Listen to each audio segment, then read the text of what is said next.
This European cricket event is proudly brought to you by HCL Soft 1xBet. Hello, good morning and welcome to the European Cricket Network. It's day 2 of our women's weekend. It's Sunday and a little bit later, Vinny Sandhu and Tina Goff will be talking you through the action there in Sweden when Mama House will be taking on Gothenburg. 2 matches coming up from Sweden at the Landskrona Cricket Ground. But before then, the first ball will be bowled here in Estonia!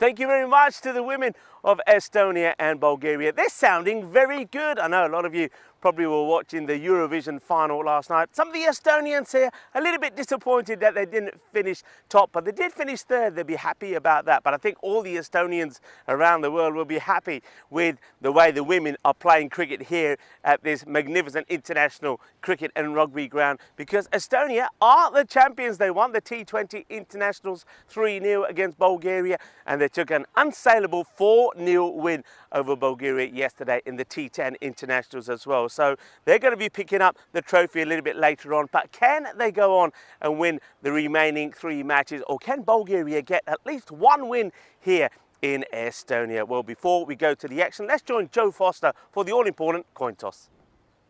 Good morning to match 5 this morning. Estonia is going to be flipping the coin and Bulgaria to call.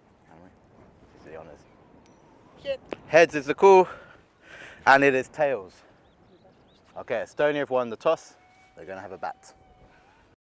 Anna-Marie Vesic winning the toss and then electing that they will bat first. I think it's a good toss to win. I can tell you why. At the moment, it is very windy and very cold out here. Temperature's currently just about 5 degrees, and I certainly wouldn't want to be fielding in these conditions. It's cold and you don't want that grizzly being hit towards you. So she's going to have a bat first and be hoping to keep up that winning spree at the moment. She's got a number of good players and she's got a big squad as well, so I'm expecting to see some changes in that squad today, particularly with this series already wrapped up. But players who performed yesterday, Medaguchi with the bat was very good.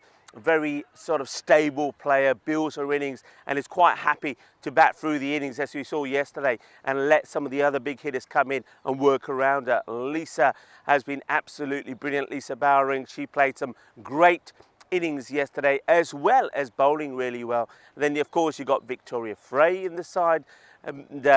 You've got to mention also Vauna, who's been absolutely superb. Every time she comes on, she makes things happen. But new players have performed for them as well, and that's been so great for Estonia. So they have someone like Chamali that's coming into the side, someone like Githama has come in and done and performed really well. So they're happy with the way things are going and they're hoping to continue that winning streak going. What about Bulgaria? Well, Bulgaria have come close and we have to say that they have improved an awful lot. On 2 occasions yesterday, they did restrict Estonia to scores in the 70s. And you've just heard me say some of the good players that Estonia have in their lineup.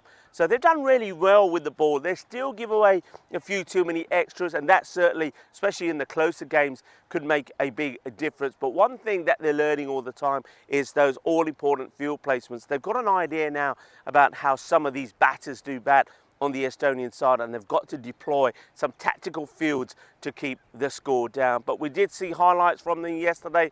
Biliani, what about her 3 wickets? She was absolutely fantastic. We know that Detalida, the captain, if she gets going, can score good runs. And Vili Nikolova also, I think, could be quite key. But somebody who really, I think, at the moment has been a little bit underestimated and could go higher up the order with the bat is Simona. She's a hard hitter, and if she gets going, she could maybe take Bulgaria to a win here in Estonia. So plenty of cricket coming up. Join me in the commentary position. I'll give you a rundown of what happened yesterday and then get you ready for the first ball. Good morning, cricket lovers, and welcome to a wintry Estonia today as we get ready for day 2 of, well, what I'm calling a Women's Weekend on the European Cricket Network. Let's take a look back at what happened yesterday in the first match in this ECI-W. Estonia, the home side, batting first, put 115 runs on the board. It would be the highest score in the day, with Medaguch batting through the innings, making 35 in a player of the match performance. Got good support there from Lisa Bowring as well. Bulgaria, on this occasion, a disappointing 45 for 5. They just never really got going. And it would be Estonia that would take all 4 points in the first match. Match number 2, it was a little bit better from Bulgaria. They did restrict Estonia pretty well. On this occasion, no real batter did get going for Estonia. And it was good bowling from a number of the Bulgarian bowlers. But what was really important was the way they fielded. They fielded well, they stopped the boundaries, and they really did put the squeeze on Estonia. But 72, it still wasn't enough to get a victory. Well, Bulgaria got to 50, going down this time by 22 runs. And it was Chamali Lokuge who was the player of the match for Estonia, taking 2 for 4. Match number 3 was when Estonia put 78 on the board. Once again, a good bowling performance from Bulgaria. They kept it nice and tight. Gabriela was the star this time with Katrina. Both of them tidy figures, picking up a wicket and keeping the runs down. Lisa Bowring, though, she was stayed resilient, 40 of 31, and then also bowled her 2 overs and only conceded just the 8 runs. She was the player of the match in that one. Bulgaria, this time not getting to the 50-49. They finished 29 runs behind. Again, not picking up a point. So could the day get better for Bulgaria? Well, yeah, it would do. They wouldn't get a win, but they would get a point after match number 4. But the thing with this one, it was very important that they try to get a win. Otherwise, of course, this ECI series would be done and dusted, because it's an unsaleable 4-0 victory for the Estonian side, and they would win. Bulgaria 62 for 6. Batting first this time. I like that move from Detalina. She top scored with 15. Evili Nikolova got 12. But some good bowling from Miliani Shatarova for Estonia. 3 for 15, but it wasn't enough to help them get a victory. It would be Estonia who win by 4 wickets with 11 balls to go. But I do like the fact that Shatarova, with those 3 wickets, her best performance on the European Cricket Network, she would get the player of the match. So basically it comes down to the fact that the match is here today. The only importance really is, I think I can see it going 2 ways. I think Estonia will use it as an opportunity to really utilise the squad that they've got here, make a few changes. You can see that Dalbina comes into the side here, and Panjalia getting a taste of what it's like to be out there in the middle. And on Bulgaria's side, of course, they haven't got the advantage of making too many changes. And Galabova comes into the side. Estonia 88% to 12 to win. No surprises there, really. One thing that Estonia, I think, will challenge themselves to in this match, the first match, is to try and go better than the scores that they posted in match number 2 and 3 yesterday in the 70s. We saw them start the day putting 100 on the board. But then after that, 72, 78, 72 for 4, 78 for 2. And I think with wickets in hand, I think they know that against stronger opposition, and they will face stronger opposition in time to come. I hear that Gibraltar will be coming here to play them later on in the year. I think they need to challenge themselves to go bigger with the bat and try to get more runs. So let's see how they go about it, and really try to attack the fielding side. Player of the match yesterday to start, and a good start it is as well. And this is Miliana Shatarova. Have to emphasize again, it is very, very chilly out there. So it's going to be a challenge for some of the fielders when this grizzly is coming their way. Good morning, world, wherever you are tuning in from. It's another good delivery up in the air. Just gets it over the close fielder. It will be the first runs on the board. And Beanie watches back. There you go. There's Gabriela. And I'm not surprised. I think it's a day where your hoodies are on underneath your team shirts. you'd put a beanie on, and if you were allowed to, you'd wear gloves, but of course not allowed to, apart from the wicketkeeper, who of course is Vili Nikolova. That's hit away as well. This is Delbina, gets an opportunity at the top of the order again. It didn't quite go to plan for Estonia when they tried that yesterday, but she does get off the mark. Lisa Bowering played the match in match 3 yesterday, batted very well for a 40, but was caught brilliantly by Delbina.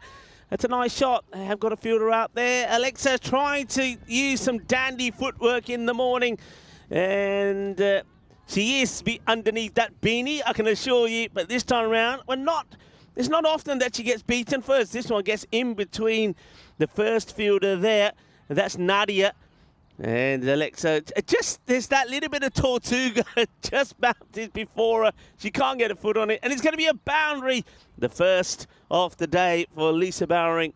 4 runs. She plays that shot really well. Wasn't the worst of deliveries. This one's more pitched up and well respected. Good delivery, good comeback there from Shotarova. Just gets a little bit fuller and doesn't allow Lisa to play that pull shot. If she does, then she could be in a bit of trouble. So here comes the next delivery. Can she finish well? And what's been impressive so far, I'm not going to say it just yet, I'll say it now.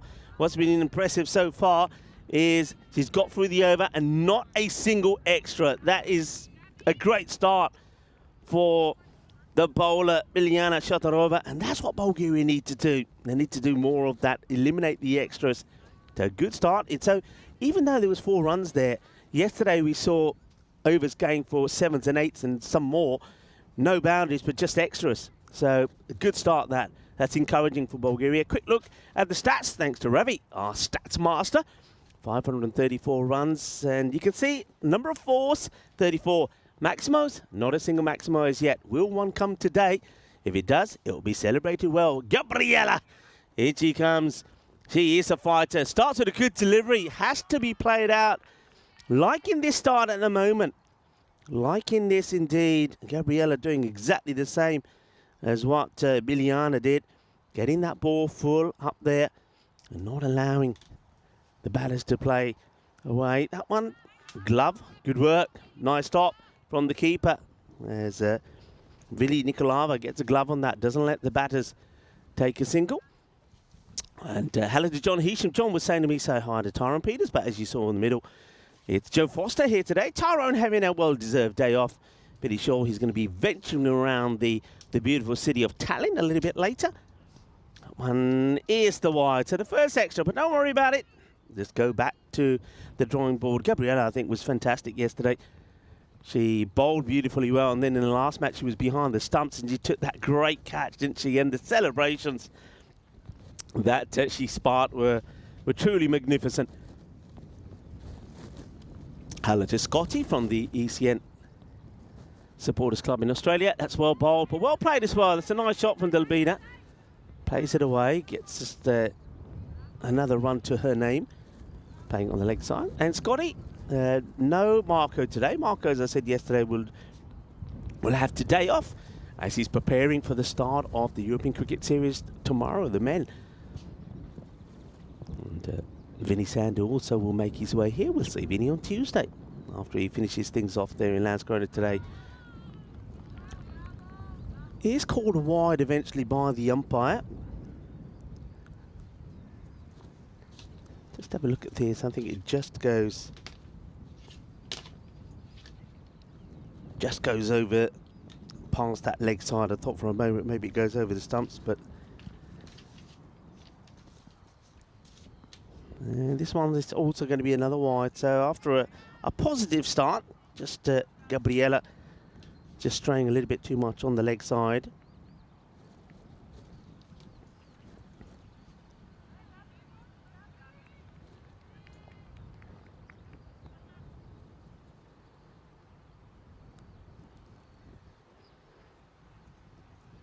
And that one now, it just overcompensates. You can see what she's trying to do there after being too leg-sided.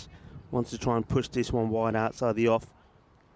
So good morning to the umpires there. That's umpire Tarun and Ravi out there in the middle. And umpire Dulitha is the third.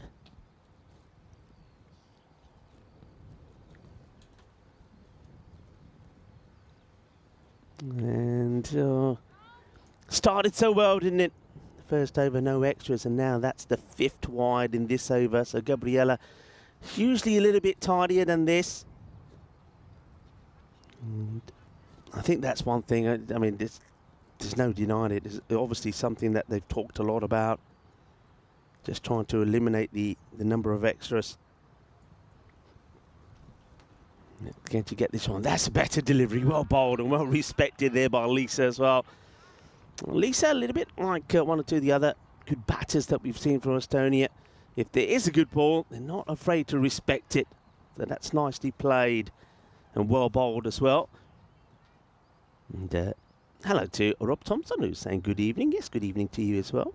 And oh, that's going to be a no ball. So just overcompensating now this time. So extras are starting to go upwards. Hello to Holly.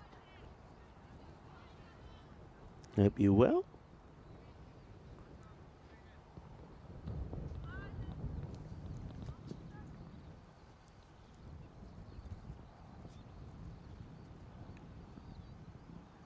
Oh, that one's going to be a no ball now. So they are turning it into 2. I think Lisa does go maybe a little bit reluctantly. I think she would have liked the idea of having the free hit. So Gabriella just not able to get into a kind of routine. You can see that because she's had so many issues, first down the leg side, then wide outside the off, and she's just can't get one right and then keep in to that rhythm.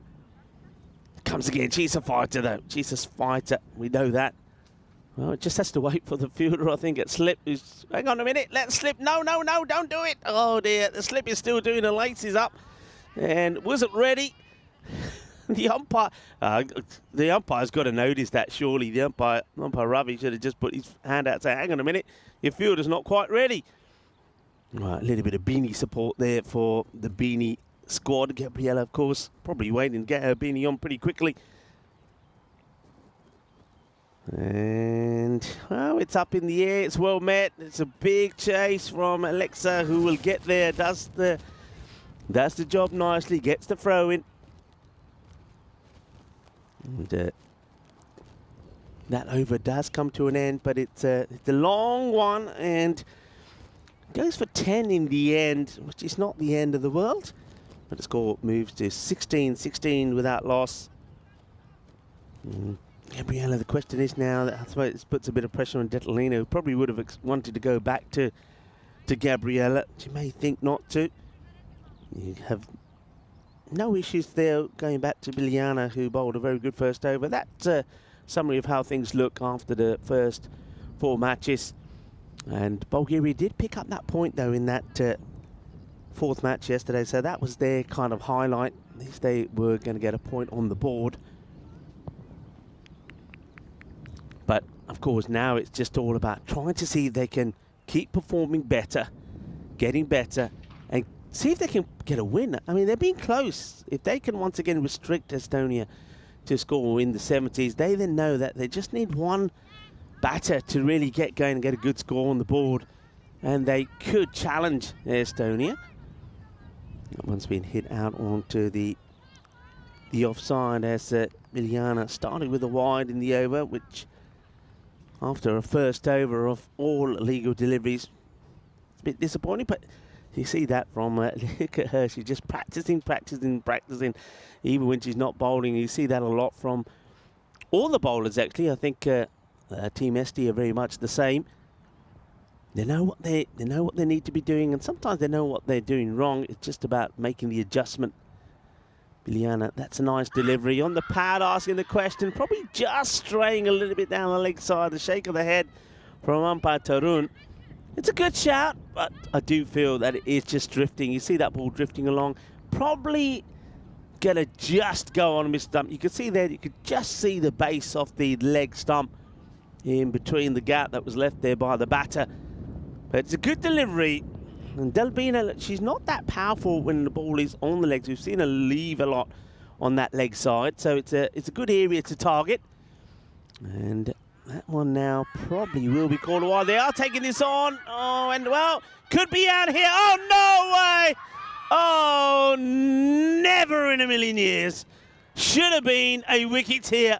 Both batters were having a cup of tea at the striker's end, and there was nobody who could pick up the ball at the other end. Have a look at this.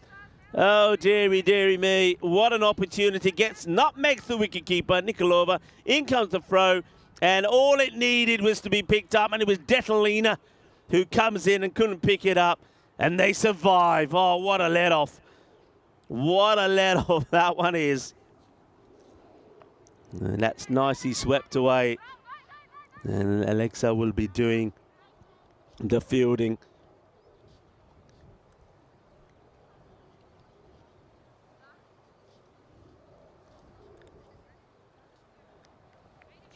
Well, sometimes it's your day, and maybe these two batters realizing that is going to be their day here today. Bulgaria, well, they need it to be their day. They need to have their joy in this tournament. They need to get a victory. That's what they want. That's a nice delivery, but that's beautifully played. That's a lovely stroke, and it's going to go for 4. And that's Lisa Bowering at her best. What a delightful stroke this is. Just times this to perfection on the offside. It's a lovely cover drive. 4 runs, 4 carreras. Absolutely beautiful. Magnificent shot. Threads the needle. It gets it to the rope. 4 runs. What a nice shot that is. And it's appreciated by her batting partner, Dalbina, as well.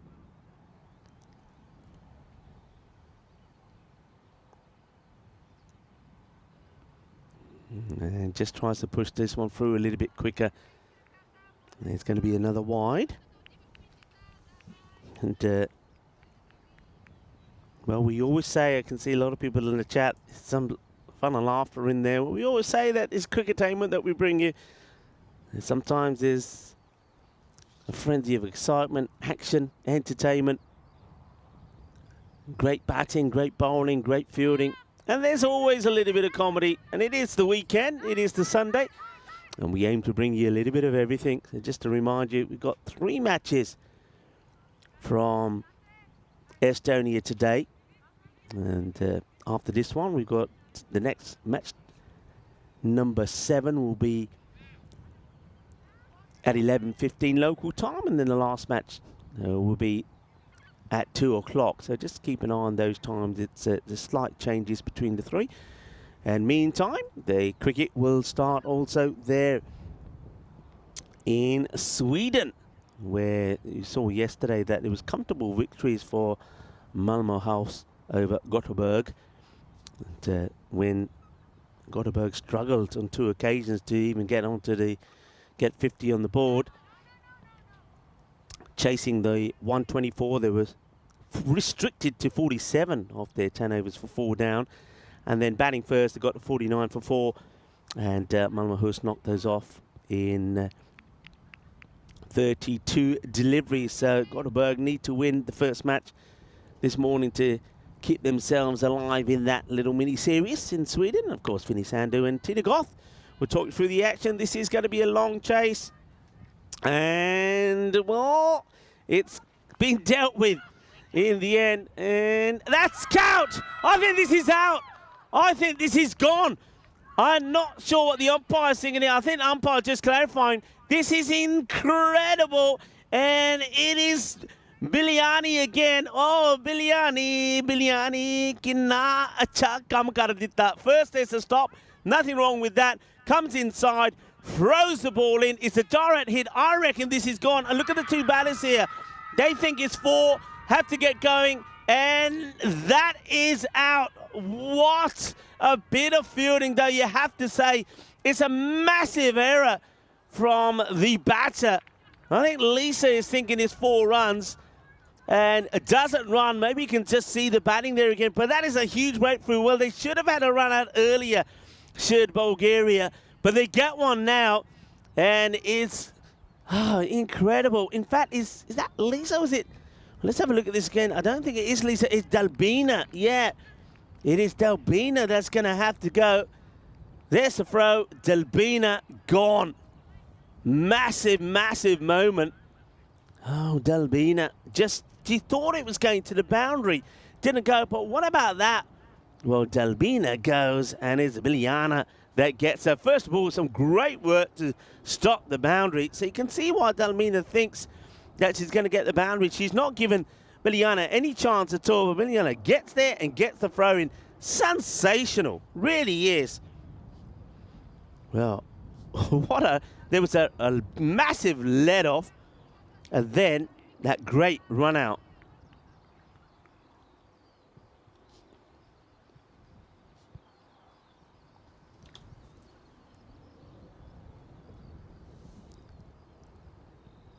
Bowler Catherine, who had mixed moments yesterday. That struck pretty well by Lisa. Plays that pull shot really well, and sometimes she's taking it right off the stumps as well. Well, what a bit of action there. And what a way to get your first wicket on this Women's Sunday as well. A nice shot right off the stumps, and nice to see the fielders out there backing each other up as well. Well, what a highlight that is for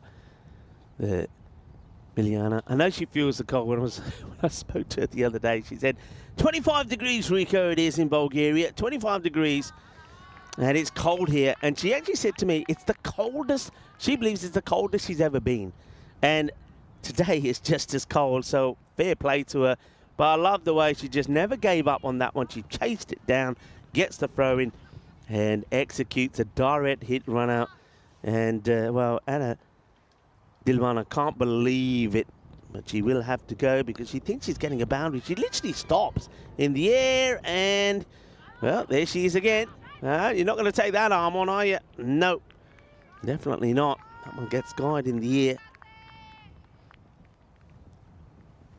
It doesn't quite get it out the middle of the bat, but see, just dropping short of Biliano. Does the right thing, stops it going toward, oh, that one comes out completely wrong. Stops it going towards the, getting past the rope, just flicks it back and then gets the throw in.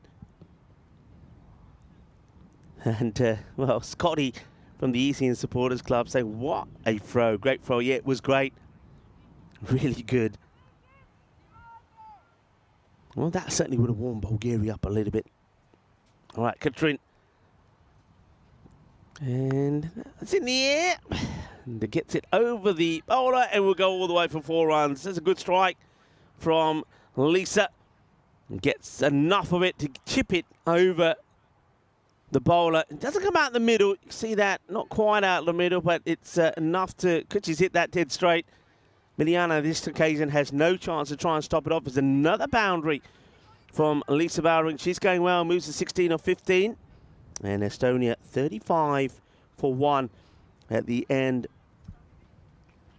of the 4 overs. And let's see who they turn to here now. Biliani, she's finished. She bowled well. 16 off 2 overs. First over was really good. Second one goes for 10. Catherine, not the worst of overs. 9 coming off that one. And she's bowling here now to Lilina Sormus, who will hit that one powerfully, and I think that's going to challenge the fielders. Well fielded. She's been a star out there, hasn't she, Alexa? I said to her yesterday at the end of the day, I said, you're a star fielder. She said, what, me? I said, yeah. I said, you're everywhere. I said, the ground that you cover is quite marvellous, because one thing that Bulgaria did do, I mean, once again here, they could make a change because we're outside of the power play. Could put another one there to help out the 2 fielders there on the leg side. But that's going to be a no ball, I think. I think it's bounced twice before it gets to the batter's crease, as this is Slavea Galabova that's bowling.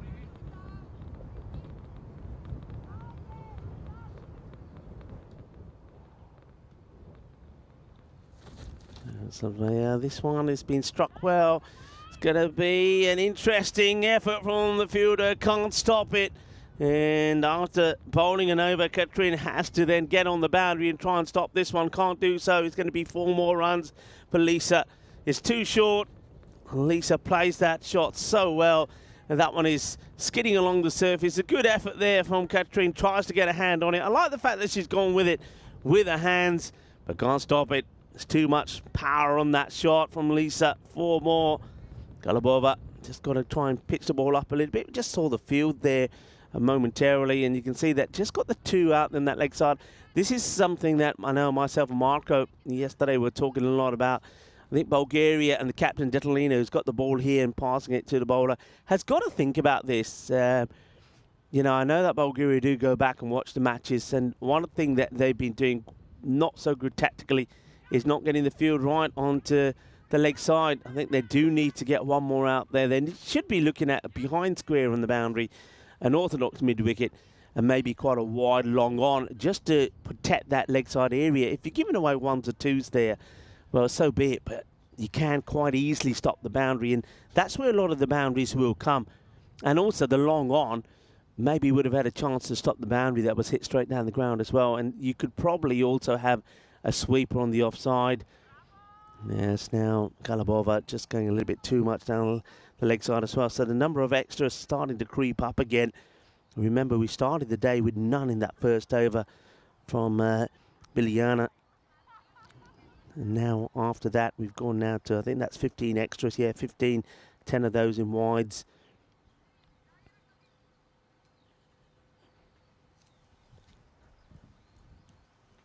Slavea. Again, she just can't get, it's almost like that ball is sliding out of her hand. If you have a look at the positioning here, one thing first is that arm has to be a lot straighter. Arm doesn't really come up. And because of that, you can see the ball is always going to go down leg side. Got to really get that arm up. I think if she straightens the arm, if she gets the arm to come, is what we used to say, you've got to try and get that, the shoulder to just clip your ear as you come into bowl. Gabriella, it's a bit like the old, the old cartoons when you see somebody running and go, tuk, tuk, tuk, tuk, tuk, when they can't stop themselves. Well, Gabriella, here she comes. And it's a little bit like, tuk, tuk, tuk, tuk, tuk. He does stop. Does get the frame, just keeps it to the 1. Yeah, so try and get that arm straighter. That's all you got to do. Try and get the arm straighter. Straight the arm, and you get the ball to go straight as well. See, that arm doesn't come straight. It stays angled. And she hasn't got enough, I mean, because she's very front on with the bowling, she doesn't really get the arm to swivel over, or the body to swivel across from right to left. As a result of that, you've got to get that arm straight. So, struggling a little here. Lisa Bowering, she's not struggling, 21 of 18, looking to latch onto anything that's short. And it's another one that's down that leg side, so another wide here. So, the arm straighter. So what we're going to do, straighten that arm.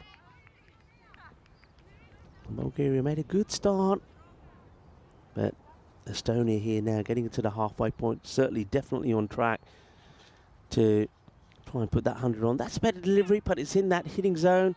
And, well, what an incredible bit of fielding this is. They will take the run on, and they will get to. Let's have a look at this. This is quite exceptional. This is an exceptional stop. Have a look at this from Alexa. I hope we got this on camera. That was quite amazing. This is incredible. Watch this. Oh, yeah. It's just sensational. It's like, it's a goal line clearance. She's all right. She lands quite heavily on her knee. She might need a bit of attention out there. Can see that good on the umpire, just going and checking that she's okay. But what a save. And one thing about this Bulgaria side is, in terms of commitment, in terms of desire and effort, you cannot fault them. You really can't. It's the same again here from Galabova. I think the only thing that is a little bit frustrating here, and like I say, these players haven't played a lot of cricket. A lot of them are new to the game. Playing in conditions that are very, very cold compared to what they're used to. So, bowling wides and catches that may go down, that's something which, that's a better delivery.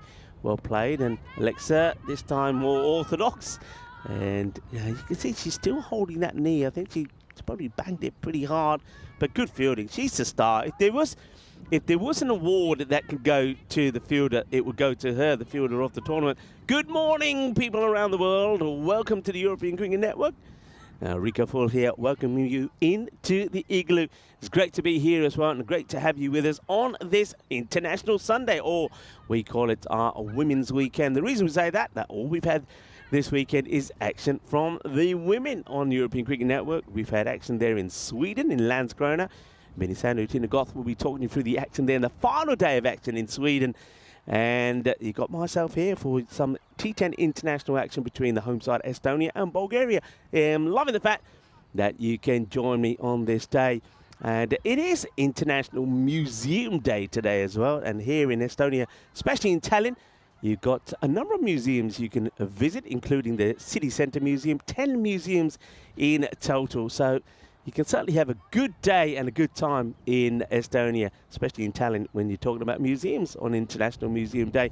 Plenty of things to do here in Estonia. And I know that today, with 3 matches today, we'll have some time to maybe venture into the town and maybe visit a museum or 2 as well. So great to have you with us. Great to have your support for the European Cricket Network. And I hope you're having a wonderful Sunday. So that's played up in the air. It will be Gabriella who once again makes that charges at this. And Detalina will come on to bowl, especially after that long and pretty expensive over that went for 17 from Galabova. So what can the captain do here? He needs to get a good over in, and Detalina needs to really pick up a wicket. That will be the plan. And it's well bowled, well played. You can see there that every time the ball is pitched well up, we saw that when Biliana was bowling, that the batters are respecting it, and that's a good delivery. It starts on the off stump, it's around middle and off, and you're not going to play a pull shot or go across the line to that one. You bowl it again? Yes, you can. And this time, played out. Lisa wants the run. Is not going to get any response there from Somers. And quite right, too. I don't think there's a run on there. And Detalina does the fielding herself. Gets the throw in, but Lisa does get back.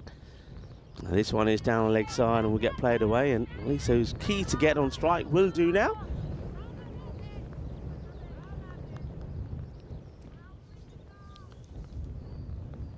Some of the international days today, so apart from International Museum Day, is World Baking Day as well. So it's time to do a bit of baking, folks, in between the matches. And that's probably going to be just another singles that's tickled around the corner. Yeah, Baking Day celebrated today. And, well, are you a person that bakes? You bake a lot, not bake? Let me know on the chat. And what's the favourite thing you do make? Of course, one of the most common things is something like bread. You can, but there's many of other things as well. Any other types, from cakes, cookies, pretzels, pizzas, lasagna, baked potatoes. So, what's your favourite? Of course, the weekend normally, I think, pizzas, but pies. Yeah, what about a nice pie? Whether it's sweet or savoury. Apple pie, sugar pie, steak pie, quiche as well. So maybe you're baking now, or you're planning to be baking. If you are, what you're baking, let me know in the chat. Let's see if you can make me feel hungry. And that's the way things are looking at the moment. Good over there from Detalina. That's, you know, when Katrina and Galabova came on to bowl, I was thinking, well, why? And I said this a lot yesterday with Bulgaria. Sometimes the bowlers that you'd expect to be bowling first up, just not really getting the call. Detalina is the captain, and she's bowled well. More often than not, she's been pretty tidy in this series, and she doesn't back herself to bowl early enough. You know, she'll try Katrina and Galabova. Galabova hasn't actually bowled much at all, so it was an interesting choice. That's well bowled.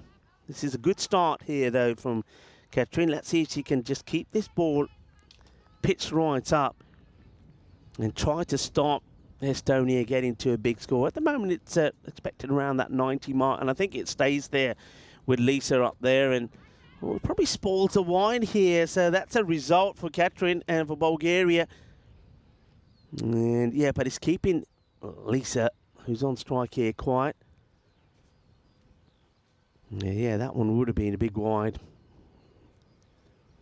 It's better areas. It's in the air, gets played away. They should be looking for 2 here. And this is the section off the ground. They don't actually. I think there's 2 runs there. You've got to be taking that on. The ball only just comes back to the bowler now. That's another area that Bulgaria, I think, haven't been able to get right in the field. I wonder if we'll take another look in a moment at this field set. It's going down the leg side. A polite inquiry from Catherine, but it's a dot ball, and that's the important thing. Sulmas now, 9 deliveries for 4. I wonder if the captain, Anne-Marie, is thinking about perhaps retiring out Sulmas to put another batter in to have a bit of a swing here coming up to the end of the innings. Oh, that's a delightful delivery. That's an absolute corker. What a peach this is. Look at this. Right through. She's very unlucky that it doesn't get the edge or even find the top of the stumps. Beautifully bowled.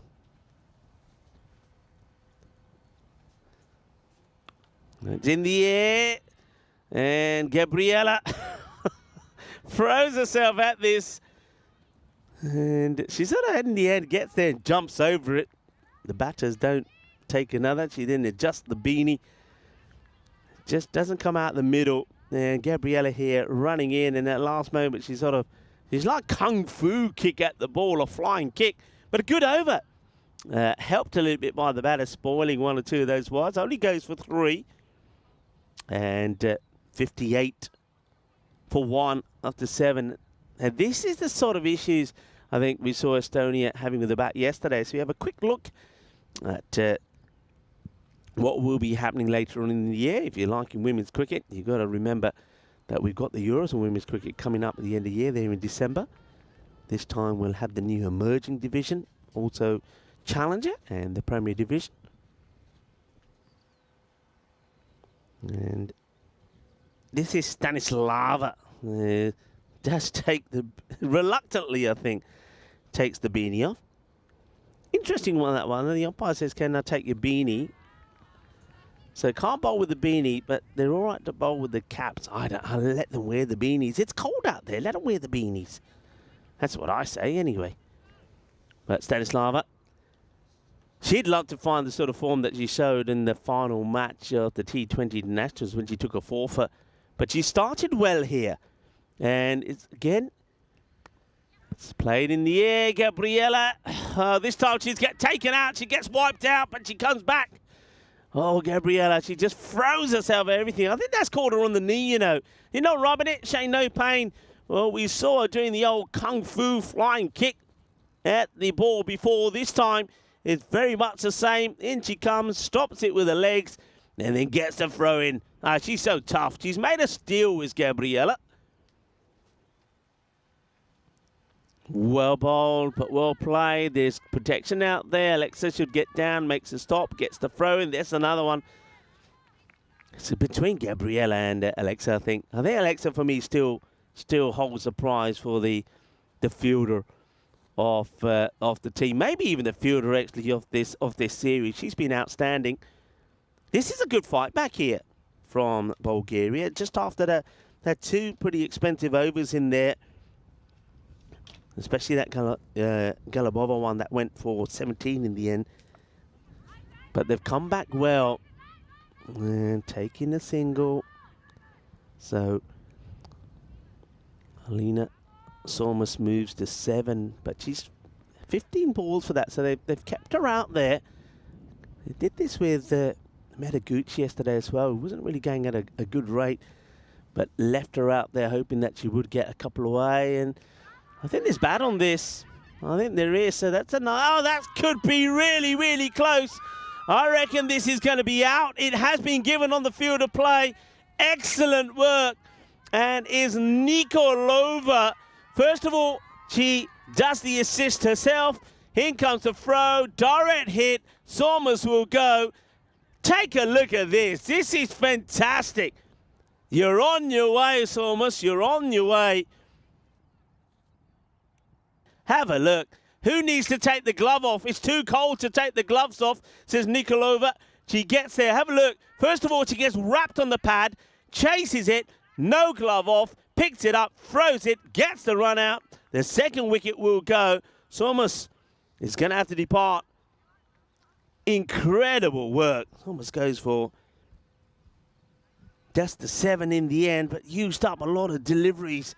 Incredible well, some of the highlights in the field actually here today, this morning, has been superb.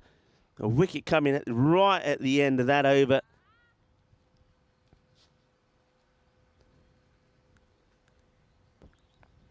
No, that's hit well. It's going to take some stopping, and it's been brilliant stop. There you go.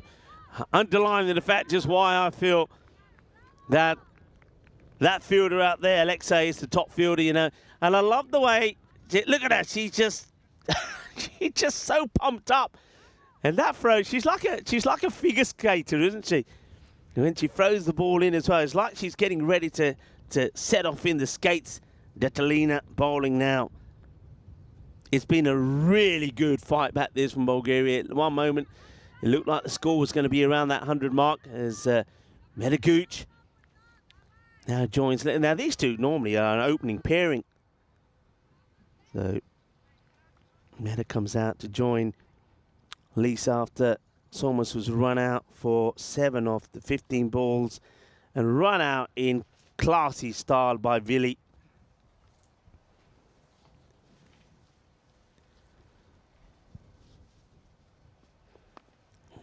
Struck well, 4 runs. Anything that's hit straight.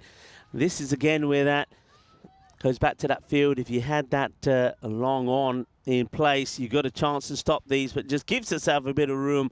And she knows that as soon as she makes contact on anything that's going straight down the ground, she's going to get a boundary. So that's nicely played away. Good shot, 4 runs. They need these boundaries coming towards the end of the inning, especially with the last 2 overs have been really good ones.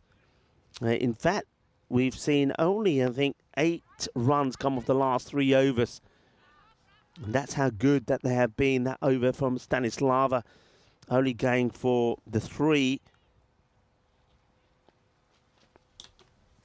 So both wickets that have gone down to very good run-outs.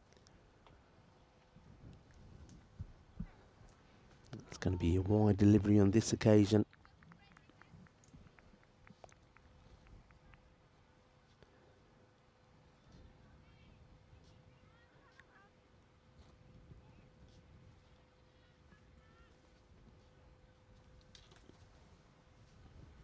Floated up, good delivery. Gets a bit of bat onto it. They're not going to take a run here. So Lisa a little bit frustrated there, but I think this is Lisa. One thing that she can do with some of those deliveries, they're the ones that tuck her up, is just maybe use her feet a little bit more, just come forward and try and hit down the ground. So she does like to go back and play this shot. There's protection there. Alexa comes in. There she is, the figure skater. Gets there, gets the throw in. How many runs Alexa saved out there? Right, there was one that I think that got through her when she went flying with the foot at the early on. But since then, I think she alone quite easily could have saved around anything from 14 to 20 runs in that department, you know, because she's been so tidy. Another over comes to an end, so the score, well, probably one more to add to that, I guess. And, oh, is there a ball to go? Let's wait and see. Yep, 68 for 2. So the last over, can they keep it tidy? Stanislava. The comeback has been pretty remarkable. Well, I suppose Lisa, lucky she misses that. She wouldn't have wanted to get bad onto that and spoil the wide. So Stanislava wants a good over in here. And,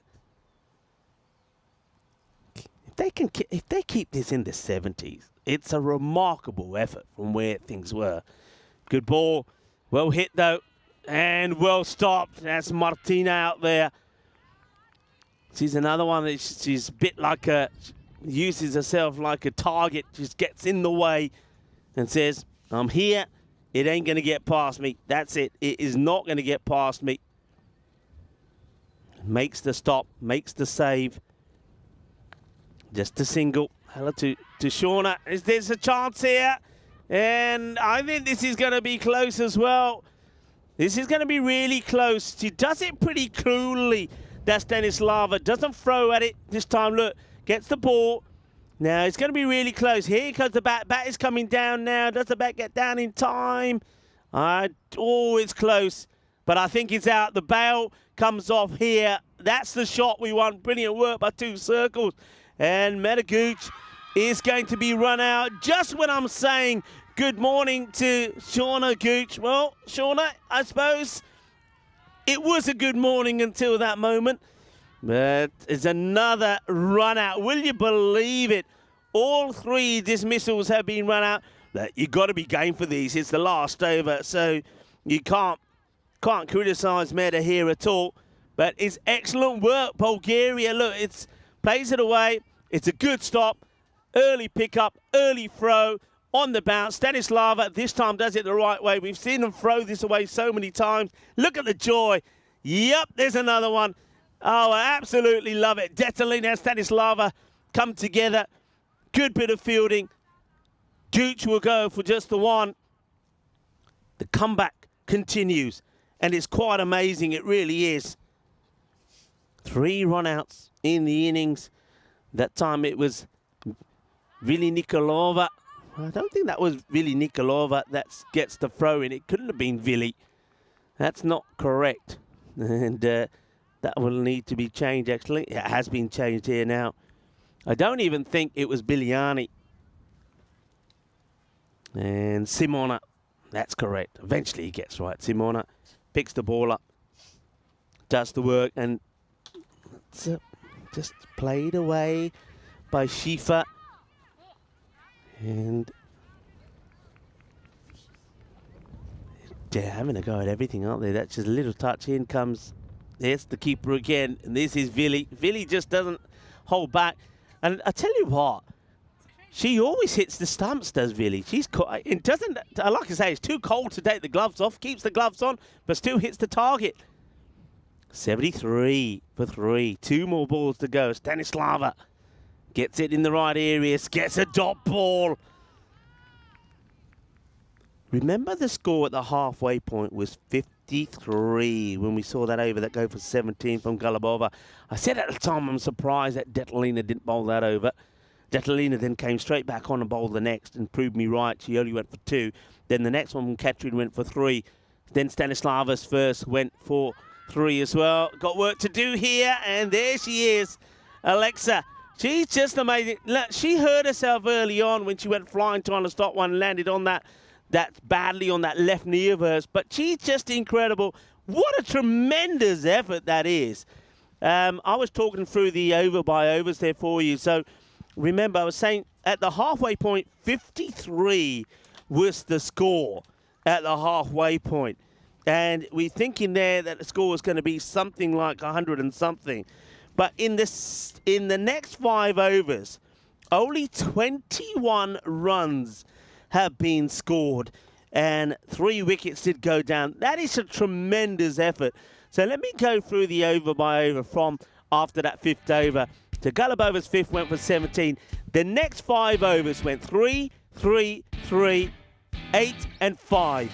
Superb. That's the only way to describe that. Superb. Bulgaria, once again, they've restricted Estonia to a score in the 70s. 74 it will be, but can they on this occasion bat well themselves and get a victory? And it was a really good start from Biliana. Her first over was quite exceptional. This one should have been a run out, and we thought then, well, nothing's going to go right here for Bulgaria again, as there was a big let-off. You can see Vili there, Nikolova, she was disappointed. That was a delightful shot from Lisa Bowering through the covers for 4 runs. Those two were looking dangerous. Where was the wicket going to come from? And this is how it happened. First of all, this stop, incredible. Then the throw comes in, and Dalbino, she just thinks she's got a boundary. She stops, and then you can see Lisa saying, "What are you doing here? Get going." And it's a direct hit.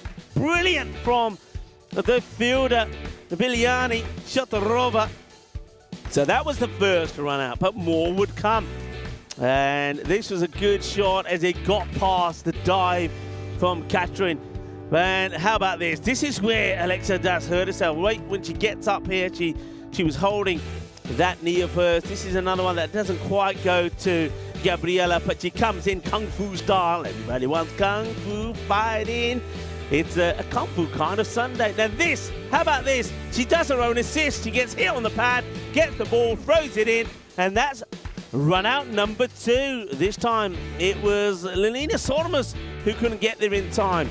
Brilliant highlights, and they just kept on working. They kept on fighting. That was a good shot down the ground. There's a couple of shots like that was played by Bowering. And then there was this great stop. Sormus picks it up, throws it in on the bounce, and Stanislava does the work. Metaguch struggling to get there, throws herself in, slides about it, but not before the bail was knocked off. And just look at that. I love the way they come together in a huddle. You got to admit, that was a super effort. Now, that's one thing that Bulgaria have just continued to do all the way through. Number of extras, well, I'll go to that in a moment. But what I can tell you, in the last 5 overs, there was, I'm looking at 3, 4, 5, 6, 7, only 7 extras in the last 5 overs, which went for 21 runs. It's an outstanding effort there from Bulgaria. The way they came back into that, the total number of extras altogether, 22. But most of them came in the first 5 overs. 37 from Lisa Bowering. She certainly, at least she's got her team to a score, which we know that they have defended a couple of times already. Yesterday we saw them defend scores of 72 and 78 yesterday. Bulgaria, when they were replying to those, fell 22 runs short and 29 runs short. But can somebody from their side, will it be Detlina, will it be Nikolova, can somebody get a score 25 to 30 and get Bulgaria to a win? If they can start with a win here this morning, they will be absolutely boosted for the rest of the day. Maybe it could be their day at the end of this. Going to leave you with the match summary. Estonia 74 for 3 after an amazing fight back from Bulgaria. But had they got what it takes with the batting today to register their first win in Estonia? Join me, Rico Fool, and the rest of the gang when we return in about 10 minutes' time.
This European cricket event is proudly brought to you by HCL Software, Rado and 1xBet. Hello, cricket lovers, and welcome back to, well, maybe we're going to see a victory in Estonia from Bulgaria. They've certainly given themselves a huge opportunity to do it. Let's have a quick look at the bonus point equation here so far. So, not that this matters too much. Bonus points really don't mean too much here. The series has already been decided. I suppose it matters a little bit to Bulgaria. They want to take something out of the game like they did yesterday. Get to 51 and you take a point, but get to the score of 75 and you get a win. And I think that is what they're after here. Quick look at the field there. No sweeper on the offside. Just got the one solitary one on that mid-wicket boundary to start off with. Got a line of 4 there on that offside to keep the tight on the singles. And Marie Vesic starts with a really good Yorker. What a good ball that is. And well dug out, you have to say there, by Biljana, who started things off with some great bit of fielding, great bit of bowling from her as well. Then she got that second run out, which just was absolutely magnificent. And now can some batter stand firm, get some runs on the board, and get them a victory? That would be a wide ball. And Marie Vesic, she has been so good with the ball. Let's just focus on Anna Marie. Captain, and led the team really well. I think the way she organises the field and the way she uses the bowlers, superb. And her part she plays, normally bowls first, saves herself to bowl the last, and doesn't go for more than double figures. In fact, I don't think she's gone for double figures in any of her spells in the ECIs. And you could probably even say that about her spells in the T20 internationals as well. She's just been superb. And that's the issue that Bulgaria have. You've got the good, tidy bowling, first of all, here of Anne-Marie Vesic, the captain. You know then you're going to get some good overs there from Lisa Bowering. You also, that one gets played nicely down the ground. So they've got good bowlers. Chamali's been good. Githama also has been on the money with the ball. So it's not going to get easy for Bulgaria. If they're going to win this match, it's not going to be easy. It's going to be a fight. It's going to be a battle. And the question is, of course, are they up for it? Certainly they would have gone in, I think, into the break as the team more confident and happier the way they came back in it. Estonia, it's nicely played, just blocked away at the moment. So this is Vili. And a passionate player. We saw that yesterday. And when she did get out, and you can see she wasn't happy about it. But I like that. I like that she's competitive. But can she focus and challenge that into a positive innings? Gets that away nicely. So chase on here. On the Iba can't get there. Both कोशिश की अपने मैदान पर चौका लग गया. 4 runs. Just straying a little bit down the leg side. And Anne-Marie Vesic will go for 4. There's not too many boundaries hit of her. Loving the look here from Billy. It's not often that you see that when the hoodie on over the head and then the helmet on top of that. You got to, I'm telling you folks, it is nippy out there. That's a good comeback from Vesic. The Yorker length delivery gets played away. End of the over. 6 will come from it. And 6 runs of the bowling of Anne-Marie. You'll take that any time. So 49 matches since a golden ball now. You can hear shouts, easier said than done. Keep your hands warm. Yeah, easier said than done. And umpire just helping Nikolova getting the pad sorted out. So Lisa is going to bowl over number 2. Estonia, one thing I touched on that this morning, they'll be disappointed that with the bat, that they haven't been able to, now that for the 3rd occasion batting first, haven't been able to push past the 70s. Oh, that's so close, but it gets past the keeper. You've got to be running here. Well, it's well watched by the non-striker. It's a really good call. And after a little bit of a delay, and Biljana does honour the call for Nikolova. Yeah, I mean, they're a team that should be, if you look at the batting that they got, they should be going past them. They're going to take nothing away from Bulgaria. They're bowled and fielded brilliantly well. They didn't make it easy for Estonia, but when you're getting to a score, that's gone. What a sharp catch that is, and brilliantly taken. I like the catch, and then she removes the mask, if you like, to reveal who it is. That's a sharp chance. Nikolova is going to be feeling very, very unlucky, because this is a pretty good strike, but there it is. Catch is well taken. Githama, she takes the catch and then says, now I'll expose who I am. My name is Githama. Good catch, well taken. That ball was traveling, and Vili Nikolova, unfortunately, gets out to a really good piece of fielding. Githama holds on to the catch, and it's the wicket for Lisa. Well done, well held. Here we see it again. It's not a bad shot, and Nikolova, look at the disappointment. And can we just see that little bit again? Remember, she got into trouble yesterday. Just there's the catch, but I want to see the batter's reaction. Maybe you can see it in a moment, because we're going to get ready for the next delivery. But look at the reaction. She threw the bat yesterday, thought about it, and then this time thought, no, I'm not getting into trouble this time. Well done, Vili, well done. I know it's frustrating, but doesn't throw the bat this time. Next batter comes in, and it is the captain, Detalina. I like the batting order here at the moment. I think they're getting the right batters in at the right time. Detalina, or maybe if it was Simon that comes in, I don't mind that, Simona.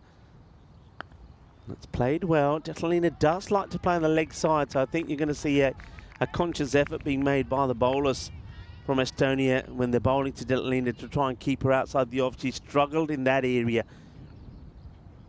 Two are back on the leg side boundary for Detalina. Oh, she misses on this one. This time it's a body. I think she goes too much down the leg side, takes herself away from the shot. If she stood still, I think she had a better chance. Also, if she went the other way, would have probably got a wide out of that as well. And that one is too wide, will be called. Detalina just moving around, shuffling around in the field, trying to keep herself warm.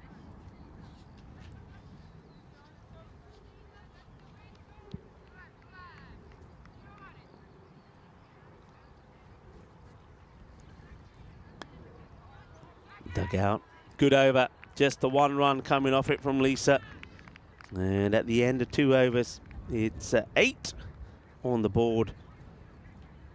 8 for that one wicket, thanks to that great catch from Githama. Nicely held.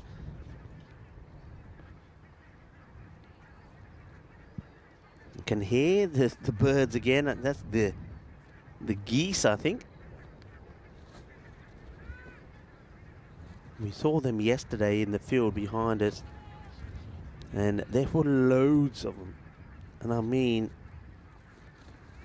loads, and we'll probably get a chance to see them a little bit later, but what we're seeing at the moment is just how that table looks. Here comes Victoria Frey. It's worked away nicely. Nice shot from Biljana. These two will play this shot. And that's why you've got the two fielders there on the leg side. Behind squares, Medaguch. And then I think Vesic herself has taken that mid-wicket area. Two fielders, I think they're there because they also have a very good arm. So you're really chancing it if you're looking for two in that area. Oh, that's wild. Probably got to be a no ball, I think. Probably see the height on this. Hasn't been called by the umpires as yet. Let's see this side on. I think that's too high. It's well played, but Detalina gets bat on the ball. I get the feeling that it's one to the batter or one extra here. And can we see side on this as well, Chris Taps? But that looks too high to me. Let's see the side on this. I know she's quite low down, but let's see this. Yeah, clearly a no ball. And probably will be called here now. There it is, no ball. Free hit to come. So even Victoria Frey struggling to warm up in these conditions. Fair play to both sets of players. It is very cold out there. Free hit, swings hard. That's the right attitude. but can't get anything on there.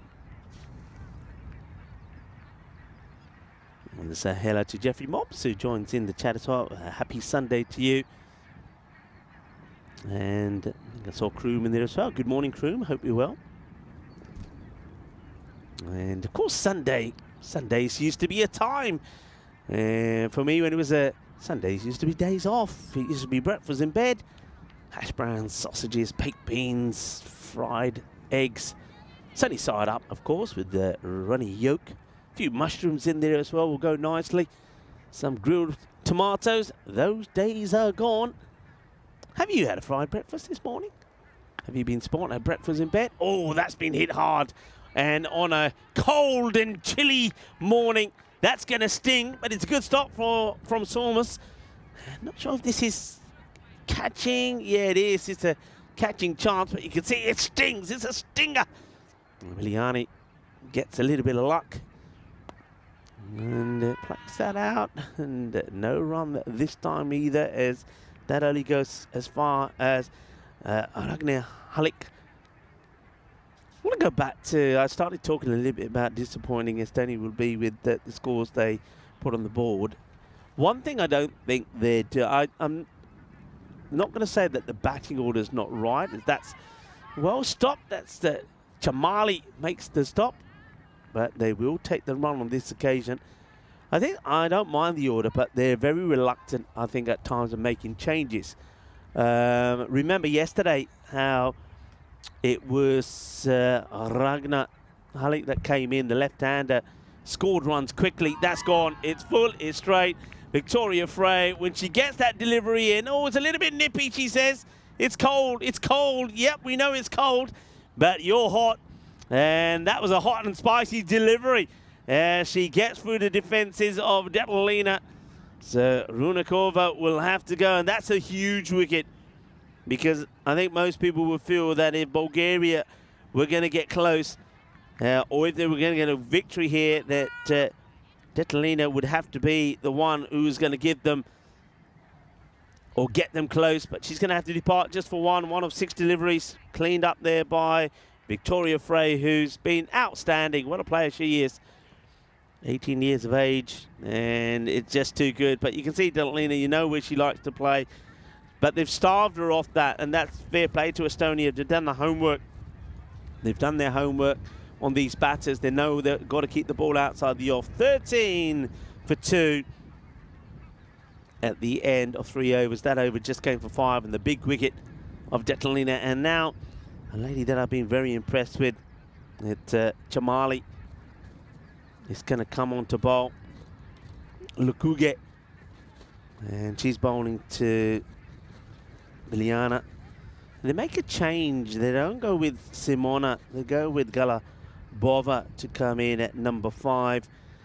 I'm not sure that that's one that sits well with me. I would have gone with Simona. I think you need to have somebody who can take the attack to Estonia before you fall too far behind the rate. At the moment, they needn't go at just under 9. They'll take just a single as Victoria Frey does the fielding out there.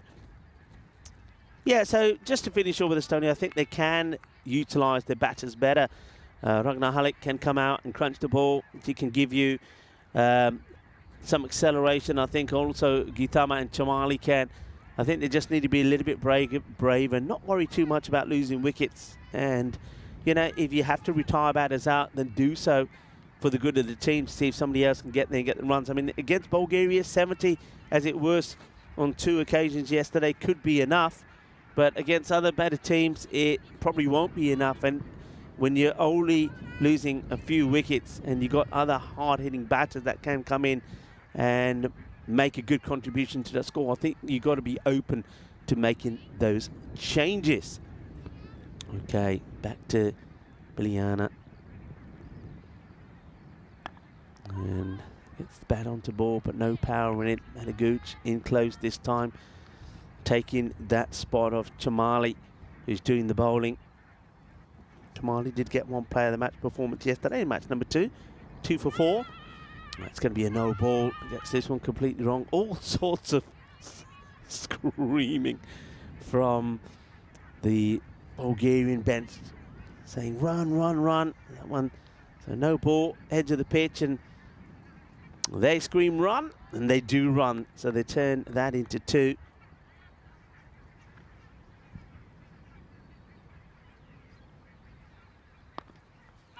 And that's hit well, and good bit of fielding. That's quite well done. It's a difficult one to pick up straight away, but Ragnar Halleck does well. Sort of ends up sort of hands and chest here. Watch this. Pops up onto the chest, gets it. Look at this. Well, we've seen footballers take the ball on the chest and then volley it back. Well, that's how we do it in cricket. Chest onto the hands and underarms it back to the bowler, Chamali. Good strong throw there from Frey. Hustling Bulgaria, hustling here, trying to stay in touch. As the score does start to go upwards now, it's gone past the 9 runs per over, which is going to take some doing from here. They need a good over, a good couple of overs to try and bring that down just a little bit. 19, or as I say, 19 for 2 at the end of the 4th over. Only the 5 coming off that one from Chamali. This is the way things are looking. You can see the worm there. They're falling a fair way behind. And Martin, he could probably hear the geese saying he wouldn't mind having some geese for breakfast. Geese for breakfast?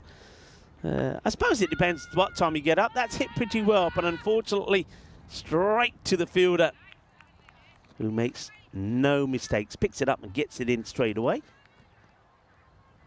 I tell you what, I mean, a few aloo paranthas now. No, you know what? Aloo and मूली. Yeah. ठंड है ना, जे आलू तो मूली वाले परांठे मिल गए ना हुन, फिर तो मैं खुश हो जाऊंगा. Yeah, aloo and मूली paratha with a little bit of yogurt, dahi de naal. Oh, that'd be nice. Garam garam. And a bit of masala tea as well. So I think so. That's what you need on a cold day like this. That's good hit.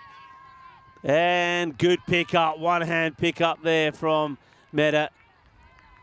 Keeping it to a single. Really well done. Just have a look at this as well. I mean, that ball has been struck well from Galabova. Gets plenty of power in it. And Mehta comes across. Yeah, there you go. That's the way to do it. Gets the hand down. Makes the stop. Clean pickup. Clean throw. Just a single. That's hit pretty well. Same fielder again. And same result this time. Gets down. Puts in the long barrier. Keeps it to a single. Got to have your best fielders in those hot positions, as I like to call them, where you're going to get a lot of hits going your way. Both teams have done that pretty well. Oh, just misses out on that one. I think that ball just bounces a little bit more than what Slavea Galabova was expecting. Dobina coming into the attack here.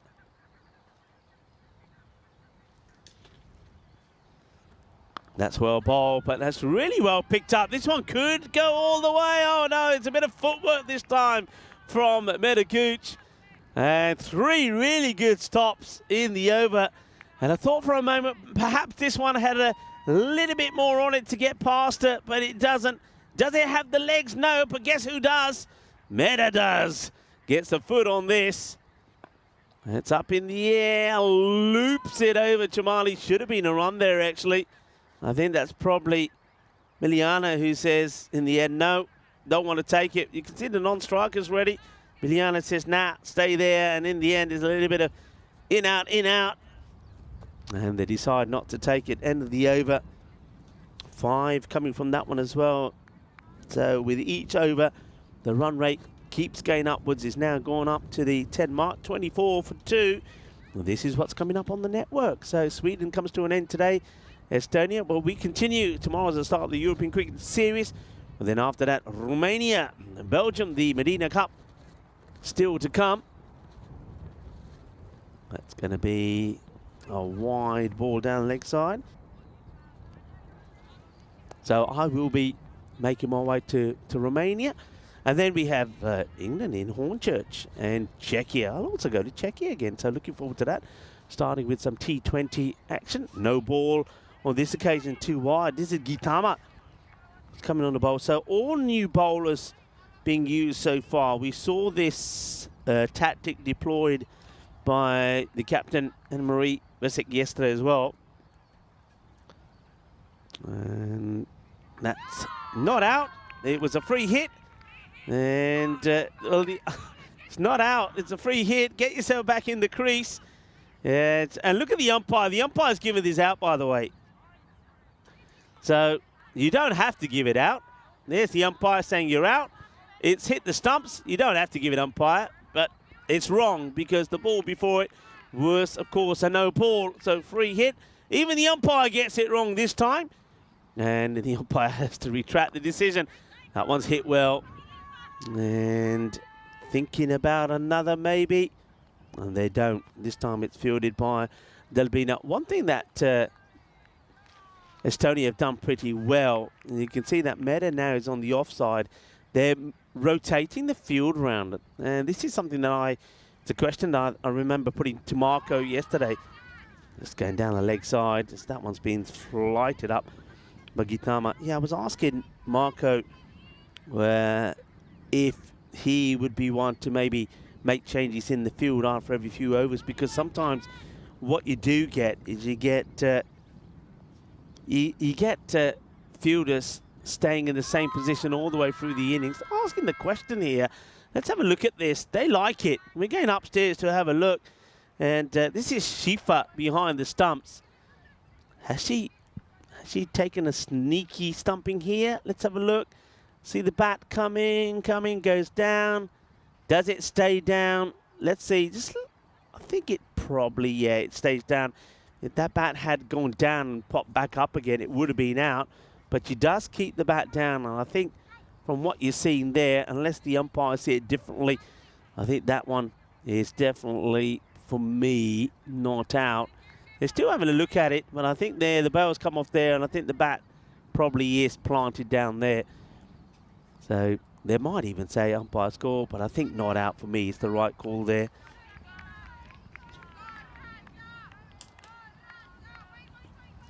Good work though from Shifa behind the stumps.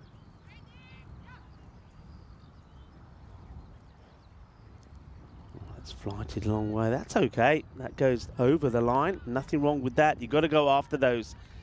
Got to go after those.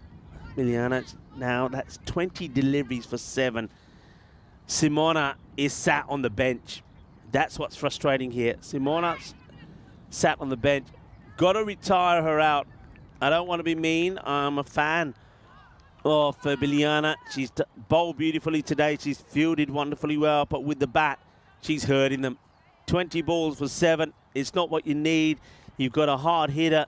Simona sat on the bench. The rate required now has gone up to 12. It's 27 now for 2 at the end of the 6th over. That over from Gitama, only going for the 3. And yeah, got to make that change. You know, you can't. In fact, the change probably should have been made maybe an over ago. Yeah, just going back to that, I think you could get into a position where you have the same fielder stuck in one place for a long time. And I suppose Bulgaria is a good example of that. Alexa, she's always out there on that leg side boundary, though she is kept pretty busy, I suppose. Doesn't get bored. Then you have Martina on the offside. Now Martina, it's a good example. I think in that last match, she probably fielded 1 ball, and it was a good stop that she had to make. But if you're not in the game for long periods of time, it can become a little bit laborious, gets a little bit boring, and you field out of touch. What Estonia are doing is they're moving those fielders around. So we've seen Meta fielding at square leg on the boundary. We've seen her move to mid-wicket. Then we've seen her go to the offside. You've seen the same with Vesic. You've seen the same with Frey. And I like that. You know, maybe it's an over of 2. You're in a particular position. Then changes are made. Obviously, those changes are made taking, there should be a run here. And now they get sent back and not doing themselves any favours here, actually. And why they don't take this one, I don't know. It's an easy run here. And then they go halfway. And then they go back again. So no run there. It's the same batter that comes back. Look, they start to go halfway. And then I think Miliana feels that maybe a partner, Golubova's not going to make it. Now this time it's straight to the fielder. Chamali makes a stop, no run. Yeah, I can't quite believe here that Bulgaria not making any changes here. I mean, for me, as I've already voiced, I think Simona should be batting at the top of the order. She's you either open with her or she comes in at number 3. There's no point her being sat there. It's the same sort of thing that I was saying about Estonia, but in Estonia, this is a different situation. Estonia, it's getting those big hitters in to try and push past the 70s.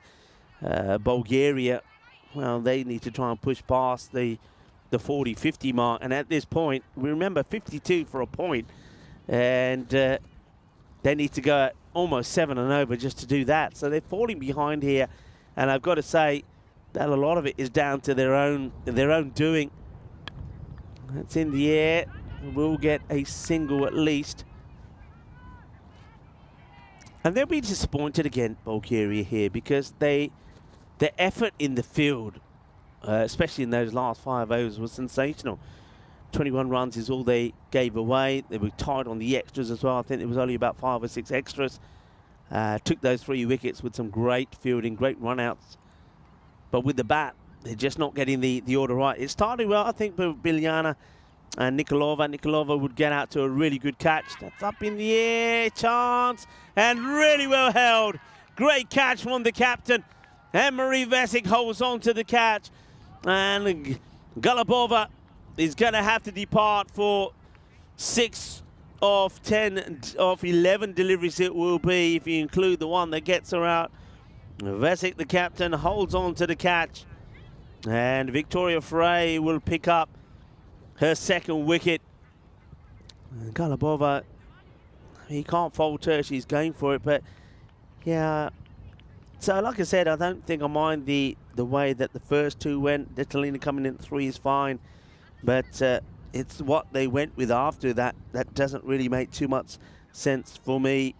And also, Miliana is struggling to score. 24 balls for 8. She's not helping. You see here, she's not helping at all. So they should have made this retirement a long, long time ago. They've only lost up until they just lost that at the end of that last over from Frey when they lost their 3rd wicket. So they're just not getting the tactics right. They're not really thinking tactically at all here, Bulgaria.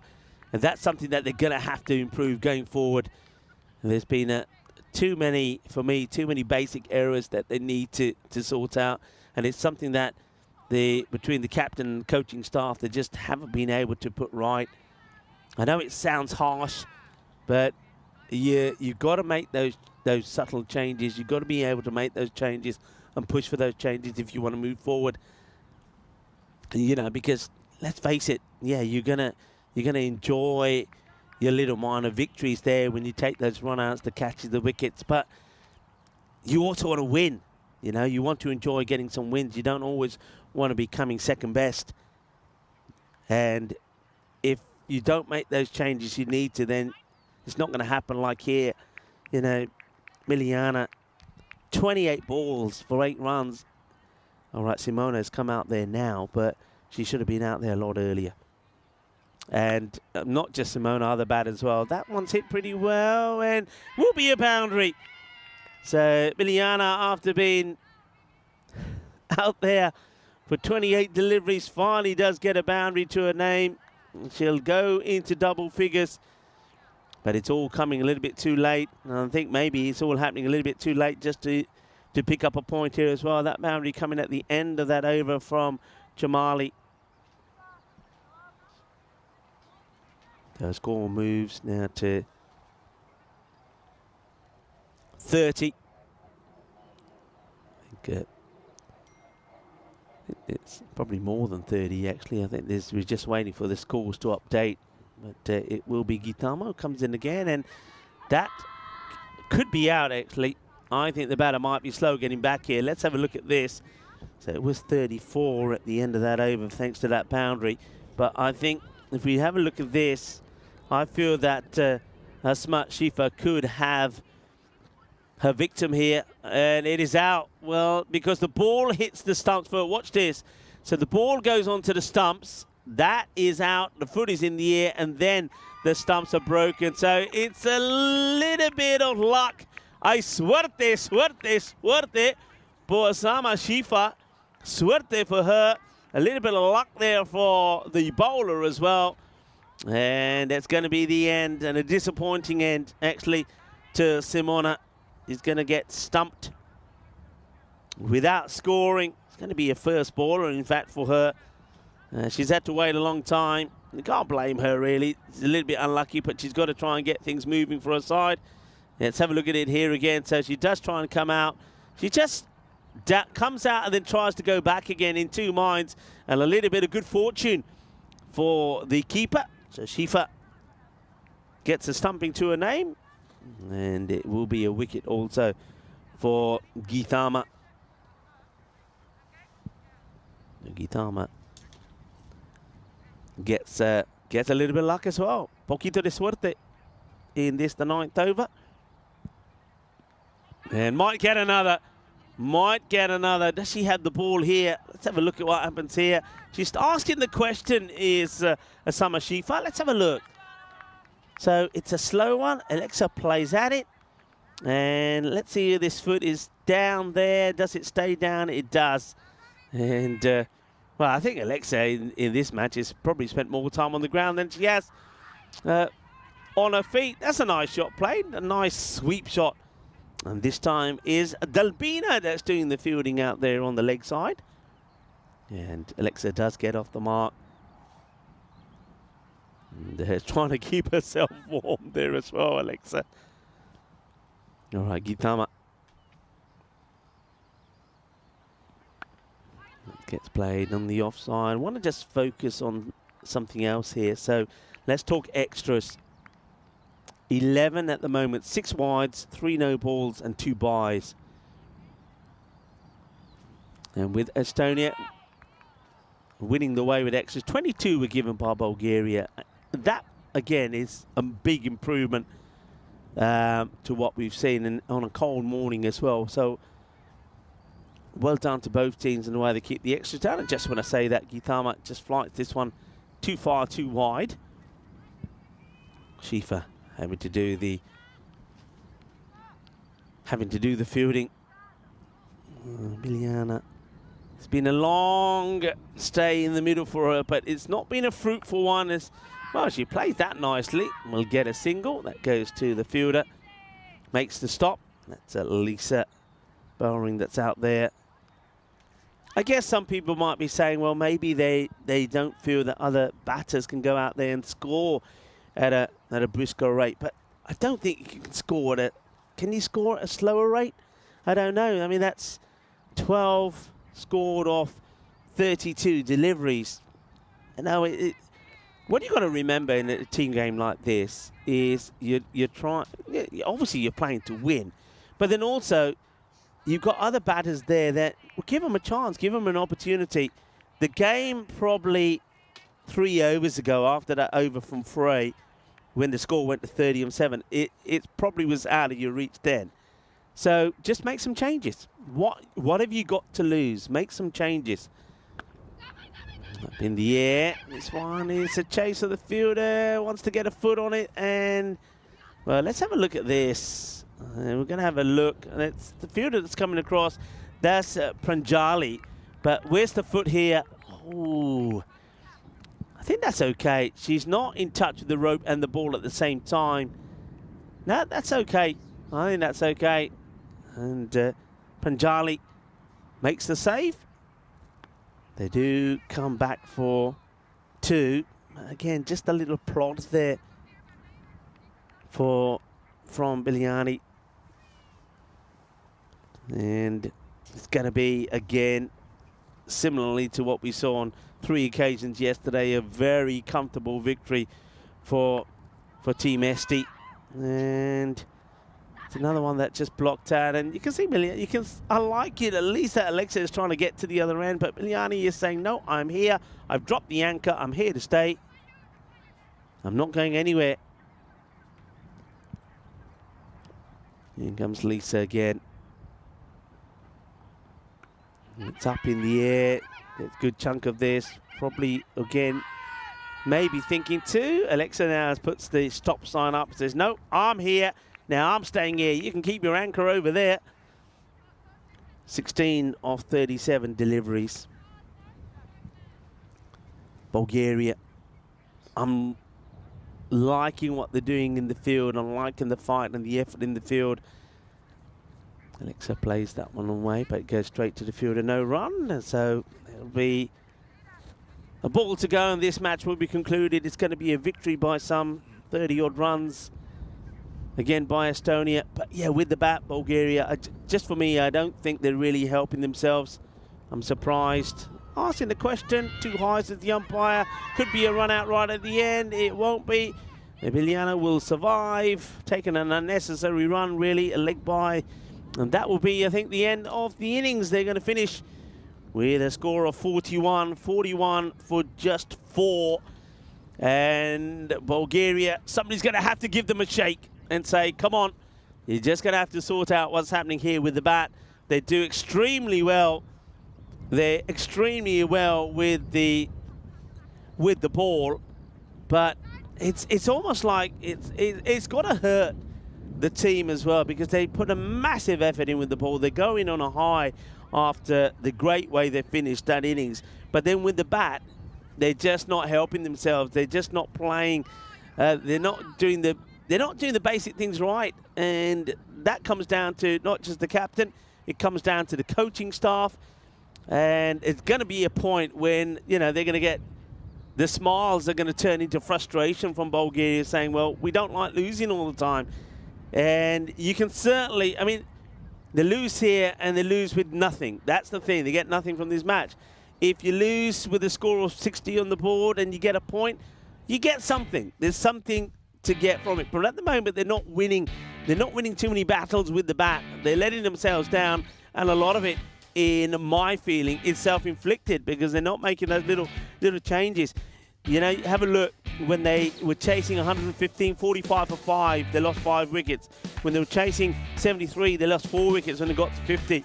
When they were chasing 78, they lost 7, getting to 49. Batting first, 62 for 6. And in this time, chasing a score of 75, they only lose 4 wickets, getting to 41. And out of the 41, you saw that there were 16 scored by Biliana of 37 deliveries. And remember, you had someone like Simona coming out the bat when you were into sort of the last 18 deliveries. So this was, you know, it was kind of hard to watch, you have to say. And the changes that we've been calling for from Bulgaria just not happening. They had a great opportunity, I think, to start today on a bit of a plus note. It doesn't happen, and Estonia will just keep growing in confidence as they make it 5-0 now in this international T10 series against Bulgaria. And that was a little bit of mal suerte, really, for Simona. The ball just comes off the gloves of the keeper, Shifa, and onto the stumps, and they do get the run out. So smiles for Estonia. Estonia at the moment, they're probably feeling that, you know, even if they don't bat well, that they're going to win the match. And, you know, that's just reflected on that result there. They know that, though, they've got to push themselves, Estonia. I mean, it's a win. They'll be happy with the win. But I think their own coaching staff will be looking at the batting and say, right, okay, well done, we get a win. Brilliant work from the bowling department. They kept the extras really low there as well. Only went for, I think in the end, 13, yeah. 7 wides, 3 no balls and 2 byes. So the bowling department, great. When it came to the fielding, the catching was really good. But they will be concerned, maybe not in this series, but they were concerned that batting, especially when you got the likes of those good batters in the side, that A, that some of those good batters are not going out there and getting a hit, and B, that they're not going on to score big runs. 70-odd, it's enough to win a game, but you know you should be going better. You should be challenging yourself to go bigger and better, and maybe you're going to see that in the 2 remaining matches here today. So we're going to leave you with that match summary. Also, we've got I think we've got about 45 minutes before we come back to you. Remember, things in Sweden will be kicking off pretty soon as well, with Vinny Sandu and Tina Goff talking you through the action there for match number 3 between Malmöhus and Gothenburg. Remember that Malmöhus won 2 matches yesterday with 2 to play. So Gothenburg, they've got to get a win themselves in that first match. Otherwise that series is done and dusted as well. So we're going to take a little break here now. Time for us to maybe warm up a little bit with a nice mug of hot chocolate with marshmallows and plenty of chocolate inside there will be very nice. Some of that old chocolate sprinkle stuff on top will be absolutely beautiful. So anybody that wants to make me a nice hot chocolate, that'd be nice. Or even come down with some alu and muli parontas with some yogurt. That'd be very nice as well. But join us back. And Rico Full here, along with the European Cricket Network, will return in around about 40 minutes time to get set for the start of match number 6 between Estonia and Bulgaria. Está pronto, mi familia.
This European cricket event is proudly brought to you by HCL Software, Rado and 1xBet.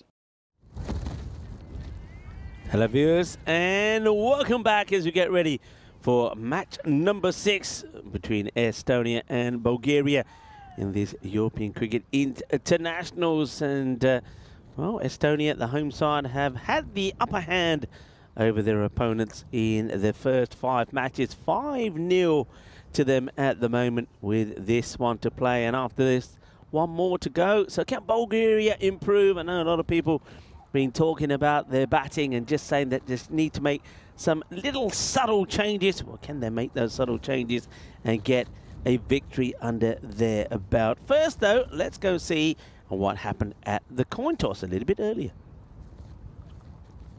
Welcome to match 6. Bulgaria are going to flip the coin and Estonia are going to call it in the air. Tails is the call. It is tails. Okay, Estonia have won the toss. They're going to have a bat.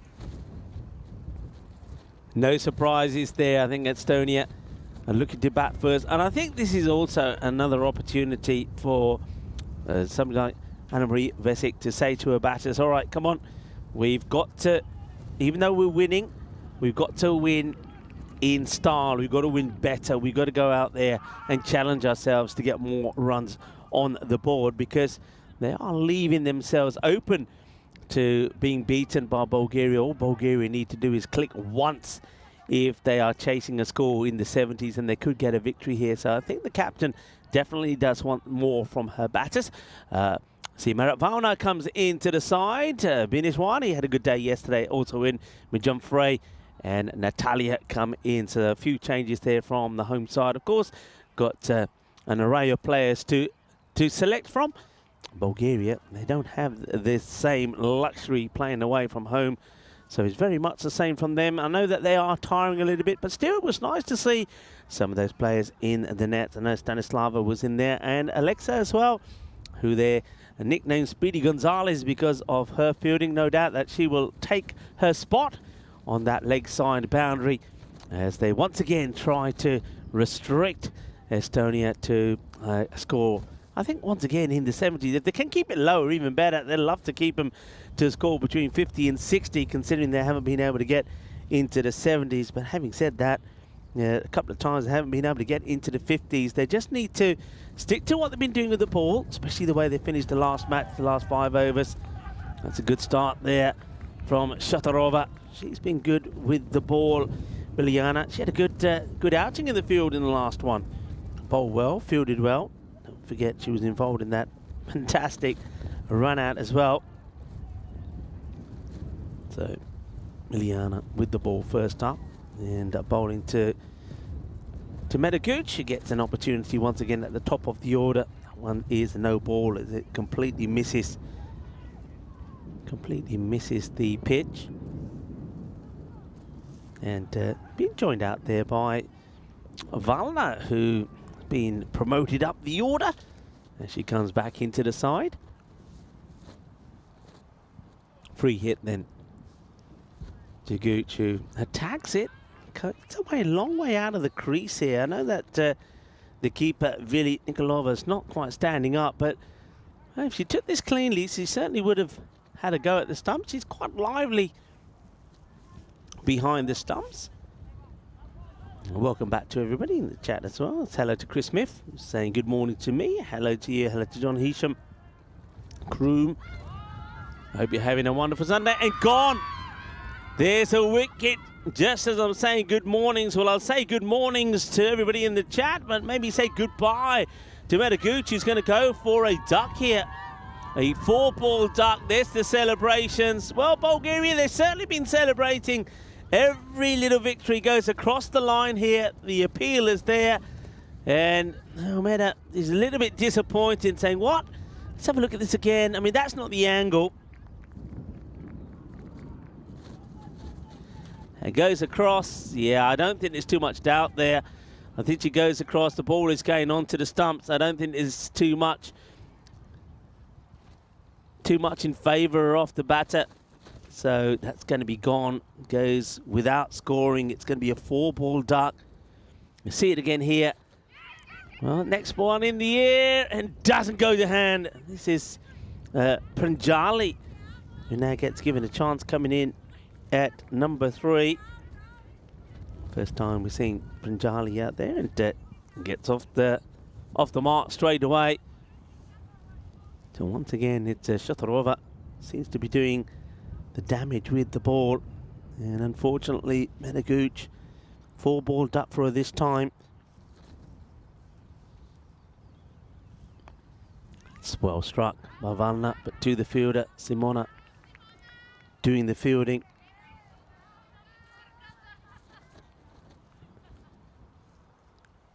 Biljana certainly has found, I'm not going to say it, I'm going to let her bowl this ball, then I'll say it, because I know what will happen, and you'll all be pointing fingers at me again.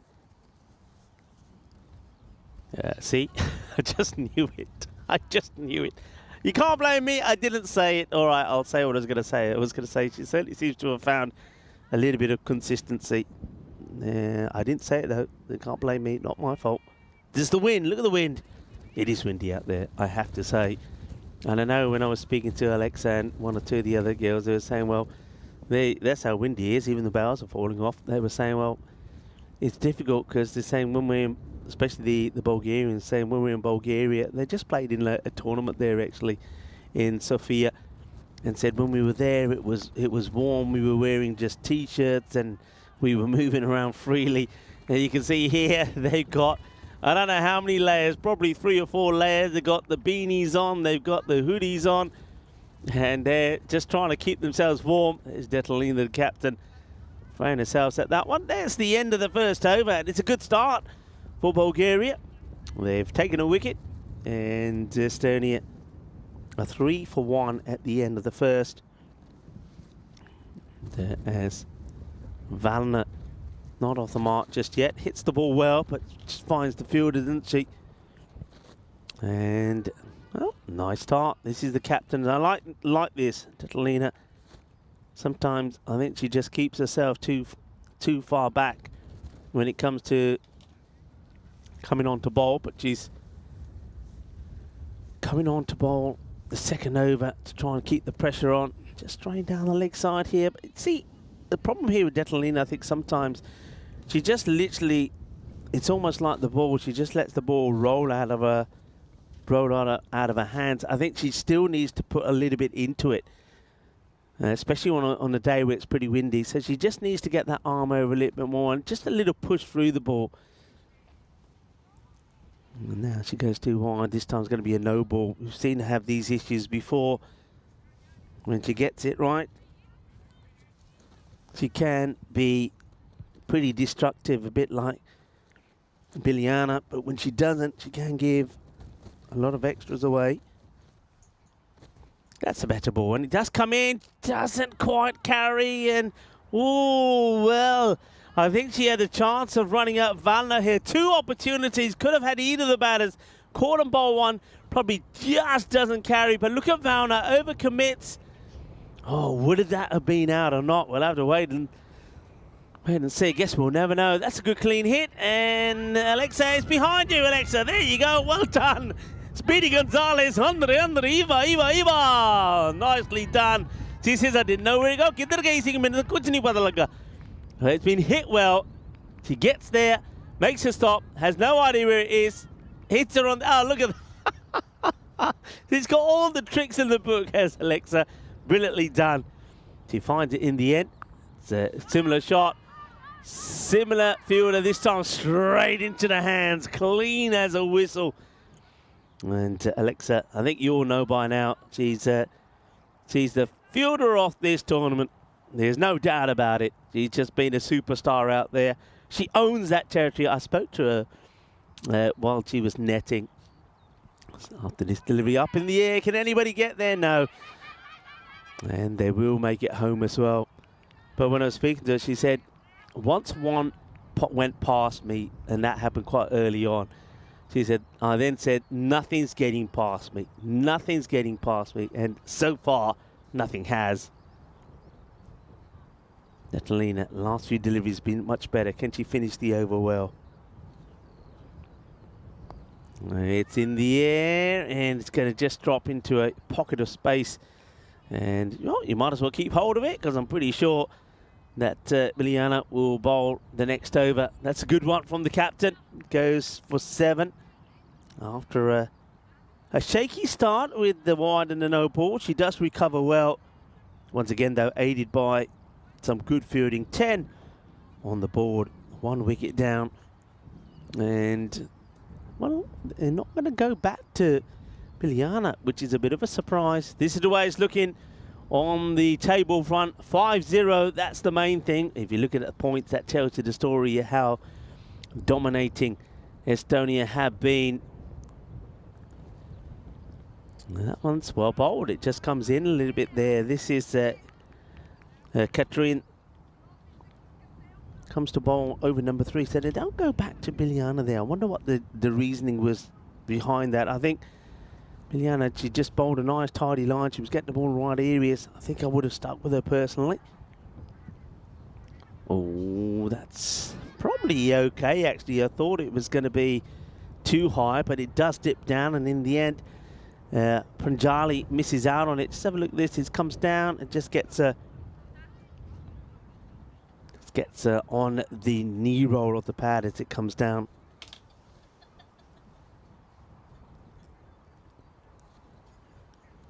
And that, oh, that's so unlucky. That is so unlucky from Katrin. Watch how this one comes in. It moves in the air and then also off the seam when it pitches.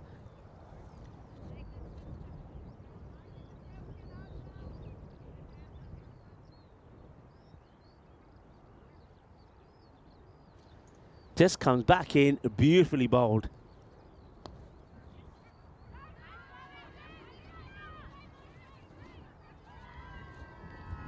That one will go all the way to the boundary. It's a nice strike. And Pranjali is making the most of being out there in the middle. She's got a good little wristy stylish action when she's striking the ball. Gets that one away quite nicely. Big effort on the boundary, but couldn't stop it. It's going to be 4 more runs. Katrin flights it up even further, and well, that's well fielded. Could be an opportunity here. Well, go to the other end, throw the other end, throw the other end, go the other end. Oh no, well, I don't know why they don't throw the ball at the other end. I mean, it could be out, but it may not be out. And if it's not out, it certainly would have been at the other end because both batters were in the same area. Let's have a look at this. Oh, well, do they get away with this? Here they go, both running at the same end. In comes the throw. Well, somebody's out, and I get the feeling that is probably going to be Valna that's going to have to be given a marching orders. Well, it's a celebration. They do get a wicket. And it will be Valna that's going to have to go.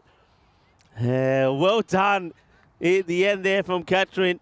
But I just had the feeling that if the batter did get in, with both of them standing in the same crease, he could have thrown it the other way. Well, Valna, she hands over the bat to the next batter going in. So Pranjali will have to be joined by a new batter. There have been a number of run-outs, haven't they, for Estonia. Here's another one. So you can see it's Valna who should have actually carried on going at the other end. She probably would have made it because the throw goes to the bowler's side. So Valna will depart. It's that struck well. Alexa in the action again. Down she goes. In comes the throw. And that's the 3rd over comes to an end. So end of the power play now. So score, it moves to 15, but they have taken a 2nd wicket. And with Valna departing in that one. That's a good comeback, actually, isn't it, from Katrin? After being hit for a boundary, she comes back well. Valna was the batter to go. She went for 1 of 4. And that over there from Katrin just going for the 5 runs. Lisa Bowering, though, has now come in at number 4. She was the player of the match in the last match. Not surprising, really. She scored 37 not out. And also picked up 1 for 4. Stanislava to come on to bowl. Starts with one that's way down the leg side.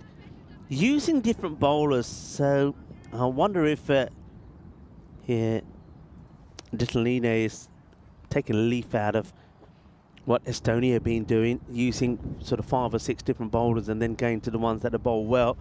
Stanislava, when she's good, she's been good, but we haven't seen her rekindle the kind of form that we saw from him in that 3rd T20 international when she took 4 for 17, and it was the last 2 overs of that 4-over spell that she was so good in.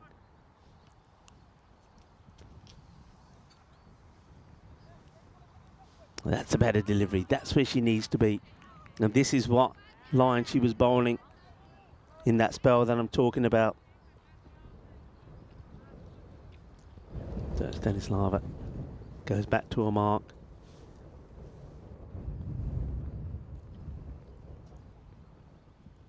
And, well, wide or no ball, wide it will be. It does get past the line.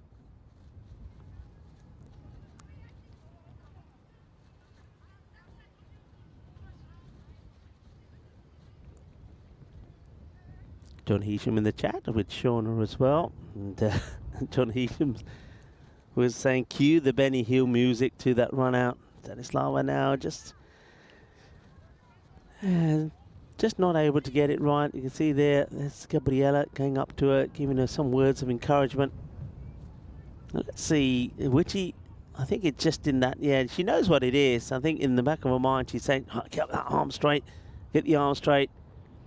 And now that one just goes way down onto the leg side.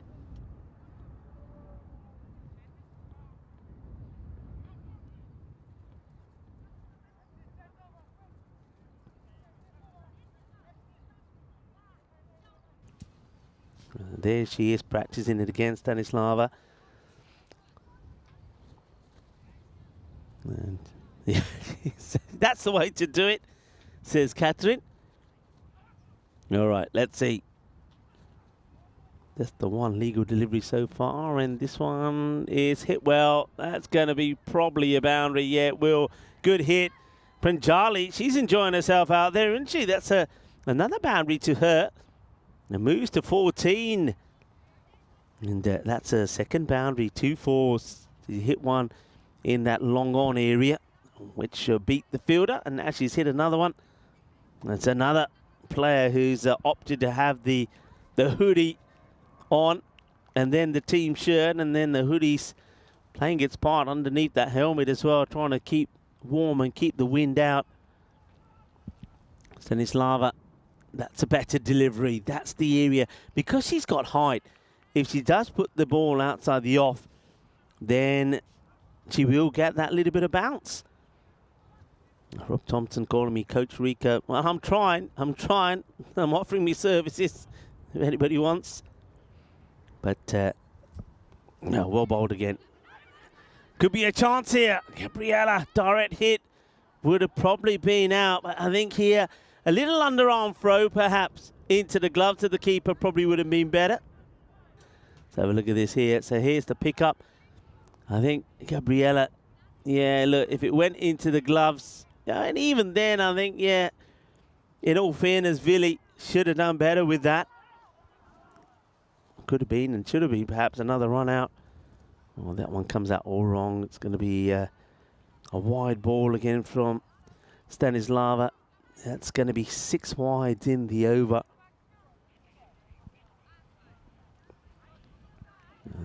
In fact, it's going to be called a no ball now because of how wide it. Well, no ball is called here. I think it maybe because of the bounce, it would have bounced more than twice before it got to the batter's crease. No ball always takes precedent. That one hit well. Will they deal with this? No, it's in the gap between the two fielders that have been put out there. Another really good hit. This time is Lisa Bowering that opens her account with 4 runs. You can see that these two certainly got the aggression, and after a good start from Bulgaria in the first 3 overs, Stanislava, they sort of did this in the last match as well. I think if you think about it, they started well, and then they went with it was Galabova to bowl an over, and she went for 17, and that was a surprise. You weren't sure why they went with Galabova, and maybe here Stanislava, especially when the first 3 bowlers all bowl well. You could have gone back to the captain, Datalina herself. You could have gone back to Biliana. It's a risk that they've taken that hasn't worked really. Can she get her through the over though? Get this one ball in. Not at the moment. It's going to be another wide. So just not being able to get it right here, Stanislava. It's one thing I find with Stanislava is that even once she's delivered, she sort of doesn't have, the movement seems to be like a little bit, that one's a lot better. That was much better. So this time she actually follows up. And so she bowls and she follows up, whereas a lot of the other times she sort of delivers, but then her body straight afterwards is like very stagnant, or she's not following up the bowling. This time she pushes it through. That's better. That's the way she needs to be. That's what she knows she can do. We'll get a run from it. 17 off the over. So very similar, like I said, to what happened in that earlier match today. It was a good start from the bowlers, and 1 over cost them 17. But they did come back well in it. Let's see if they can do the same here. 33 then on the board. 2 wickets down. And it's going to be Gabriella who's going to bowl this over number 5.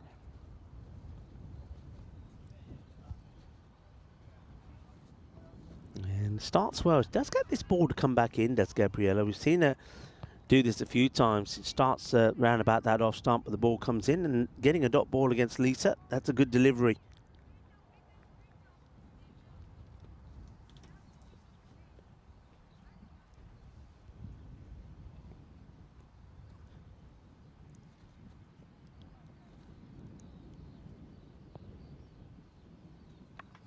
It's hit well. They have got a sweeper out there as well, Martina, but this is going to be chased down by Biljana. Gets the throw in, and it's not the...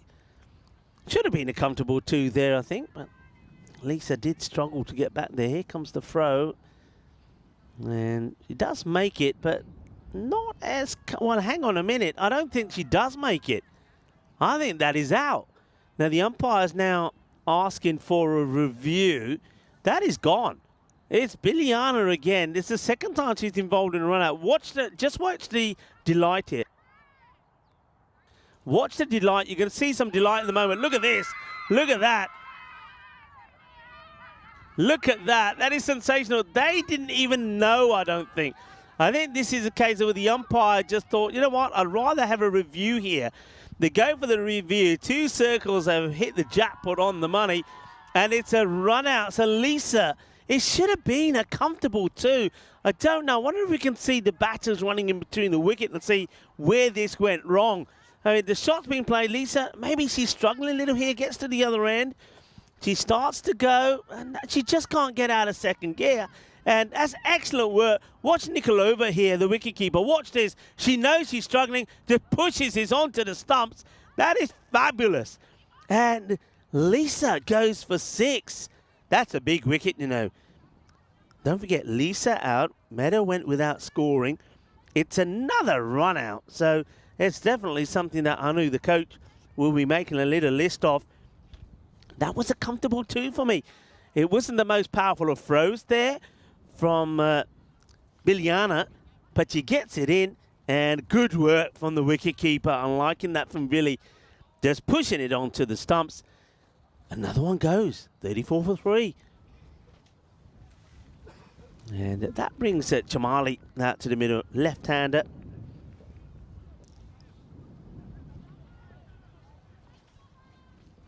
I think we like this left and right-hand combination. Chamali is somebody who I think could quite easily be at the top of the order as well. That one does come back into her.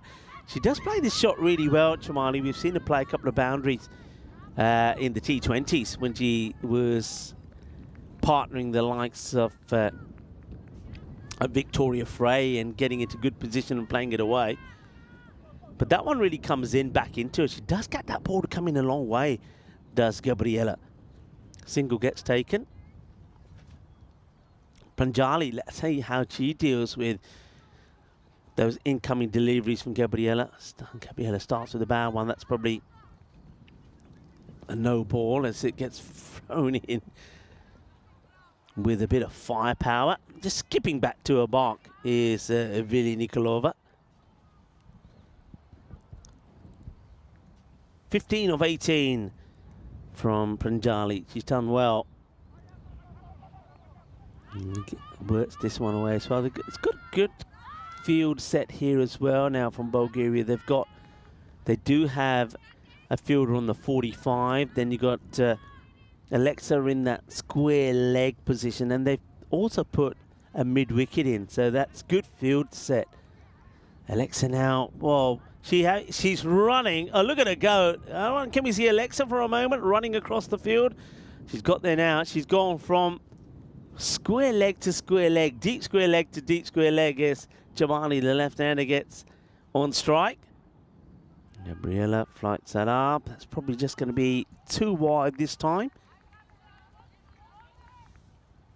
Now this one will have to be bowled again.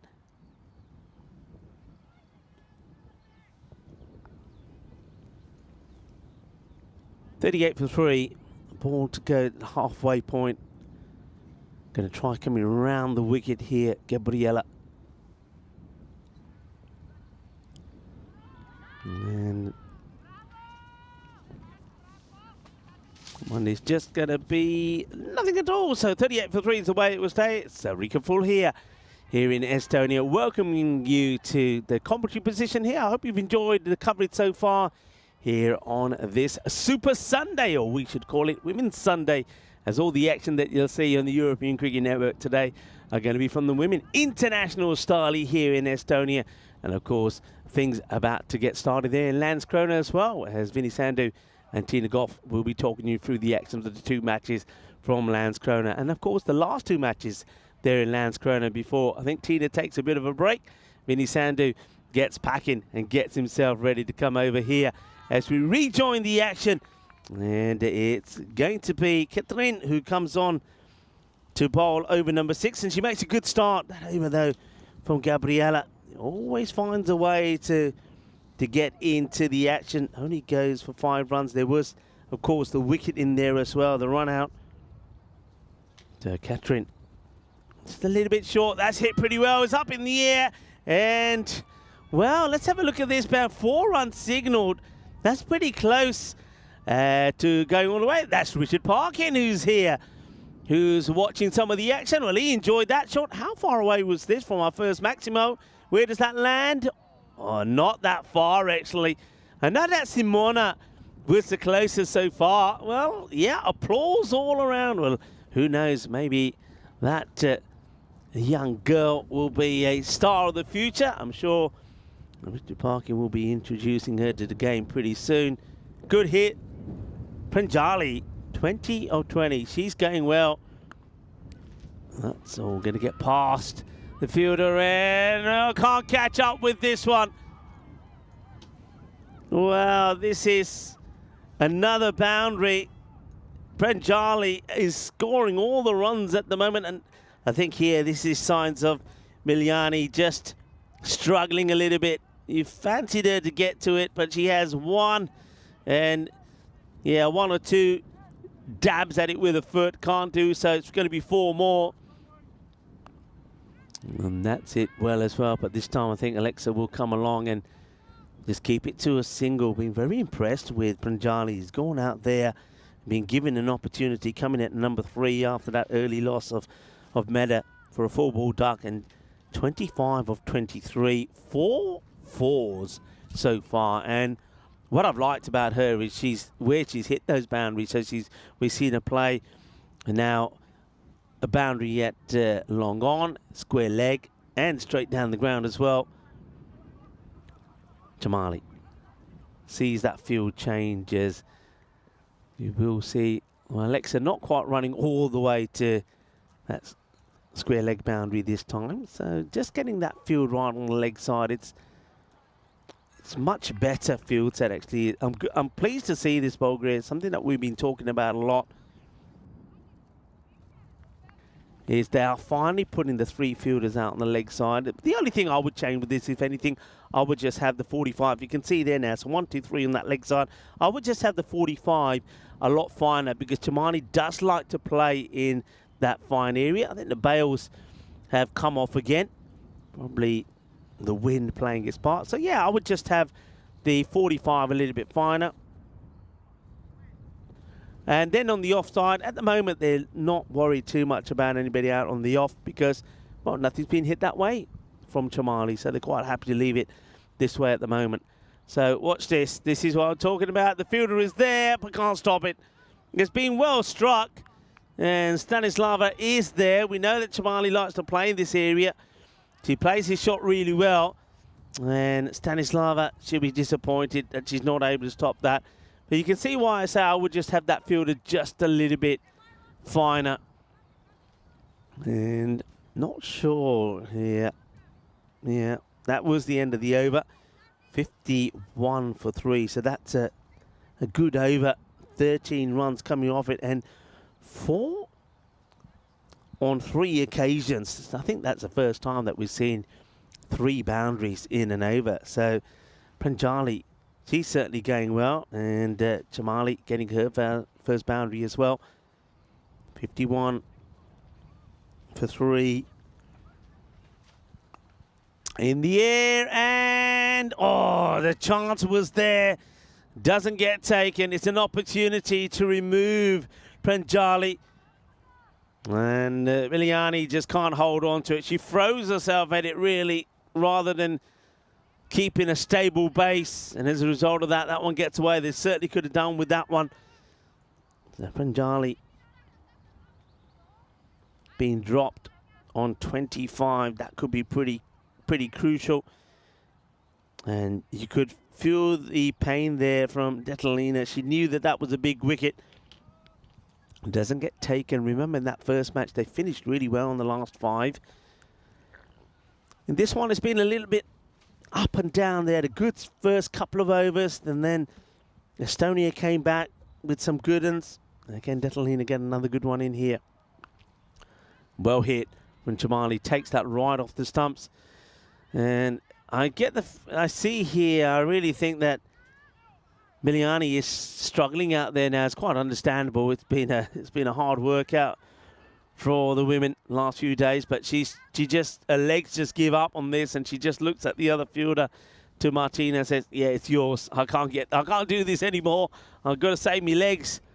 She probably got a fair bit of batting still to do.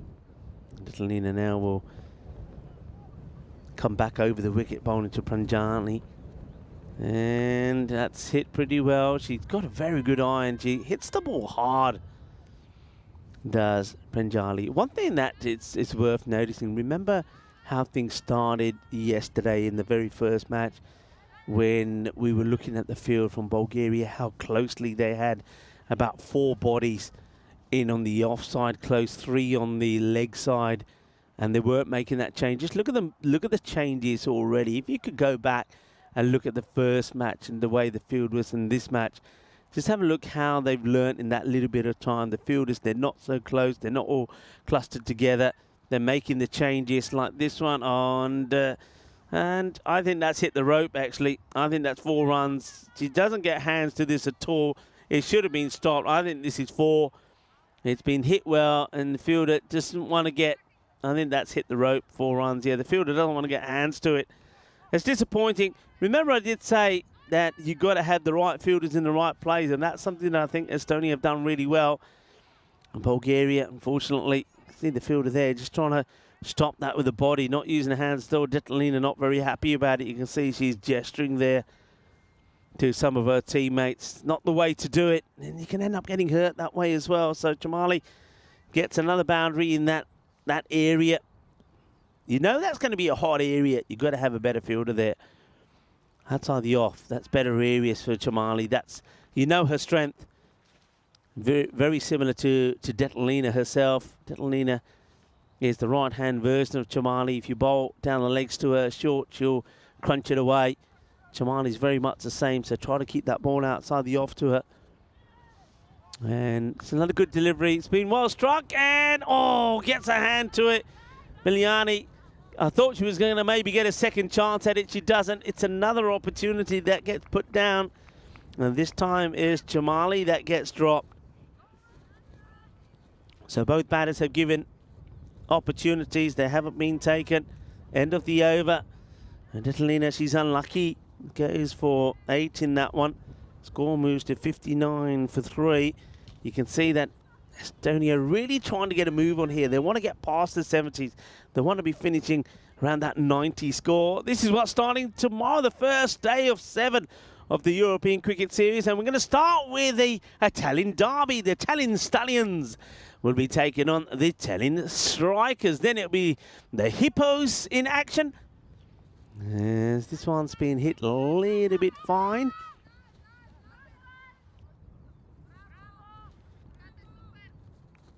Just a single being taken. So, yeah, we'll see the Hippos as well. And a lot of people fancy them to go all the way this time, taking on United. Tartu Wolves will also be in action. The Wolves versus the Stallions will have the Riders in there as well. So, it's going to be a big day of action tomorrow. 5 matches. Of course, day 1 of 7. So do join us for the start of that. Starting early here, by the way. You can see an early start. And comes. It's in the air. It's going to lob it over the infield. So they do go back to Shotrova, who started well with the first over. Only went for 3. And picked up that wicket. A wicket here now would do them wonders. They'd love to pick up the wicket of Pranjali, who's had a super knock so far. She's moved to 28. Here's Jamali now. And hits that well. Once again, she takes it right off the stumps. So Martino will do the fielding. They're going for the second, and they'll get there pretty comfortably. Good running.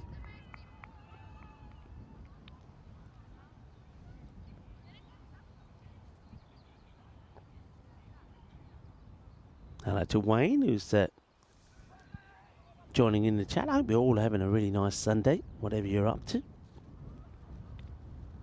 International Museum Day today. One short, says the umpire, so that's just going to be the one run. And of course, here in Tallinn, plenty of museums to visit. I think there's about 10 in total. And just tucks Jamali up a little bit there. It's a shot that she does like to play. Gets a dot ball in. Also, it's World Baking Day today. So let us know if you're baking something. What do you got in the oven at the moment? Anything nice? Some people maybe might have a nice roast dinner in there. Some roast potatoes. Some Yorkshire puddings. Oh, yeah, now you're talking.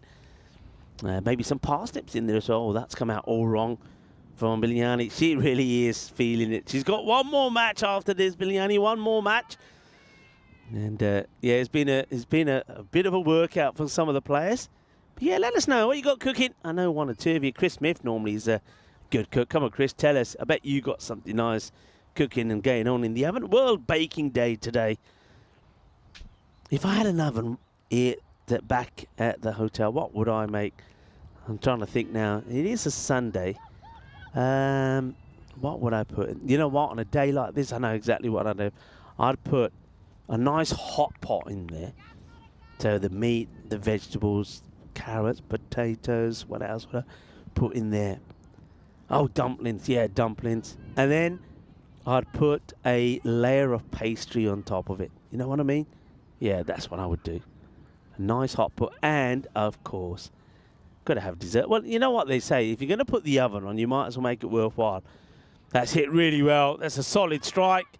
Well watched, though, by the fielder of the tournament, Alexa. Just keeps it to a single. Yeah, got to be a pudding in there as well. Make use of that spare shelf. And apple crumble, of course, it would have to be. Nice apple crumble. I'd make some nice custard to go with it. I'm feeling hungry now, folks. What about you? As we get to the end of the over, 65 then for 3. They should get out of the 70s here. Estonia, that's what they're looking to do.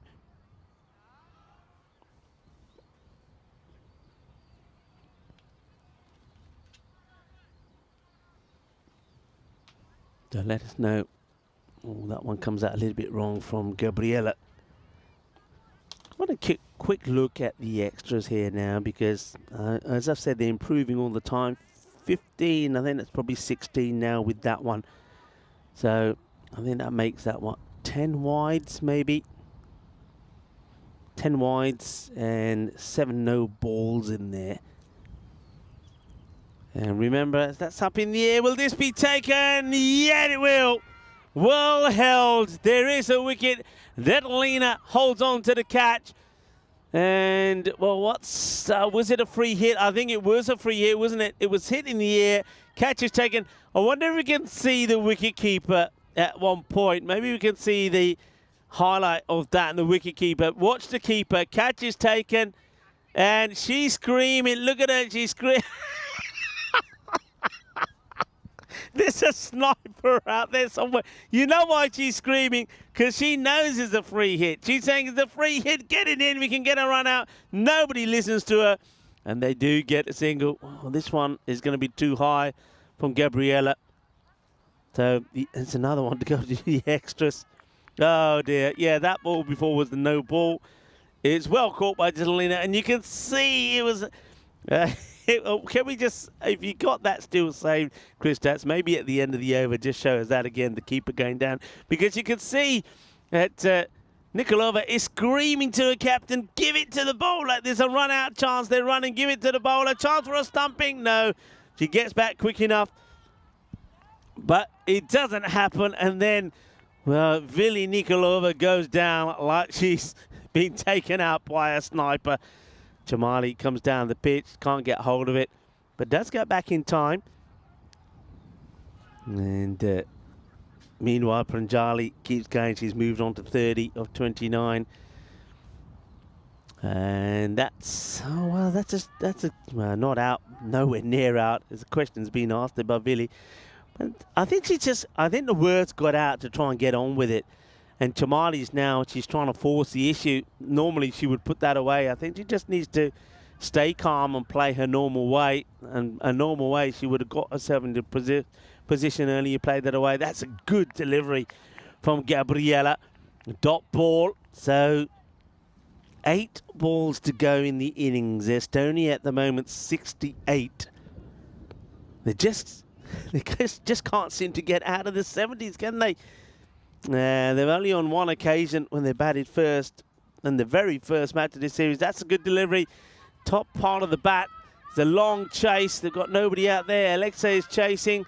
In comes the throw. Well, Alexa, every so often, she's got a habit of doing this. She wants to get a really strong throw in here, but with the low arm action. Oh no, she says, oh no. Don't worry, Alexa. It was always going to be just the 2, and that's what they get. No damage done. In the 70s. Ball to go in the 9th. And, oh, Chamali misses out on it. They're taking it on. A good throw could be in trouble. I think that's going to be out. It's a direct hit. Look at Gabriela. She is absolutely pumped. Now then all go over to the fielder who picked it up. She saw the batters were taking on the extra, gets the throw in here, and that is gone. That is out. There's no doubt about it, not even in the picture. When we just slow this down a little bit, Chris Tapp, if we go to the side, has been given. Now, I think the stumps are broken before the ball, after the ball hits the stumps. So have a look at this again. So you'll see the ball will hit the stumps first, and then you can see Billy hitting the stump, so no doubt about it. I mean, they'll get one for the wide, but that will be out. And that is it's a bit unfortunate, really, because she batted so well, didn't she? Pranjali, you can see she wanted to get back on strike there, but she's going to have to depart. 30 of 29. What a good knock that's been, actually, from her. And she was out. Again, run out. That's the 3rd run out in the innings. It's been a bit of an issue. That's going to be another wide, unfortunately. Gabriela just can't get out of this over. In comes the throw. What's happened to the batter here, the non-strikers then? What happened to Chamali here? I don't know what's going on here now. But Chamali gets there. She's trying to get back and she just falls over. It's like she falls over her own feet. Gabriela, finish the over. And ask you the question, going down the leg side, not going to be out, but the over does come to an end eventually. And I wonder if that score is right. Shouldn't that be 71 anyway? I'm not going to guess the scorers. I feel that it might be 71. And it will come up in a moment. I think there was another ball to go and the scorers had called it over. But an over to go. Can they get out of the 70s? The thing is, though, as we know with them, the 70s be more than enough to win matches. In fact, they could win matches with 60. But I think they want to back themselves. Yeah, I was correct. So 71 is the score. And so here we are, last over. Who they're going to go to here? Let's see here. I think this is... Oh, I'm not sure about this move, actually. I got the feeling that this might be... Is that Nadia that's bowling here? So, yeah, it is. It's Nadia. So they're going with a completely new bowler to bowl the last.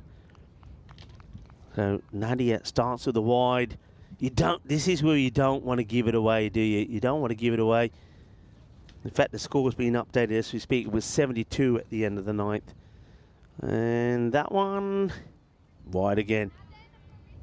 Nadia bowling to Chamali. By the way, it's Binishwani that has come out to join Chamali out there. 74.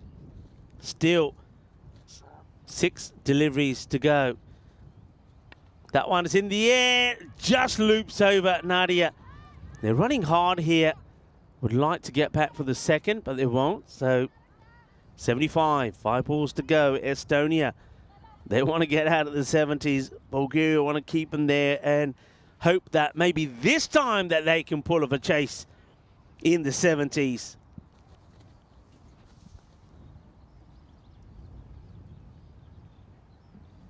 Let's see if anybody got back to me about what they're cooking as well. Steak in garlic butter sauce, chips, fried eggs, and veggies for me tonight. Wayne, liking it, like the sound of that. Anybody can top that? Anybody else in there? On this World Baking Day.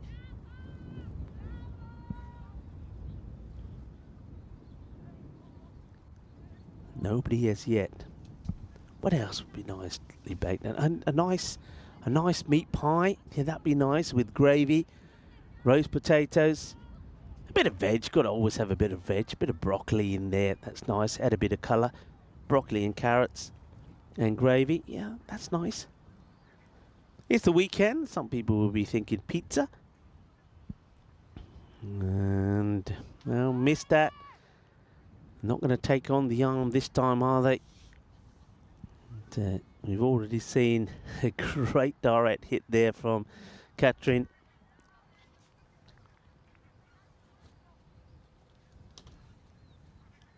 So one more to the score. Still got 4 balls to get through here. It's these little things, isn't there, that Bulgaria will go back and visit. That's a decent delivery. It's going to get over the top. They should be looking for 2 here, and they won't. It's well recovered. It's the throw. Well, then maybe they will now. That's not a good throw. It's unnecessary throw, actually. It just needed to be underarmed in, but at least it's just a single. But yeah, there's a couple of times in the innings when they're fielding Bulgaria where they've just made strange decisions on the bowling front. We saw them do it in the last match as well. They've done it here when they went to Stanislava to bowl that 4th over. When the first 3 overs were so good, they didn't go back to those bowlers. And now, in this last over, for some reason, Detalina has thrown the ball to Nadia, who hasn't bowled at all in this match. Now, I suppose they didn't want to go back to Stanislava because she went for 18, so needed to find a bowler from somewhere. And they go to Nadia, and she just, oh dear, it's just getting worse. It's just getting worse here from Nadia. She just seems to have lost her rhythm completely. And Detalina is not that far away from her. I'm sure she is having a chat with her, but they get to the 80 then. So they've got out of the 70s here, Estonia. Nadia, well, that's a better delivery. In the air, Nadia has taken the catch, but it's not going to be out because there's another one of those. Look at Vili. Now they're going to run. Can they get the run out? Can they? No, she can't pick the ball up. Oh, dear. Well, she held on to the catch. And then what happened here? Let's see. How do they get a run here? So it's a free hit. Remember, got the ball before. So the catch is taken. I think she goes for the run out. Throw it anyway. The batter was in. Didn't have to. Then Detalina, who was in that position, has to run and get it. Probably still a chance here if Nadia could have got the ball, which she can't. And it ends up being a single. And that's probably the second occasion where a catch has been taken off the free hit. Nadia to Chamali. Chamali slices it up in the air. It doesn't go to hand. The batters don't run this time. There's a dot ball as Gabriella charging in like a bulldog. Throws herself at it. Almost takes out Simona in the process. Last ball maybe. And a bit of bat on it. Will they run? They should. It could be a run out. It should be a run out. In fact, it'll be a knockout instead. And that's why, if you're a wicketkeeper, you wear a helmet. It should have just been an easy throw back. And it's a knockout blow. Well, Bulgaria, I suppose, well, they're happy. They come up, hug at each other, just Jamali and Venus. Estonia, they will go to 83. They will get at least past the 70s. 83 it will be for 4. So once again, I mean, okay, Bulgaria, let's talk about it. 38 was the score at 5 overs. Then you had that Katrina's over went for 13. But they fought well. They kept it pretty tidy most of the time. But yeah, just Nadia, you got to feel for her a bit. In the end, she gets out of the over pretty well. It goes for 10. But there was the one over from Stanislava that didn't quite go to plan. High fives all around for Estonia. And they'll be more than confident after defending a score in the 70s on a number of occasions that they can do the same here again. And this was a double opportunity maybe. First, the ball doesn't quite carry for the catch. This was an interesting moment. How did that end up there? Well, I don't know, but it did. Alexa says, I don't know where it went, but I found it. Or it found me, whichever way you want to put it. And there was some good shots. I've got to say, I did love the batting of Pranjali. She played some lovely shots, 30 for 29. That was her first boundary. But of course, she didn't stop there. This was the one where there was that run out, and it was Valna that had to go. She didn't really get too much of an opportunity, unfortunately. Just got to one before she gets run out. That's been an issue a little bit of Estonia. There was 3 run-outs in this innings as well. And one of them, well, I think we'll see one which was totally unexpected. That one was just a lovely shot. That was Lisa getting off the mark. And this is the one here, I think, the run-out where just couldn't get going, Lisa. And it, again, good flick onto the stumps from the wicketkeeper. The throw, here's the throw once again. It's Biljana who gets the throw in Shotorova. And Nikolova does the rest, though, getting the wicket early of Lisa. But, well, Lisa might have been gone, but Pranjali was still there. She really batted like a trooper. This one also beat everybody, went all the way to the boundary as well. 4 fours in that 30 that she made. And she would also eventually be run out. And fielding, just couldn't get the right fielders in the right place, could they? A couple of times Shamali got lucky with the shots down the ground. This one was caught, but it was a no ball free hit. I caught it, that's out, isn't it? And no, then she holds her head saying, oh no, you're kidding me. This one went for the big throw and ends up leaving a big divot in the ground. Then another run out, good pick up, good throw, and that would be the end of Pranjali. You just saw the way that she was running there, Pranjali, with the bat high in the air. I think she probably wouldn't have made it anyway, but got to be with the bat slid on the ground. That was another chance possibly. First of all, they missed it. The catch, it was that free hit again, I remember. Catch was taken, went for the run out, missed it. Definitely chased after it, tried to pass it back. Talk about passing back, what about that? That's not the way to do it. Knock out the wicketkeeper in the process. Really Nikolova. And maybe she will be the key in the reply here from Bulgaria. Can she get some runs on the board? Can Detlina do the same? Will they go with Simona up the order in the power play to maybe give them a little bit of power they need to get the start of this innings? That's our scorecard. 30 runs then from Pranjali. A fine 19 from Chamali as well. And on the extra front, well, I suppose the last over didn't quite help their cause, but it's not the worst. 24 extras, 13 wides, 11 no balls. And in the front of buys, actually, no buys at all. So that's quite an achievement there. So Nikolova, well done to her behind the stumps. And let's have a quick look at the bowling. So just the one wicket that goes to the bowler, that's Biljani. All the others, once again, run out. So Estonia, maybe you can see that maybe they need to do a little bit of practicing in their calling and running between the wickets. Well, after that exciting innings, it's time to take a short break. We will be back in about 10 minutes time to once again talk about Bulgaria and their batting. Can they get a win under their belt? Well, they've only got this match and one more to try and do it in. They don't want to leave Estonia without a win. Can they come good? Can their batting click in this one? Needing 83 for victory. Rico Full here. Join us back in about 10 minutes time.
This European cricket event is proudly brought to you by HCL Software, Rado and 1xBet.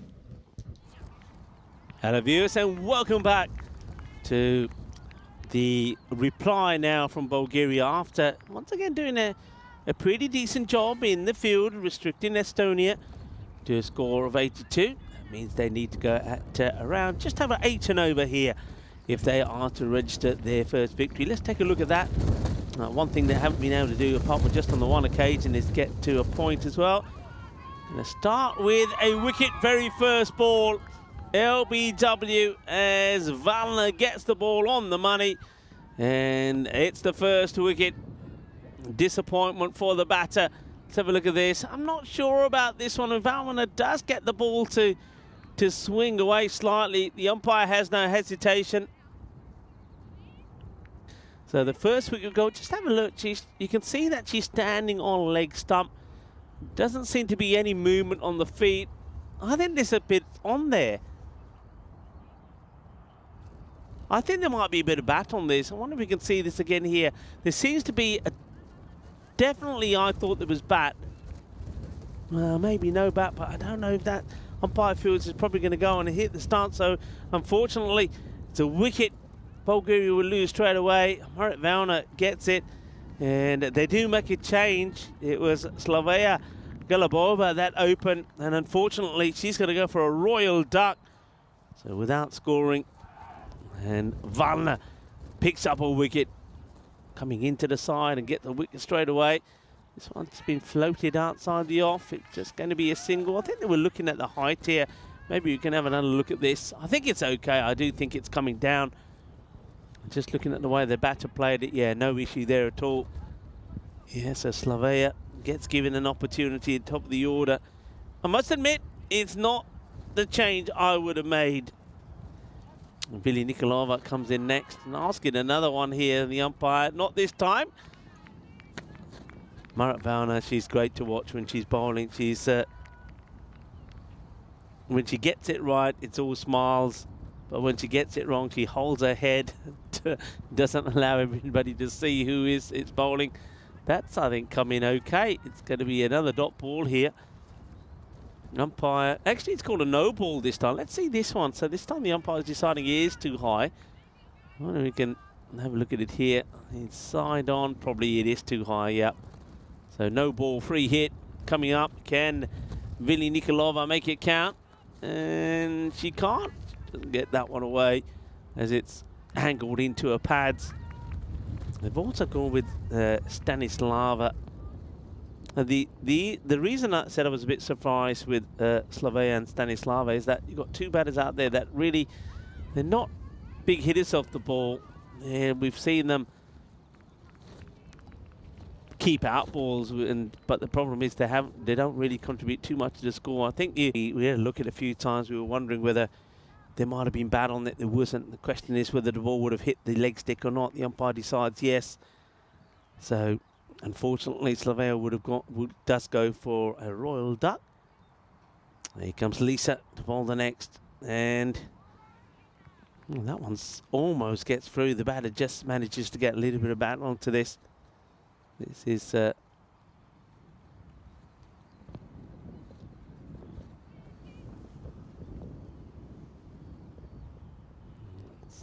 little bit too wide on this occasion. It's a wide ball signal.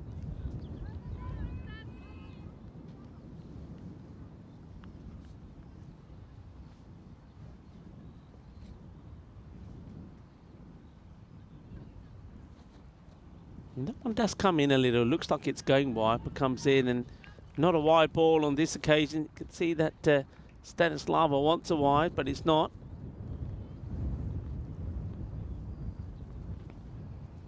And this one now starts to certainly moving in the air from Lisa. She seems to have taken a little bit of the pace off the ball. She's just floating it up there.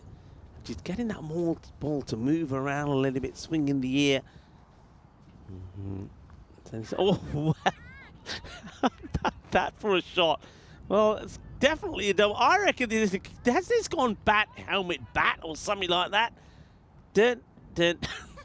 What is She's hit this twice. She's hit it once and twice, so that's quite a remarkable shot. That one will be a wide. Wow.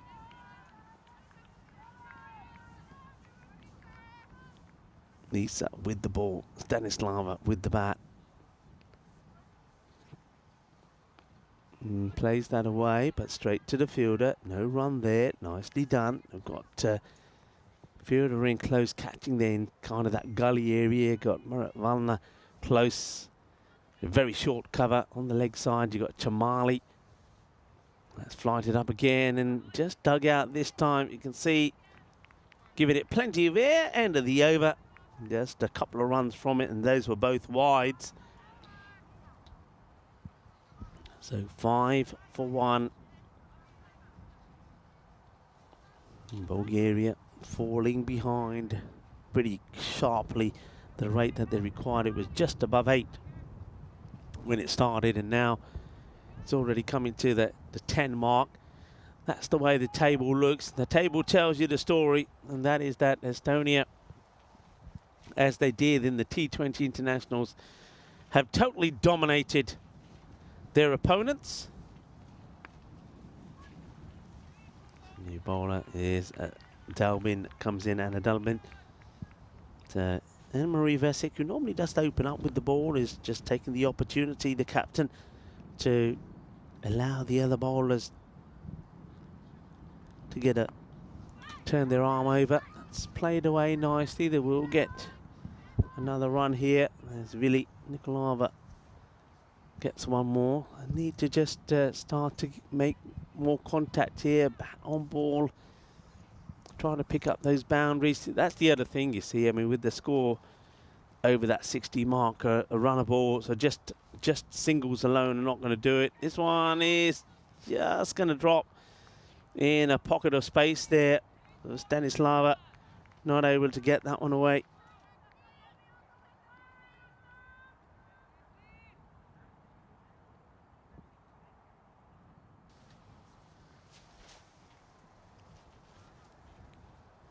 Dalbina once again. That's in the air, and that one also will drop into a bit of space, so she will get some runs here. Hands a strike over to Nikolova. Now Nikolova, if you can stay there, she can be pretty aggressive. You know, she's got some good shots. And she's trying to play that in the wrong area there. That ball is a good delivery outside the off stump, just inside that wide line, and you see Nikolova trying to go across and play it on the leg side. Should really be looking to hit that out on the offside. And that's one thing that I think, and that one is a possibility. That's actually well stopped, and that's where the headgear, the Hannibal Lecter kind of head protection for the wicket keeper Natalia does the job, because I think she gets that sort of in that the facial zone. It will be a wide delivery. Dalbina comes in again. Lie it down the leg side. This time well played, but see, Estonia, one thing that they've done very well, this, the captain Vesic doing the fielding, is they've kind of sussed out the batters, so the bowlers have been encouraged to bowl outside the off stump because they know that the batters do struggle to get those ones away. That's the end of the over. And it's going to be 9 for 1 after 3. So power play not too much in it, actually. It's only about 6 runs because at this point Estonia were 15 for 2. So but then there was that surprise choice. Stanislava came on to bowl and went for 18. There was another big over in there, one that went for 13 from Katrin. And that's what put Estonia back on top and helped them to get past the 80. Chamali to now bowl. She's wearing her headscarf to keep her head and her ears warm. So Chamali Lukuge. That's a nice shot, but to the fielder, they will take the single. But what they have done, if the ball is too straight or if it does straight down the leg side, they've set a really good field, and they've got Vesic, who's behind square on the boundary. They've got a mid-wicket and kind of a a wide long on in place. So they've patrolled that boundary. They know that that's where the ball is going to go. But then they've also got Medicucci, who's in there kind of a inside the circle as well for any miss hit, any catching opportunity. So this is what I'm talking about here. So this Meta, that one will just get past her, but they've got protection behind. So they've kind of got 3 on the boundary, and then you've got 2 inside the circle. And that works well, and that's something that I think Bulgaria, certainly going forward, when they look back on all of these matches and they start to plan for their next tour, that's something they need to work on. The other thing that they've done pretty well here, maybe you can see this when we do have a look at the wide lens, so you can see where the fielders are. They've got a fielder right straight behind as well. There's Binishwani. So they've covered all. So you can see Binish there right in front of us here, bottom of the screen. You can see the 2 fielders down the leg side. So they'll come into play here now. So they've protected that shot that goes for the infield. That's Lisa who's there. So Lisa does the fielding there. They've got Vesic, who's then behind square, and they've got one there in between the 2 as well. And that works a treat, and it just saves so many runs. So this time it's not hit well. So this time Meta will do the fielding, who's, well, she's got a nice bit of headgear on. So there you go there, 1, 2, 3 on the leg side, 2 in close in the circle, and that just means that just starves them of the runs. That one gets through. It's going to be a wide. It gets through the legs of the wicketkeeper, Natalia, and they will take an extra. So 2 wides on that occasion. But all these things are something that Bulgaria have to take away from this and work on. And they certainly got, it's very early in the season, they've certainly got time to work on it as well. Tamali, just, you can see why she's trying to get that ball on the offside. This time it's straight, that's hit well in the air, but again, to one of those 2 fielders. So a good field set. It's working a treat at the moment for Estonia. I do like the fact that they have got that 1 fielder dead straight as well. That's Wani. So if there is one that gets hit straight down the ground, they're covering all the possible boundaries. And at the moment, they don't feel the need to have a sweeper out on the offside. The other thing they do well, and I've touched on this before, they move those fielders around. So Meta, who was in close in that last over, she's been replaced by Jamali. Meta goes across to the offside, and they'll keep doing that. I think that's very important as well, just to make everybody feel that they're in the game. Everybody gets to see a different part of the ground. That was a little bit too much, as we're going to see a young lady who put a great effort in with the bat, Panjali, batted very well for 30. Now she's getting an opportunity to turn her arm over. It's hit well. This one could challenge that field, and it will. It's going to be 4 runs. Cuatro carreras as the 2 fielders. Well, I don't know whether they collide or just give each other a hug, but that's going to be 4 runs. It's the first boundary that's well struck and really well played away. Let's have a look at this. Good strike. It gets past the inner fielder, and on this occasion, those 2 fielders can't stop it. And in the end, I think, we don't get that on camera, but they end up stopping each other. And asking the question out. Well, it's a full delivery. And is it a full ball straight right onto the pads? Let's have a look. Let's see where this impact is. She does come right across. Oh, it's another one of those, you know. I think the umpire has decided that one is going to go on and hit the leg stump. And Pranjali will pick up a wicket, so she's having a good day. Unfortunately, that's going to be the end of Nikolova, who does the right thing, just accepts the decision and has to go. She's not happy about it. I wonder if we can see it one more time here. Let's have a look at this. And yeah, I think that's a fair enough call. I think that ball is full. It's probably going to hit. It's probably going to hit leg stump. The batter does come across, so you can see why the umpire's given that. So, unfortunately, lose a wicket just when they get a boundary. And Simona now comes out. Now being told that Simona, when they played those matches in Sofia not long ago, was in good form with the bat. She hit some big shots, some big sixes. It'd be a good time for her to find that form here, wouldn't it? That's well bowled. It gets played. It's not going to be a run. Chamali doing the fielding. They'd be disappointed, though, to lose Vili just when she looked like she was starting to open up. That's up in the air, and oh, well, Valna. Almost holds onto it, now holds her head. Gets a hand, it almost sticks and it almost falls into the other hand. Have a look at this. Almost gets it at the second attempt. Gets played away, no run this time. Wait, says the batter on strike. That is Stanislava. Problem with Stanislava is this is my concern, that with Stanislava, not that Slavea spent too much time out there in the middle. They're two batters. They can occupy the crease, but they can chew up a lot of deliveries. So that's not going to help their cause. The over comes to an end. The score moves to 21 for 2 at the halfway point. And well, this is a reminder of our events coming up. Romania, Belgium, England and Czechia. And all kinds of action. T20 internationals. We'll see some more women's cricket as well.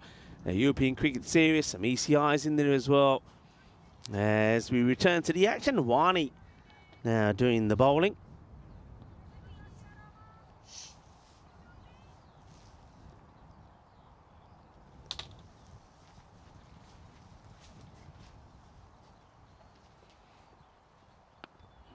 Just slices that up. Just take a single. Simona will come and get the one. Right, now Stanislava's got to do her part out there. I think she's just got to be brave and just try and play her shots. The rate has already gone up to 12, and we know, let's be honest, that Bulgaria have never gone anywhere near this rate. So the chances of them pulling something off here are pretty slim. But that's a nice looking shot. It will be a chase there for the fielder. And that's going to be out. That's run out. Going for the second. It's good bit of work there. And somebody who's having a bit of a field day at the moment is Pranjali. She can't seem to do anything wrong. Scored 30 runs with the bat. Just picked up her first wicket. Well, she's little, so you can't lift her up. Chases it hard. Gets there. Turns around. Gets the throw in. And it takes a lot of bobbles. I love to follow this ball again, because when you see the throw coming in from the arm, it looks like it's never going to go into the stumps. But somehow it hits one bump, another. Watch this. Bounce, bounce, bounce. And it just keeps on going towards the stumps and not even in the shot. I wonder if we can follow the batters here, because certainly didn't look like it was going to be 2 runs. So somewhere along the line there, they must have hesitated for Stanislava not to. So here we look at it again here. I mean, they're just trotting so slowly. You never really ran the first one quick. So the wicket will go. I'm sure that's Stanislava, actually, that's out. We've got that the wrong way around. Stanislava is the batter. That is out. That's Simona is still there. So they're going to have to get that right. And that's going to be a wide. Now, you've got to be running here. They will run. So Simon will get herself back on strike. A wide ball. But yeah, you just didn't run the first one hard. You can see that Simona knew. As I said, you're not going to get these runs by just taking singles. So you've got to run hard. Wani bowling to Simona. Now we know she's got what it takes to get some big shots in, but can she get the ball in the right area? There's somebody there in the background going for a Sunday afternoon stroll with a very nice looking dog there. Looked a bit like a Doberman, actually. Certainly scared all the geese away.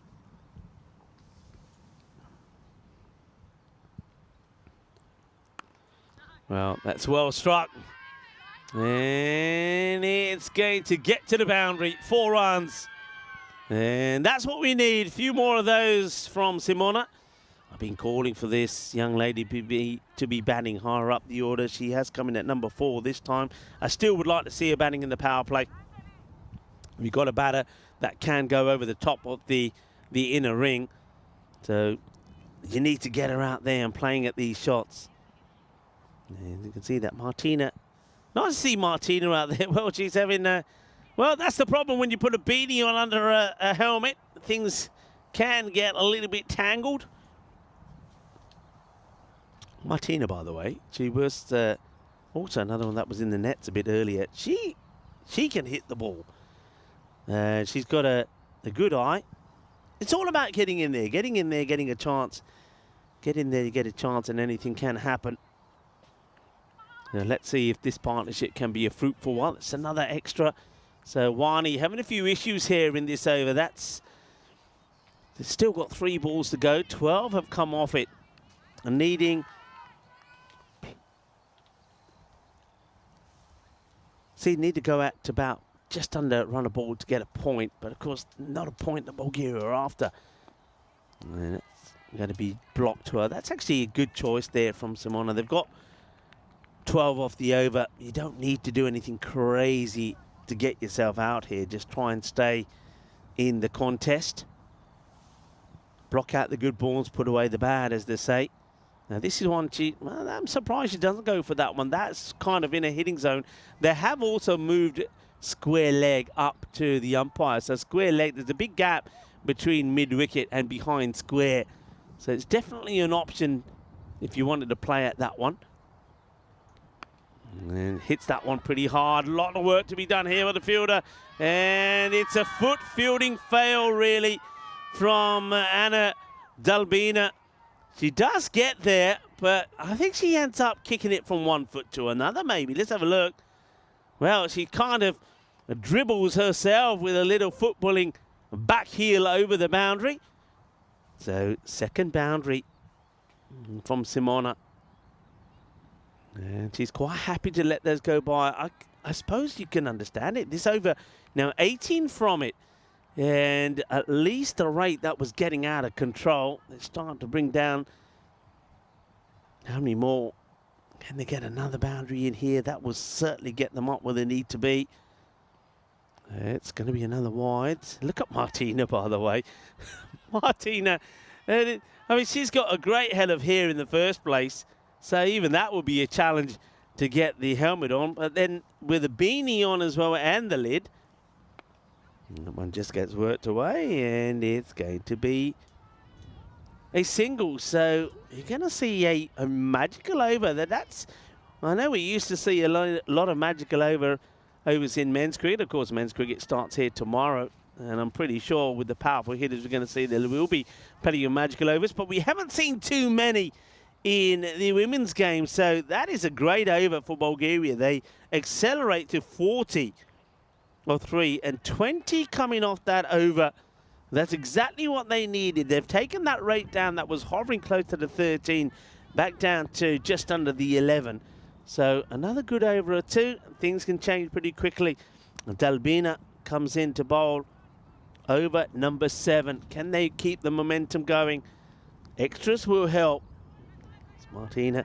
Martina, by the way, hasn't faced a delivery, but she's definitely worked up a heart rate because she's running backwards and forwards. Look at her backing up. Keep an eye on the backing up of Martina. Here she goes. And then she runs back. And she's done a fair bit of that. Another wide. So 58 for a point. Definitely on course for that, Bulgaria. And if they do that, it'd be an achievement. They've only managed that just once so far. That's well bowled, but well played, well defended.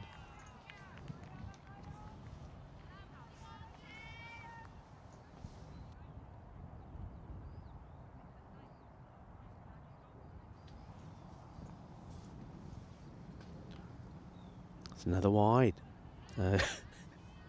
It's almost like Dalbina, just loving it. She's just, you know, we have the music, a highlight music at the end of the day. A bit of back and forth. Well, she's definitely back and forth. Here she goes again. And back she goes.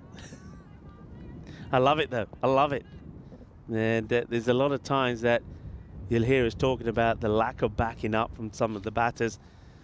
You can see there that Martina is showing them how it should be done. And this time she wants to, this time she goes back and should have been going forward, but she'll get there. She just takes her eye off the ball here and off her partner. So she starts to go forward. I think she got so used to just going back and forth and back and forth that she forgot that she had to get to the other end. Anyway, she's there now. She's facing her first delivery. Well, goes for the big shot and misses out on it. It's going to be a dot ball 9 off the spell so far of Delbin.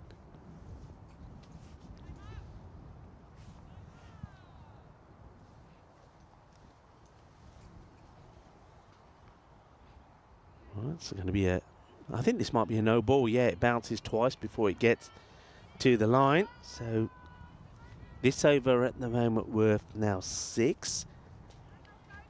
Still plenty of time to get the extra runs you need from it to take it to 10 off the over. The better delivery, and that's interestingly played at. I thought for a moment that she might have top edged this back onto the helmet.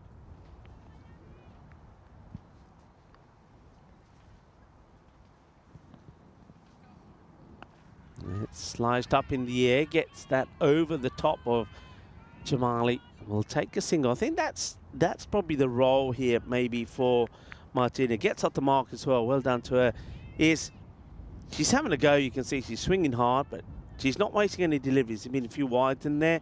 There's not been too many dot balls. She gets a single, and now it's like seeing if Simona can just keep going. Can she find a boundary and win the over for a side? Well, she half-heartedly play. Oh, they're taking this on. They're going to get lucky.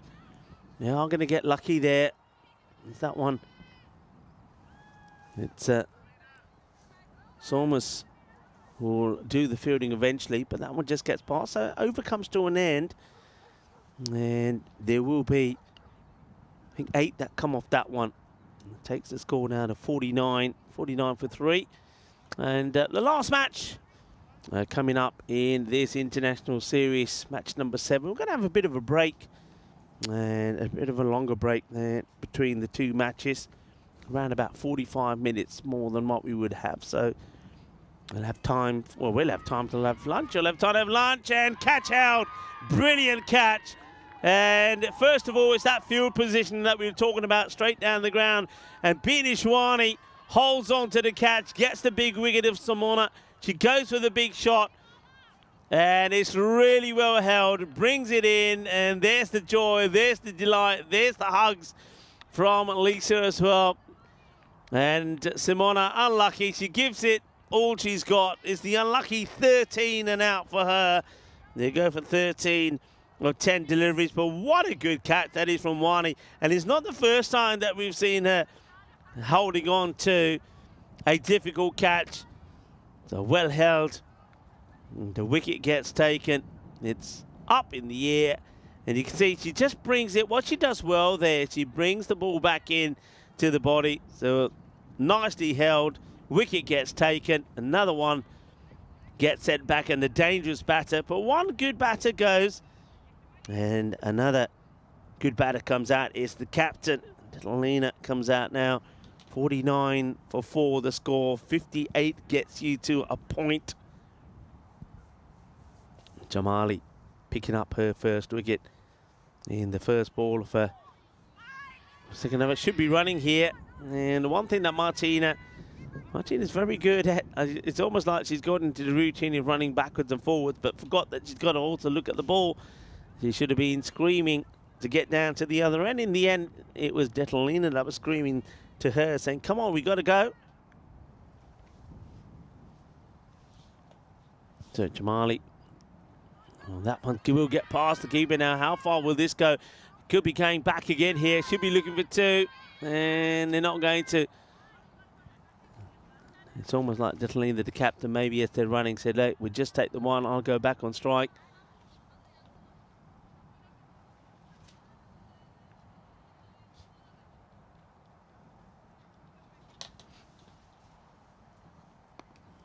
Up in the air, gets it over the outstretched hand of Mehta. Will just be a single, but they have bowled well, haven't they, to Estonia, to the likes of Detalina, to the likes of Simona and to Nikolova. Just haven't given them too many balls to hit on the leg side. You can see Chamani making a big effort to keep it outside the off. That's a good delivery, and that's going to be a wicket. Plays all around it, does Martina. Wants to be aggressive, goes for the big swing. Misses out on it, ball under the stumps, and it's another wicket for Chamali. That's her second. Remember, yesterday she picked up a 2 for as well in the player match performance, 2 for 4. in that match number 2. She's got 2 here now, but she's still got that. Still got 2 more deliveries where she can maybe pick up another. So Martina, good effort from her. She's giving it her everything. She will go back. And Captain Detalina will have to be joined by another batter. And now the main thing is they just need to make sure you get a point here. You've got to take the little victories, even if you're going to lose a match, but you take the little positives. Get a point here. At least that's a positive. Chamali. That's nicely played. And, oh, well, running into trouble, I feel. Running into trouble. Will make it because Chamali not able to pick up the ball. They'll take the single. So, well, Miliani will get off the mark. Detalina, the captain. That's where she likes it. Does play it pretty well, but as you'd expect, that lady there, Anne-Marie Vesic, she's read the situation and read Bulgaria very well. She knows where the field has to be, and she puts herself in the perfect position to make the stop. And, well, it looks like we might see a change here. Are we going to see a change here? No, but just for a moment there, I thought we were going to see Medagooch have a bowl. She went up there, looked like she was asking for the ball, and then it was Lisa who then pops up and says, yeah, thanks very much, I'll take that. 2 for 11, Chamali well bowled, 55 for 5. 62 is the highest score that Bulgaria have scored in this format. That was when they batted first. So that's get to the 58 first, of course, to take a point, and then maybe achieve a personal best in at least getting past that 60 score. Well, that will help if you leave it alone. It will be left alone, but Talina, that's one more. That takes it to 56. 58 gets you a point, and then you should be challenging yourself to get past that 62. Just getting a little bit darker out there. You can probably see that yourself. That's well bowled. It's played away. They will take the single. You haven't got the best of runners out there at the moment between Detalina and her partner, who's Shotarova. Shotarova had a marathon innings in the earlier match. And she's got to play at those. She's got to play at those. She's just watching the ball. It's never going to be a wide. Got to play at them. That was the issue in that last match for her. She was out there forever.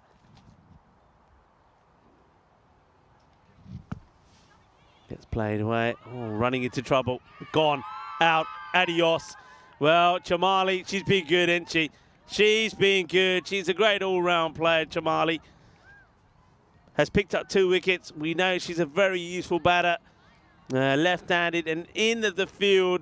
When she feels close, she takes catches, she makes stops, and she reads the situation well, makes the field, makes a stop, underarm, direct hit, and that is down and out, Detalina. I don't know where she was going. There was never a single on there. And they lose another wicket. Just one short of getting to the 58, which gets them the point. Detalina getting run out. You'd be disappointed with that. I mean, you've got to read the game situation. It's, if not a run there, you don't have to be charging down the wicket. So she's going to go for 3 and 4 deliveries. So Biliana joined by another, and that run there will see them register a point. They managed to get one in match number 4 yesterday, so they get a point. So that's the highlight. The next highlight will be get past that 62. Middle, please, umpire, says Alexa.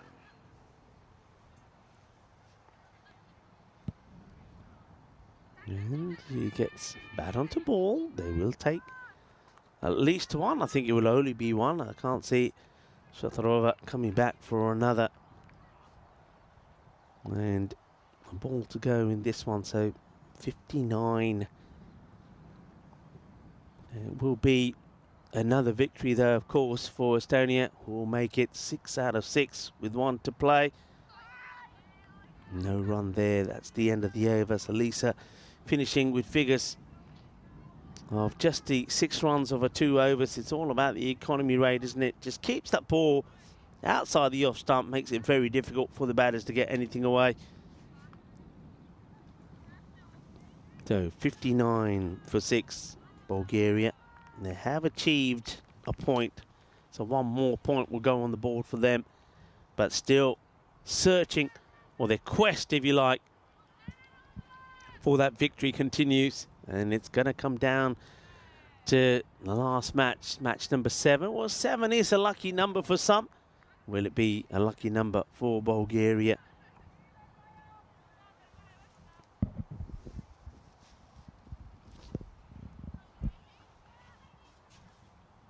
Just a bit of tidying up needed to be done. I think the old laces as, well, it's going to be Valner to come on to bowl.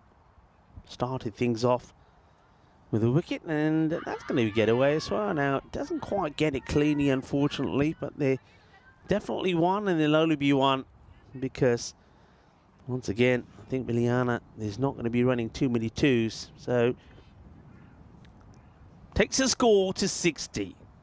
62 is the highest that they've scored, so can they get another little moral victory here, Bulgaria? Well, that will help. That takes it to 61, and running backwards and forwards. Yeah, Alexa, we know she's full of energy. Speedy Gonzalez, by the way, is what they call Alexa. That's her nickname. You can see why. She's speedy in the field. She's pretty speedy out there again. She's moving again. That's high up in the air. Should be taken, will be taken. Catch taken by Metaguch. Valner gets another. That's her second. Gets a good big hug there from Valner. Thank you very much, he says. And that's going to be the end of Miliana. She'll go back to the dugout with 2 to a name of the ball number 6 that she faces. The simple catch taken there by Metagut. Rewarding Valner. Another wicket. And next batter needs to be ready, actually. Remember, the batters, I think probably the match officials are being just a little bit lenient, maybe, to some of the batters coming out there. You know, they normally have about 60 seconds to get out there and take guard. You can see no real rushing here from the next batter coming in. It's Catherine, and should be ready kind of by now. And I wonder if the match officials are going to say, you took too long. Maybe, I don't think they need to really. She's there now. It might be just a few seconds, but it makes going to make no difference in the context of this game. Valner starts with one that's too wide. So that's the 62. So they've got a point. They could get past the 62, which they scored batting first yesterday, which was the highest score we've seen them post. So I guess it's another positive. Yes, they're taking it on. Alexa will get to the other end.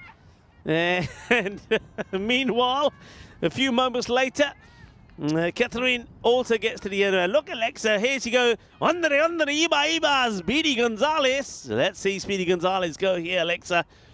She's on a mark, gets that, and she goes. Here she goes. Look at her. Meep, meep. Go, go, go. She says, I'm here. I like the way that the held was held up, whether she knew it or not, by Catherine. I think she just got surprised and said, what are you doing over here? That's another wide. So this is all a good boost for Bulgaria. They're still going to go down in the match, but they've got a point from it. They've also registered the highest score so far. So they'll see this as a plus. Loops it over the keeper. And only the one this time. I think Alexa is fast, but not that fast.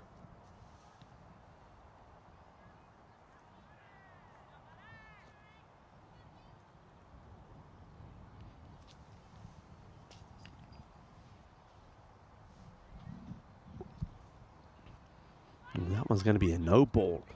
And, well, if you're thinking of watching a movie later on today, it is the weekend, a Sunday, well, what about this one?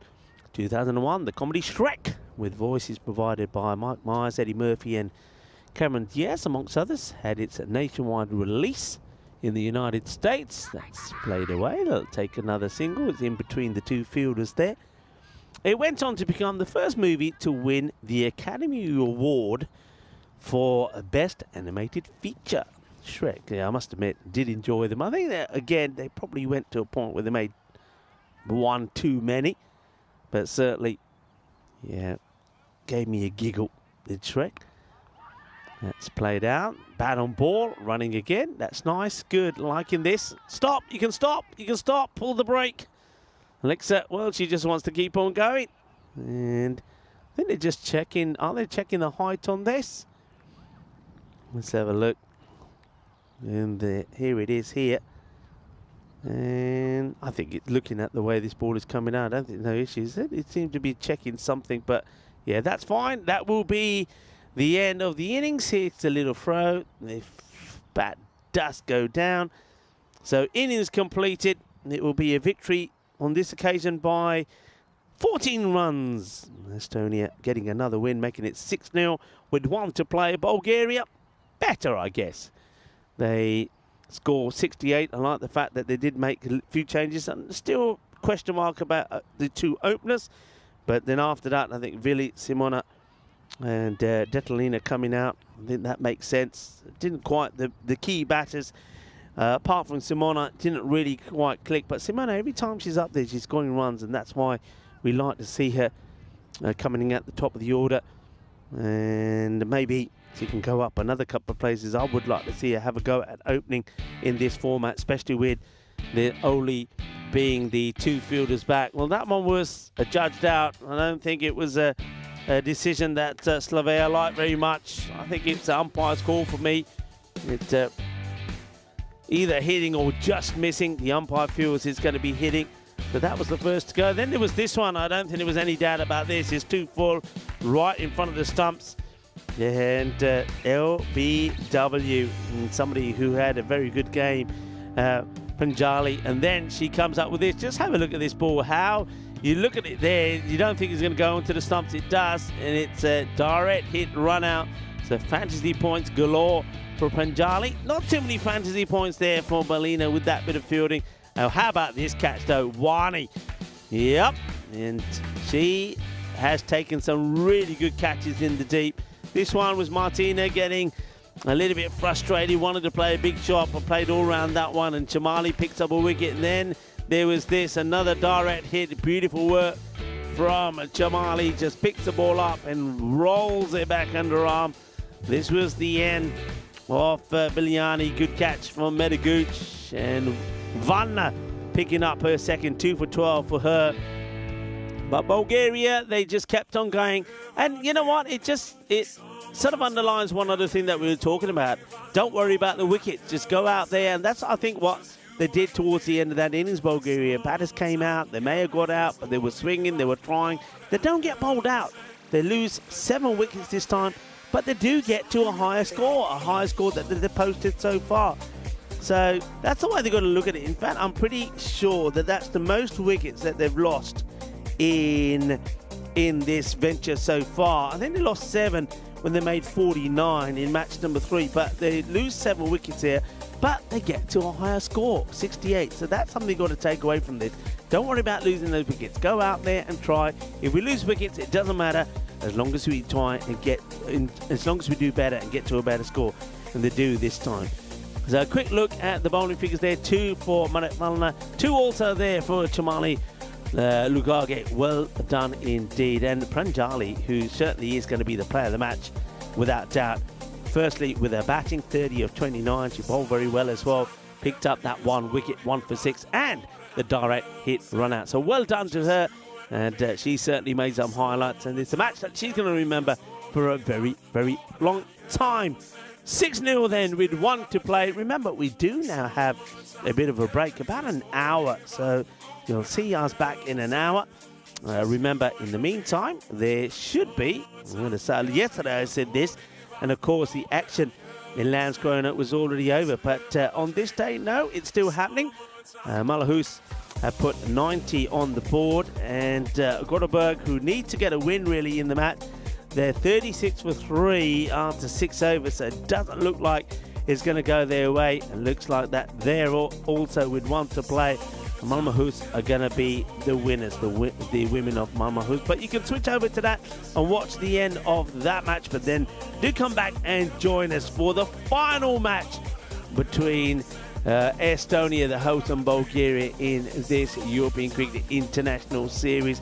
Can Estonia make it a win and win 7-0? Remember, they did win the T20 Internationals 3-0. Or can Bulgaria register a win here in Estonia? If they can get a win, it would be absolutely amazing and certainly would make their weekend. Join me, Rico Full, and the rest of the gang here in Estonia when we return in about an hour's time. Hasta pronto, mi familia.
are so divine. Blue water and yellow sand, just you and me. Summertime, get ready, we are so divine. Blue water and yellow sand, let's live our dream. Summertime, get ready, we are so divine. Blue water and yellow sand, just you and me. Summertime, get ready, we are so divine. Blue water and yellow sand, let's live our dream. Summertime.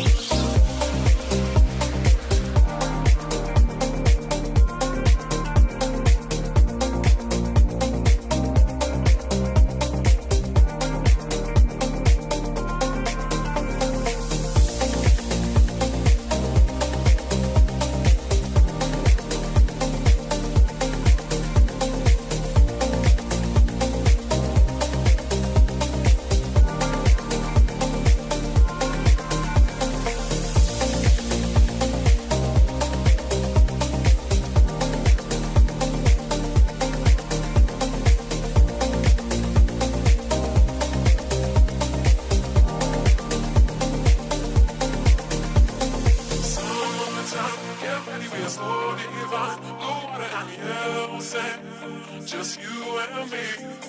Summertime, get ready, we are so divine. Blue water and yellow sand, let's live our dream. Summertime, get ready, we are so divine. Blue water and yellow sand, just you and me. Summertime, get ready, we are so divine. Blue water and yellow sand, let's live our dream. Summertime.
This European cricket event is proudly brought to you by HCL Software, Rado and 1xBet.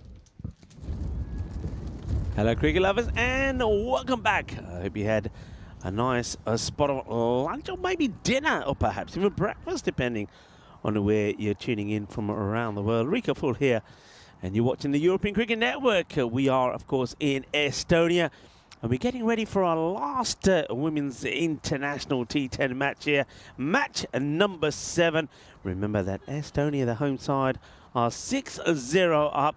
Bulgaria, one last throw of the dice to see if they can pick up a win here against Estonia, who seem to have had the upper number on them all the way through. Not just this T10 series, but of course the T20 internationals earlier a couple of days ago.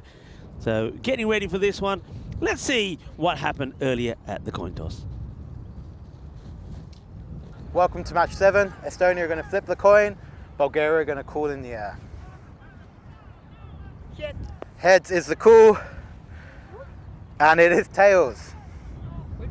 Okay, Estonia have won the toss again. They're going to have a bat. Well, I'm not sure what was said there earlier. It sounded like you know what, but anyway, I'm not going to repeat it. So we see what happens there is that Estonia have elected to bat first again. So they're looking to see if they can continue the momentum of batting first. Maybe not getting as many runs as they would like on the board, but then go on to get the victory. So a number of changes there here in this match. So we see 6 changes for Estonia. Gitama comes back, Victoria Frey back in the side, Shifa, Helena, and Ragnar Halleck. I like to see her with the bat. A powerful hitting left-hander, of course, played that beautiful reverse Malachi yesterday, and Cyrilie Patton in for Bulgaria. It's more of the same. They're just going to have to work hard, and one more big effort is what the captain Dittelina and the coach would have said to the players. Quite interesting here, actually, how the percentages have changed. It's always been about 80-something, 88-12, something like that. All of a sudden, and Bulgaria, by the old win predicting computer, being given a bit more of a chance in this one. Well, maybe that's a sign. Estonia with the bat. Let's see how they go. And very cold is the way I would describe the weather. It did get a little bit darker towards the end of that match, number 6. The wind is still about. I think everybody during the break here just been huddled in the marquee. Yes, it's going to be defensively played, that first ball. Everybody's huddled into the marquee trying to keep warm. And we had a nice bit of lunch as well, some koftas with some salad and some nice rice. Always plenty of fruit and of course plenty of hot tea and coffee. So thanks to the Federation for looking after us. That gets played away. I think that's half a chance actually here to Simona. Let's have a look at this one. So the shot gets played away. Let's see this again. So there's the hit. And I think, just maybe not carrying. So Gitama does get off the mark. She's joined out there by, of course, Lisa, who's at top of the run scorers now. And certainly, don't forget, after this match, we will be presenting the winner's trophy. We know where that's going to. So that will, of course, be Anna-Marie Vasic. I know she's losing her voice, but we will try and have a chat with her on the comms cam here in the commentary box. And, well, who will be the MVP now? Lisa, the way she's been batting, certainly will be in the frame. She'll be looking to get a good score on the board here. That one comes out a little bit wrong from Stanislava. Now, Stanislava, she was the bowler that came on to bowl to about midway through. Was it midway through? About the 4th over, wasn't it? Yeah, 4th over in that last match. And it went completely wrong, went for 17. So they're taking a bit of a gamble going with Stanislava right at the beginning. But that's confidence. Captain has confidence in Stanislava and say, no, I believe in you. I believe that you can come back and put a good bowling performance in for me in this final match. And that's the thing here. I think Bulgaria, they've certainly have enjoyed their tour of Estonia. I know they've enjoyed their evenings. They've enjoyed being out there competitive, playing cricket. You can see that they've been celebrating in style. They've enjoyed those moments. They would love to get a win under their belt. I mean, that would be the icing on the cake for them and their tour here. To do that, they've got to bowl very well. They've got to take their chances, and they've got to see if they can restrict the Estonian team to a score, well, even under 70, because they have been able to restrict them well in the last 5 matches, 72, 78, and then in match number 5, where again Estonia batted first, 74, in the last one, 82, but haven't been able to pick up that victory. So a good start there, first over, just going for 6 runs. Have a quick look at some more women's cricket in terms of the Euros of women's cricket that will be happening at the Cardamom Oval starting on the 1st to the 20th of December. And, if you can join us, why don't you come down there? It's going to be fantastic. They're in Andalusia, Spain, the beautiful region of Malaga. And the Field of Dreams, the Cardamom Oval, for the last time in the year. Of course, we'll be going to the Cardamom Oval a few times before then. We've got the Euros of men's cricket happening there. We'll also have the Meltel and the Western Shield. Hopefully you'll be able to join us. That one gets worked away. This is Kettering now with the ball.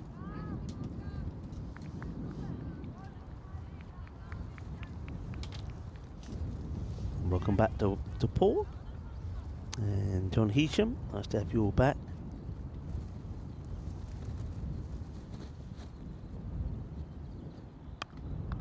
It's played out towards the offside. Big chase here, and it will not be able to be stopped.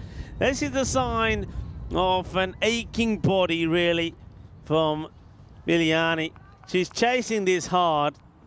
It's a bit of width on this. It's been very well struck. But Lisa chases it hard. And just at the last moment when she goes down to pick it up, the ball just gets away from her. 4 runs. 4 carreras. This one's being swept beautifully. And that's going to be another 4 back-to-back. As Katrine this time strays on to the leg side. And it's a lovely shot. Lisa showing that all of her talents there. First of all, hitting powerfully on the offside. Now this time it's straying on the legs. Just works that away beautifully as well as the back-to-back boundaries.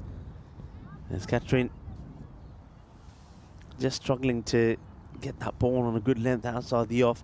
But up against a very good batter, of course, we know that. They have got the 2 out on the leg side. And pretty wide on the off as well. But it's just good, powerful stroke play. And that's hit firmly as well. And oh, that's a spicy one. But Alexa, like she said to me once before, nothing is getting past me. Well, there's a bit of steam coming off those fingers. But she makes a stop. Let's have a look at this. She gets the throw in and she goes, oh, oh, oh, oh, oh. That hurt. But she does the job. Well done. Good stop. Good block. And that one's come in pretty well. Gets played away. No runs there. As Detalina, that's going to be out. It is out. So that is going to be a wicket. And how about this? So it's Detalina throws herself at this. So just here, so this is the shot being played. It's straight to Detalina. Lisa is now trying to get back. She ain't going to be able to, and she's going to be gone. That is a huge wicket. It really is massive. You just see that a couple of big shots being played by Lisa. Gets 2 boundaries on the spin. Then a great stop from Alexa, remember. That keeps it to just the 1. And Lisa, I think she's running here when there's not a run on. And I think that's an error from Lisa. So she's going to go for 11 off the 5 deliveries. And it's another run out. So this is definitely something that Estonia going forward are going to have to look at. And we will have a chance, actually. Maybe get the opportunity. This one gets played away. It's a lot now. She's giving it up. She's giving it up. Well, she gives it up. And then the ball takes pity, I think, here on the fielder. Biliana. So Biliana, look at this. This is when Biliana is chasing this. And you can see she's injured. She's hopping one leg, hopping the other. Said, nah, forget it. And then the Grizzly says, all right, I'll be kind to you. I'll just stop. I'll have pity on you. and it's just going to stop in the end. So, oh, that was an interesting, in the end, they only get the one there as well. So, over comes to an end. 12 come from it, but they get the wicket. They run out on Lisa, 18 for 1. Victoria Frey. There's the batter that's joined Gitama out there. And, well, she's chases the ball hard, couldn't catch up with it, and now has to do the bowling. And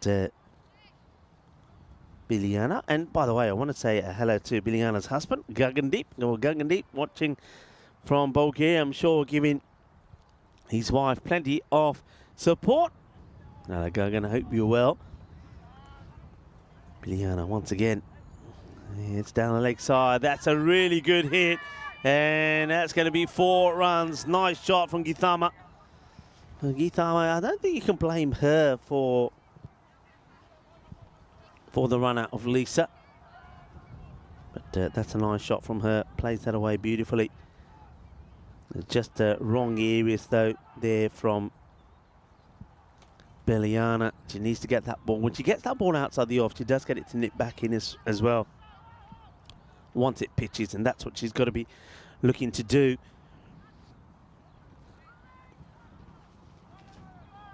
Yes. Well, this one is one that's been missed out on. It was the similar area again, actually. And Gitama Badanaika this time doesn't get it right. John Hisham saying that wicket was a bit of a giveaway. It's certainly worse. But still, they're going at a good rate, Estonia. Mainly thanks to, of course, those 2 boundaries in that last over from Lisa, who then would get herself run out. That's played straight to, well, I say straight to Simona. Gets away there. The batter's just ball watching here, not running at all.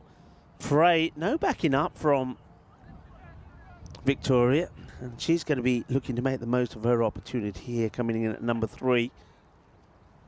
Yeah, I was in the process of saying when we saw that, after we saw that wicket, hopefully I will get a chance to speak to Anu, who's, of course, been the coach for the start of the proceedings here in Estonia for the national side. Of course, we know that she resides and has played for Germany as captain Germany.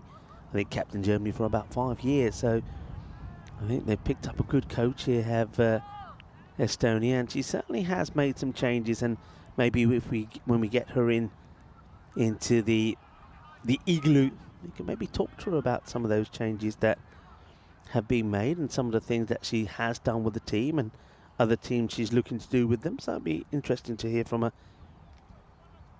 At the moment, you can see that that's a better delivery. That's the one that has got some joy. That's been played away out on the offside. It'll just be a single on this occasion as they just push that offside field just a little bit further back.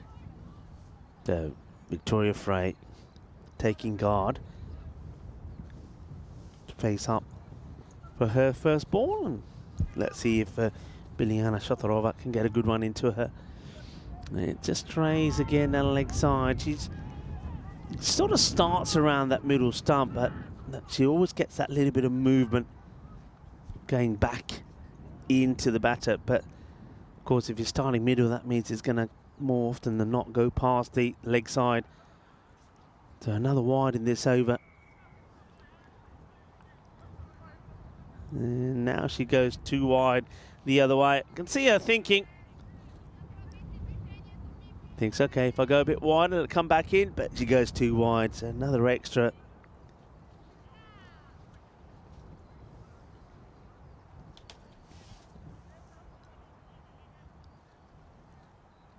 Got Gabriella behind the stumps again, by the way. That's always good to see, and that's out.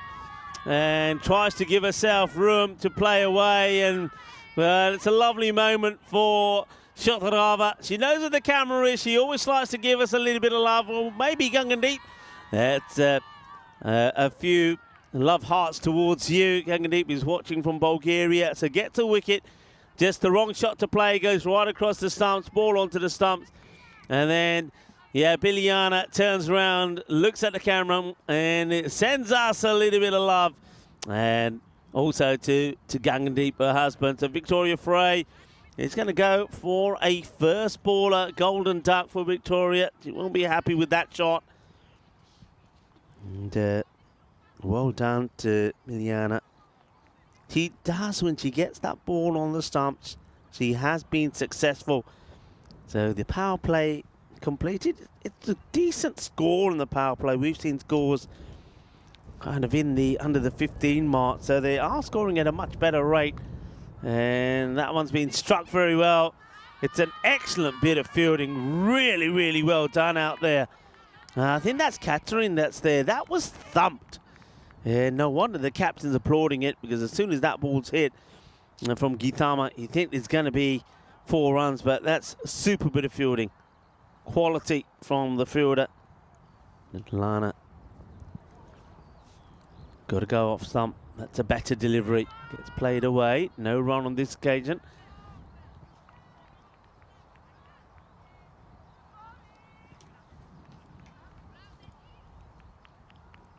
Gabriella behind the stump. Or you know when she's behind there that there's always a possibility of a highlight coming up. Shifa doesn't have to play at this one. She put a good knock in when she's got the opportunity. I know it didn't start well for her. I think the first time we saw her, she wasn't able to get off the mark. But since then, we have seen her bat well. She has shown that she can club the ball pretty well.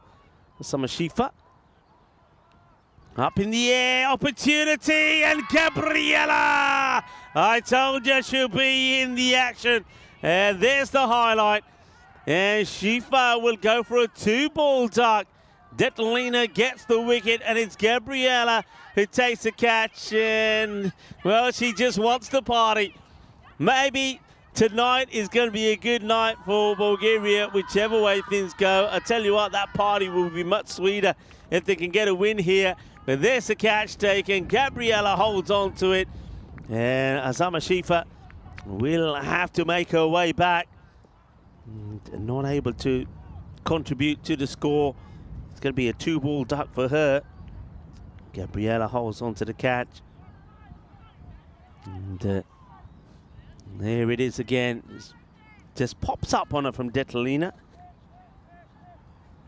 And then they say, come on, let's show our dance moves off. Medagooch coming in at number 5. And probably coming in a little bit earlier than she expected as well.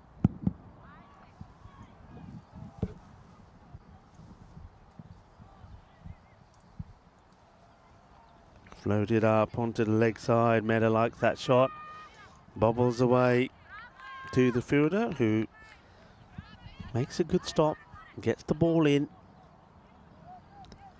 Looking at this field on the leg side, Bulgaria is taking them time, but they have now deployed that extra person on that leg side behind square and quite sort of, I would say, mid-wicket stroke, long on, hit straight and hard, but straight back Detlina, who then, well, kind of throws this away. I guess she was hoping that the batter might be out the crease, but the bat was down inside, and fortunately she doesn't throw it away too far, which allows the batters to take and run. Gitama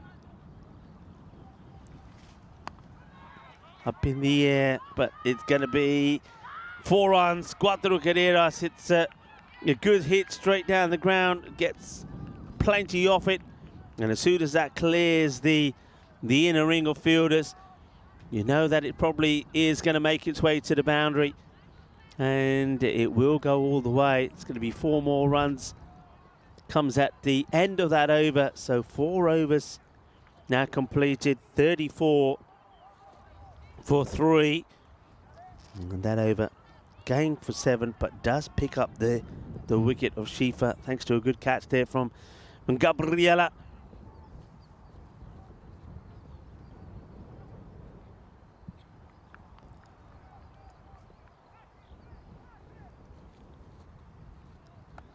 That's a lovely shot. Oh, wow. That was brave. It's the best way to describe that. That has been timed to perfection. It's a wonderful piece of cricket. This was cream crackered. See this again.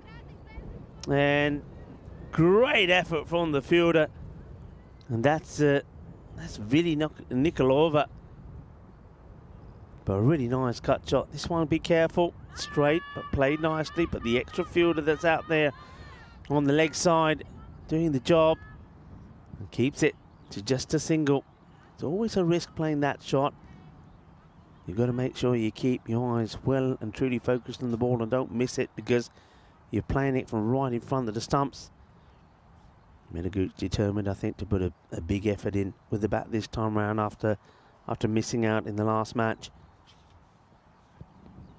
Miliana Shatarova knows that this is last over for her in this tournament. That's been hit pretty well, and it's going to be 4 runs. Can't be stopped there. Stanislava coming across to try and make the stop, but she's got a long way to go. She's kind of pretty straight there in the long off area, and she's not able to get there in time. It's another good shot there from Githama. Plays that really nice. She started well here. Brisk start. That's the second boundary. 15 of 15.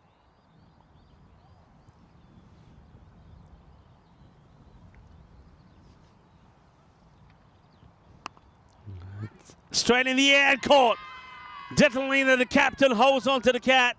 And Miliana Shatarova does pick up another wicket, trying to make the last of her bowling here in Estonia a memorable one, and it will be, because she picks up a second wicket thanks to a good, tidy catch from the captain. So Githama Matanaika, her innings comes to an end. She'll go for 19. 19 of 17 deliveries. Sort of gave them the start that they wanted. And now can they keep that momentum going? Really good catch from Detalina, and Miliana getting another wicket. It's just a little tad towards the leg side, but makes the batter play at it. That's Miliana. Can she get another one in here? Remember, she got the player of the match performance in the last match of the day yesterday. And, when she took 3 for 15. Well, that one comes out a little bit wrong. She tries to push that through, and well, Gabriella, that's one way to do it. And ends up almost sitting on the ball to not let it get past her. This is Helen Kerg, who's joined Meta out there. Helena.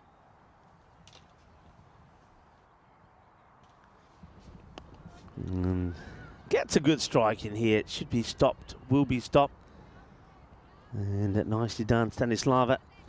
So 43 at the halfway point. So at the moment they're more or less on track. That's same kind of score in the 80s that they put in the last match. As I welcome you into the commentary igloo for the final time today. So I invite you to put any of your random questions in on this International Sunday. Remember though that tomorrow we start the European Cricket Series here. Marco will be back to join me, and Davide Sandu also will be departing Sweden today and making his way here to also call some of the games here of this European Cricket Series. That one gets played away, no run on this occasion. Fielding done there by Simona.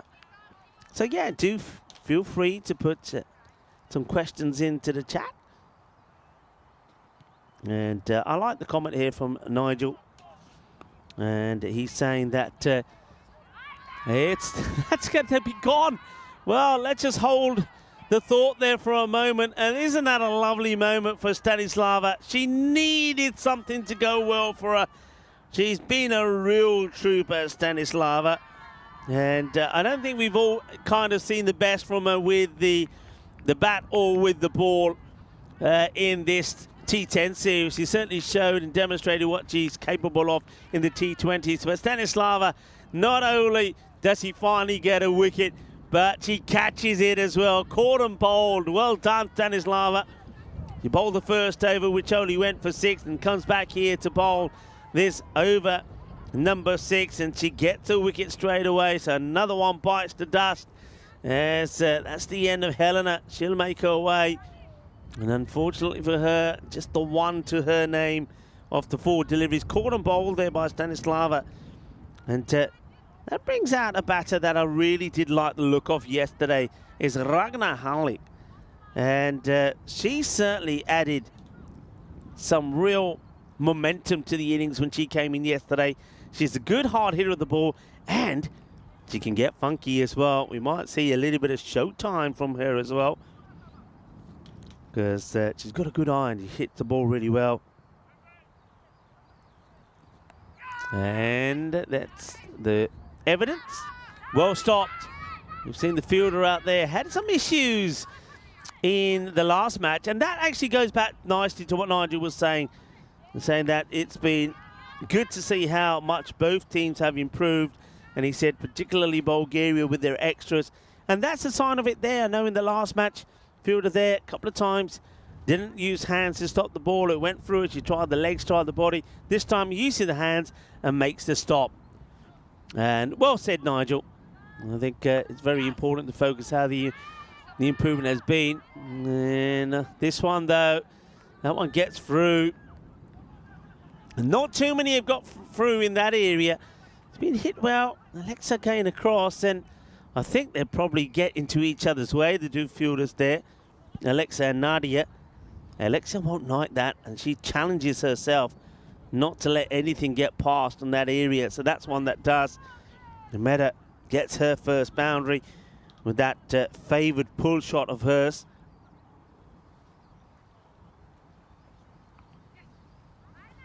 Played in that area again. This time, not going to go to the boundary, but Mehta still running hard to see if she can double up. And won't be able to on this occasion. Stanislava, as the field now has to change because of this left and right combination. Ragnar very similar to Jamali in the way that she bats. Of course, comes in probably as a replacement for Jamali. If there's anything down the leg, she gives it a good whack in that area. And here we go again. That's played away. The fielder this time it's not hit as powerfully, and it's thrown in a gentle underarm. But she has got all the shots in the book. We saw her play a really nice reverse yesterday as well. So I think she's a good batter to play a good supporting role here for Mehta. End of the 6 over, and 50 up now for Estonia. 50 for 5 wickets down. As we see the players change over and where that field is set. So you can see 3 on the leg side on the boundary, 2 inside the circle on that leg side. So that goes back to what Nigel was saying. It took them a while to adapt this change, but it's working. At the moment, they don't want to sweep her out on the offside. And there's the reverse attempted. I knew it would come at some point. As Detlina comes back to bowl her second over. And I like this also from Detlina. She's not holding herself back too much. Wants to come back on straight away to see if she can get and pick up another wicket. And that one probably just a little too wide. She's a little bit like Miliana when she's bowling. She always gets that ball to, once it pitches, to just move away slightly, or away to the left-hander but into the right, and that just means at that time it just gets past that wide line. But it comes back and tries for the same area again. It gets away from Gabriela, who once again just tries to trap the ball with the body. Not able to do so. So it's another wide.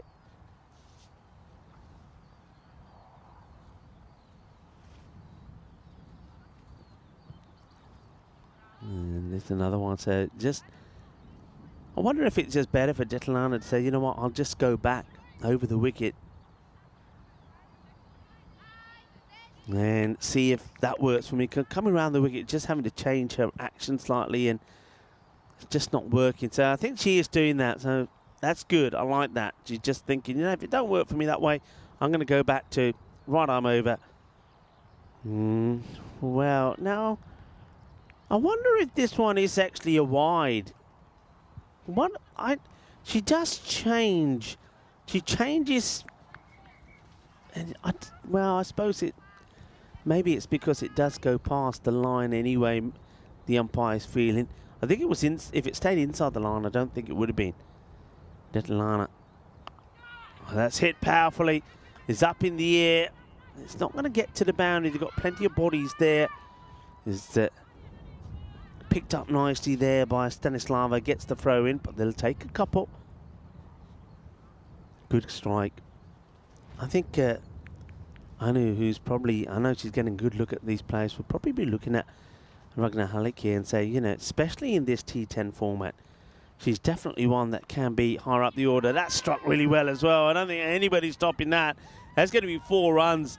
And I think this is one player for me, Ragnar, who probably hasn't had as much opportunities as maybe one of the other players, some of the other players perhaps. And I think she's a powerful hitter of the ball, and I like her. I like the confidence that she has as well with the bat. So I think this is a lot of ticks in the right boxes. That's high up in the air, and Biliana goes for the catch, gets hands to it, but not able to hold on to it. Here we go again. Does get there, and having got there, she'll be disappointed that she wasn't able to hold on to it. Could have done with that wicket. Halik moves on to 9, same as Meda, who's 9 off 5, going at a much better rate than she had in some of the earlier matches. That's good pitch up delivery. Gets a little bit of glove onto this, but not able to work it away. She's looking to go on that leg side into anything. She's looking to get back, get into a good area and play it away. But that one was probably maybe just a little bit too straight. Detlina will know that's what the batter wants to do. She'll try and pitch this up a little bit fuller, but she goes shorter instead. And on this occasion, Meda doesn't want to spoil the wide and leaves it alone. The wide ball will be called by the umpire. On track once again for around that 80-something score. And that's going to be out. It's not a good shot by Meda, and she'll know that. She was too focused on playing on the leg side. We saw a ball earlier where she was looking to play that pull shot on a ball that was pretty straight and ended up scuffing it. She leaves the one on the leg side, but this one, it's a straight ball. It starts on the off, then comes back in. Meda plays all around it. She'll be disappointed to get out in that fashion. So she'll go for 9 of 7 deliveries. It's another wicket. It's another highlight. Well done to the captain, Detlina. And certainly is obviously a key player. I just love the way that as the batter comes off, there's always somebody there to just give them some comfort. As the old comfort blanket comes out. So it's like the team comfort blanket comes out. Here we go. So gets out. Said, don't worry, come on, come into the comfort zone. It's the old comfy blanket. Another wicket. So 62 for 6 at the end of 7 overs. And Detlina that over goes for 12, but picks up another wicket. And now you've basically got Delbina that comes out. Now we've seen her batting higher up the order than this. I think we've even seen Delbina have a crack at opening. So they've still got batters that can crunch it and still get them to that score in the 80s. But of course, I think a lot of it is all how well they bowl to the left-hander here, to Ragnar Halik. And they're going to go with, this looks like Alexa is going to have a bowl, keeping her beanie on. And she starts, nah, come on, umpire. And give Alexa a break. This is not a wide. Not a wide, I'm sorry. This is not a wide. It's on the line for me. And that's never a wide. I mean, all right, the umpire's saying can't see it because you're in the way. But use your walkie-talkie. Tell the bowler, but use your walkie-talkie. Not a good call, that. Alexa will have to come in again. Oh, dear. And, yeah, I think she's much better off sticking to coming over the wicket. I think by the umpire having a word with her and saying you got to make sure you don't run in front of me, and that spooked her a little bit. That's a shame, really. I think the umpire's absolutely right in informing Alexa that she can't be in front of him. That's fair, but I didn't like the wide call. Anyway, from back over the wicket here now, let's see if she can just keep herself focused. And that's well bowled. Well done. Good delivery. Yes! I like this. I want to see that again. She asked the umpire. She makes the ball here. And she says, looks at the umpire, says, is that all right? Yeah. That's good. Let's see if she can maintain that now. A real battler, a real fighter, Alexa. She really is. And, well, that's played away nicely, but there is a fielder there. In comes the throw. And just couldn't gather it quick enough. I think this is Gabriella. Remember, they have changed keepers. Normally it would be Nikolova here. In comes the throw. Gabriella wants it. And if she was able to take it straight away, maybe there was a chance of a run out there. Just a single, though. And now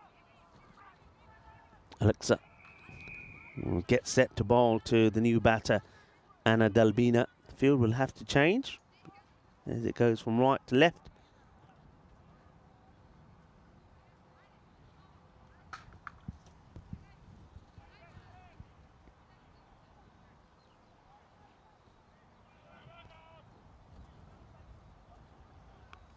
That's a good shot played.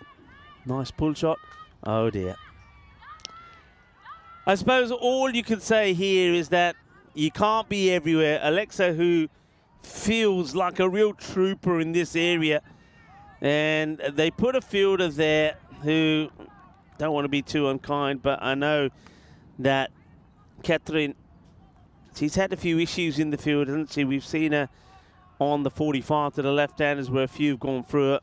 But that one had to be stopped. It was just an error, a big error. And Alexa, who normally feels there and has stopped so many boundaries for a lot of the other bowlers, finds that when she needs somebody to stop hers, they let her down. And maybe she gets a bit spoofed by that one, but it's a no ball. Yep, that's the way, Alexa, that's the way. One more time, that's the one. Right, you got it now. Dalbina credited with a boundary after a misfield.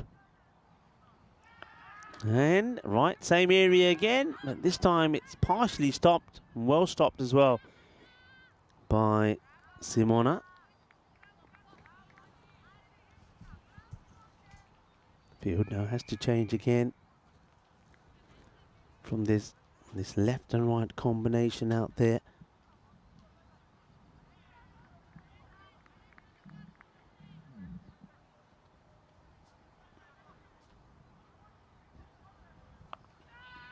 Up in the air, good solid strike.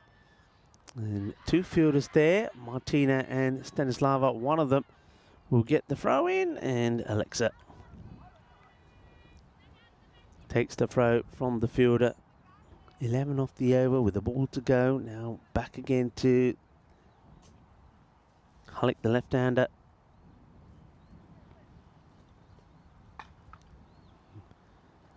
And that'll do. She got a wide call when I think it wasn't a wide. This one would have been a wide, and maybe it's only fair that Alec gets a pad on this and makes it and turns it into a top ball. All's fair in love and war, as they say. So end of the over. 12 balls to go. 73 on the board. It should, 88, I think. I think if you're Estonia, you want that 90 on the board. They also, even though they're winning, you also want to see progression. And winning is one thing, but you want to see progression. And if they can get into the 90s, they'll they'll like that. That's a good pitched up delivery. Well bowled. Good start. This from... Who's this bowling this one? I think, is this Catherine bowling? I think it's Catherine. Yeah, it is Catherine. Just, it's always... That's the issue with the hoodies. It covers part of the numbers and you can't always make them out from here. My eyes aren't as they used to be, folks. So Catherine, good start. Nice lofted delivery. Now, can she get the same in again here to the lefty? No, she drags it down. And, just got to be careful that Ragnar Halleck doesn't spoil these wides. We saw her do it once in that last over to Alexa. Catherine jogs back to her mark as she gets ready to go again. And that's what I'm talking about. So it would have been a wide, catches a bit of the pad, and as a result of that, it ends up being a dot ball. So that's one that Catherine gets away with.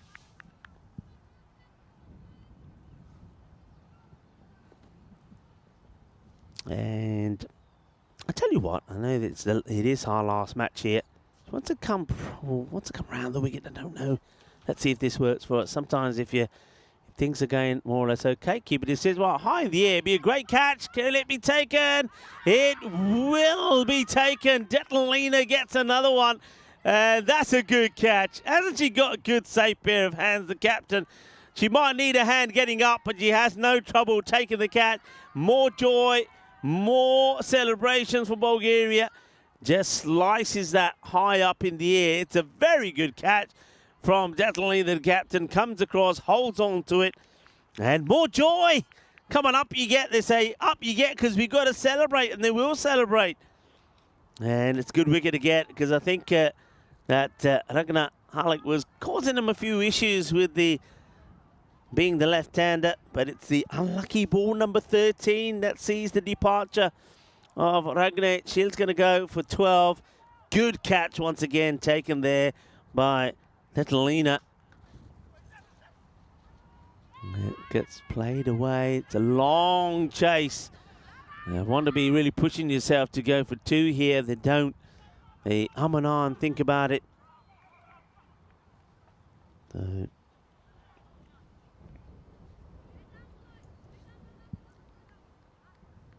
new batter that's come out is Wani. Now, Wani's been a revelation in the field as well, hasn't he? But she'd like to get a few runs, I'm sure. Get a little bit of a partnership going here with Dalbina. It's going to be too wide, and that's well left there by Dalbina. Yeah, what I was going to say is, I've got it's the last match today. Haven't put a question out to you yet. I'm going to ask you the question here, and I'll reveal the answer at some point in the second innings. So my question is, so just for fun, random question time. This is mine to yourself. So who is the only bowler to have taken a 10-4, which has also included a hat-trick? This is so in first-class cricket. So the question again, who is the only bowler to have taken a 10-4, which is included a hat-trick? It's only been done once. There's been a lot of 10-4s, of course, talked about some of those yesterday. But that one's comes out wrong. That one's come out all wrong. Yeah, so there's been plenty of 10-4s, but which is the only 10-4? Who's taking the only 10-4? And also, within that was a hat-trick. So that's my question. I will reveal all at some point in the second innings. 79 then. 2 more deliveries to complete over number 9. Estonia, I think they're like 90 on the board. They want to see progression. That's good delivery on the pad. Not out, just missing the leg stick. But that's where you got to be. That's where she started. That's how she started the over. Keep it nice and straight. And what can I tell you about this day? Well, I suppose this is one that will be remembered in North America in 1980 on this day. It's going to be another wide, unfortunately. That brings the 80 up. So, yeah, on this day in 1990, following an earthquake with a magnitude of 5.1 on the Richter scale, Mount St. Helens in Washington state erupted in one of the greatest volcanic explosions ever recorded in North America. I remember seeing that on the news. It was very frightening at the time, to say the least.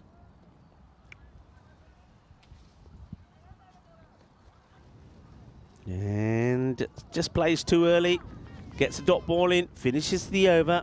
Well done, well bowled to Catherine, picks up a wicket. 1 for 19. 80 for 7. And one more over. Estonia, can they pick up 10 runs from it? And the highest that they've scored was in the very first match, 115. The batting first there. Batting first in match number 2, 72. Batting first in match number 3, 78. Chased 63 in match number 4 with 11 balls to go. Batting first in match number 5, 74. In the last match, match 6, 82. So they'd love to get past the 80s here. I don't think they quite get to that 115. Wide ball to start here. And they're going to, again, another surprise. So Silvea, who was given an over a couple of matches ago, which didn't go well, went for about 17. They're just, I don't know, just sometimes when they've used the bowler, so that's another wide. They seem to do it in every match. In every match, Bulgaria tend to throw the ball to somebody. You think, well, that doesn't make sense. I mean, Alexa bowled and went for 11. And, all right, she got it wrong a few times. I think she got unlucky with a wide call. But it wasn't the worst of overs. But I would certainly go back to Alexa rather than just go to a bowler who, when you saw Galabova bowl earlier, she went for, I think it was 17. And then it was the only sort of, if you want to put it that way, bad over that they had in the match. So why would you go back to somebody who is kind of an also bowl but is struggling? And now you can see here just wide after wide, extra after extra. So that's 4 extras on the spin, 3 of them wide to no ball. So this is still a free hit, by the way. It's just, I suppose the best way to use it is bad management, really. Alexa, I'm sure, is capable and willing to bowl another. And it just puts a lot of unnecessary pressure also on a player. Galabova, oh dear. Now it's down the leg side to get the feeding that. Well, I did say that it's unlikely to get past that 115. It could happen, I guess. The getting out of the 80s definitely looks on the card. There's still this over technically hasn't started. It's gone wide, no ball wide, free hit still on play. But that one was that last one definitely was a no ball. Has to be. But that one is a huge no ball. Somebody go speak to her. Somebody's got to go speak to her and just calm her down and say, come on, take your time. And this over, that's a free hit. That one completely misses the pitch, and you can see that. Yeah, that's what needs to happen. That's what needs to happen. Well done to Vili Nikolova. Just goes over and says, come on, take your time. Take your time. No ball again. This time they will run. So the over started with the score on 80. And without a legal ball being bowled, 8 runs have come from it. It's gone wide, no ball wide, no ball, no ball. And no ball again. Come on, let's get one right. Yes, that's better. Been hit pretty well as well. And that's why it was key. The batter's changed over. They're thinking about 2. And maybe if they went straight away, would have got there. But well done to Galabova. Let's hope that she, after getting that one right, can go again.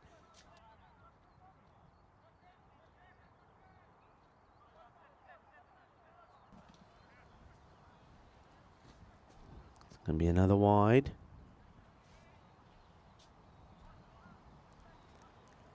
Little things like this is what Bulgaria have to go back. The coach surely has to go back after this match or after this tournament, sit down with the captain and say, right, let's talk about the positives. And there's been plenty in the field, the catching, some of the bowling, the way that in most matches the extras are being kept down. That one would have been a wide, but bat onto it. It's going to be 4 runs as it gets through the legs of the fielder. So 94 now, still 4 balls to go. Got to be thinking 100 here now. Got to be thinking 100. That's a little moment there as Nikolova once again goes over to the bowler. Just gives her a hug and says, look, keep going good. That's good for Nikolova. I like that. I'm glad Nikolova's doing that. But yeah, just going back to what I'm saying afterwards. So you highlight the good. Then you've got to talk about the areas that haven't been so good. Some of them have been rectified, like the fielding. They've finally got the right field in place. Another wide. But then you also have to say, right, talk to me about your decision-making here. Why, for example, in a particular game, did you go for this bowler to bowl here after the bowler's probably not bowled before, and when the bowl before didn't bowl well? Why would you in this over, in the last match, when you've got the score at 80, why would you go to a bowler who the last time that particular bowler bowled had a bit of a mare and it went for 17? So you got to understand that. And if your captain is saying, well, I needed to bowl another bowler, and because of whatever reason, then that's where you say, well, okay, in that case you do it earlier. You try and sneak that bowler in the middle of the innings. You don't do it right in the last over. And poor old Galabova has been asked to do a job here with the captain and doing the best that she can, but she's been put under immense pressure, and she's feeling that pressure every ball that she's bowling. And despite the efforts here from Vili, Nikolova is trying to encourage and support her. The captain has put her in a terrible situation here, and she's doing her best here. So trying again here, and can I just say that Amar Ali, in the politest way that I can put it, get lost. Somebody please ban this idiot from our group. We don't need people like this, because first of all, nobody's making you watch this. Bugger off, go away, find something else to do on this Sunday, because these girls are giving 100% effort. And if you could be bothered and watched the start of this tournament, you would be able to appreciate just how much improvement there's been from all of these players. And if you've got nothing better to do, as say, then just disappear and never come back. We do not need idiots like you, Amar Ali, to be on this chat. So disappear. If you've got nothing better to say, go away. Play down the ground. It'll just be a single.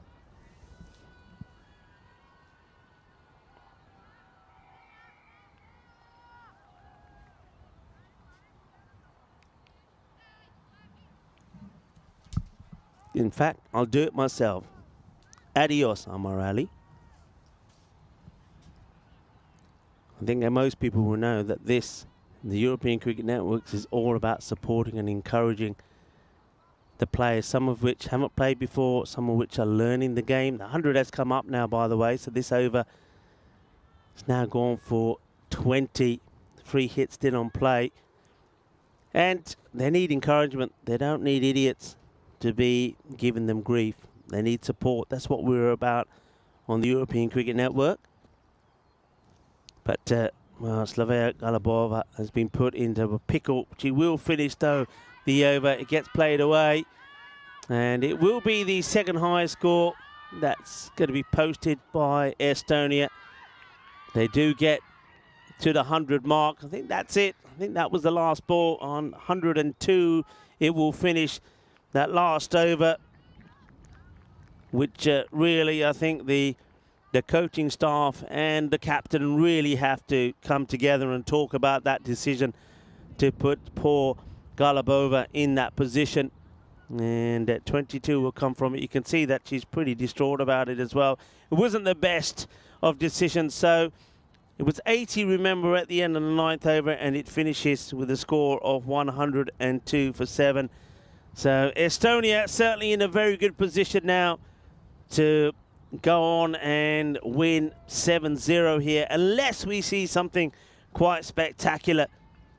There's going to be another victory here from Estonia. Let's just hope that Bulgaria, we saw that in that last match, it did post the highest score that they've achieved so far in this T10 competition, 68. Let's see if they can get past that. That would be a highlight for them. But just to try and pick up a point here, they're going to have to go well.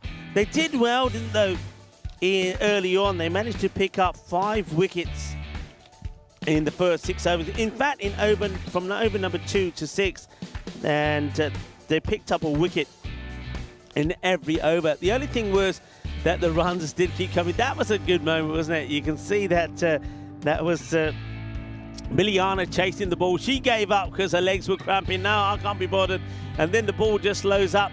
That was a wicket there early on. And a little bit of love coming our way. That's a good bit of bowling, full and straight. Then it was a good catch here from Gabriella behind the stumps. Nicely done.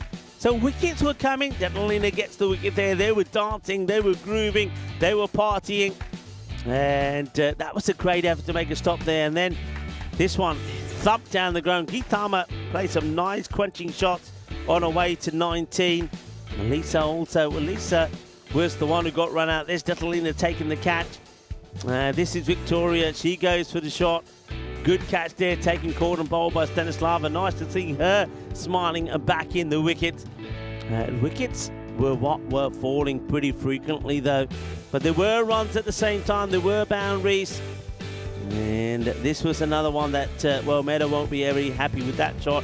Goes right across the line to a straight ball. More joy for Catalina. Just at that moment there, you thought that perhaps they'll keep this to a score around about the 80s. This is where I was saying that Estonia themselves will want to push themselves to try and get past 100. It didn't look likely at one point when Catalina came in and took that catch. That was a lovely moment as well. It wasn't an easy catch by any means, but that one gets through the fielder. And then there was that last over. Unfortunately, that was a very, very long over. Went for 22, which did help Estonia put the 100 on the board. So Bulgaria, they're going to have to be at their best if they're going to be able to challenge and get their first win here. High score was by the opener there. Gitama gets given an opportunity. She scores 19. Ragnar Halleck, the left-hander, comes in pretty low down once again at number 7, and she puts a fine contribution in of 12 runs. But the number of extras in the end, 34, and that was mainly, got to say, unfortunately, down to that last over where we saw 12 extras in total, 6 wides and 6 no balls, 21 coming off the over.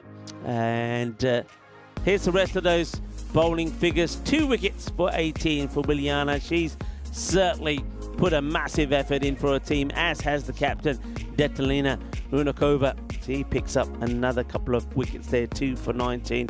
But steady bowling also there from Catherine, 1 for 19. And also Stanislava, nice to see her come back with 2 overs, 1 for 13. So at the end of the 10 overs, Estonia, they will feel they've got more than enough runs on the board.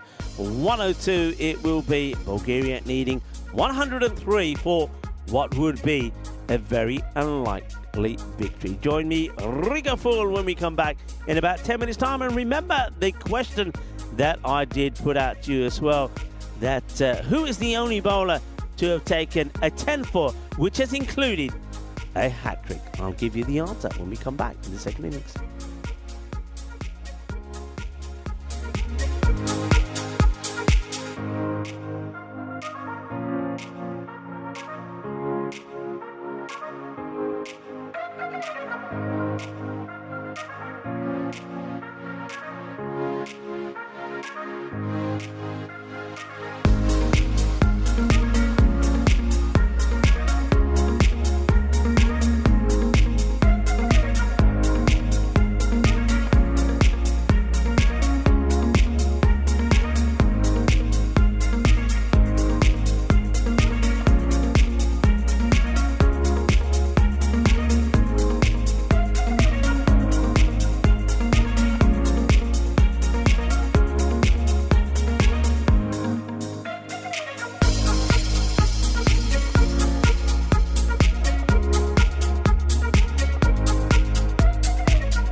sand, just you and me.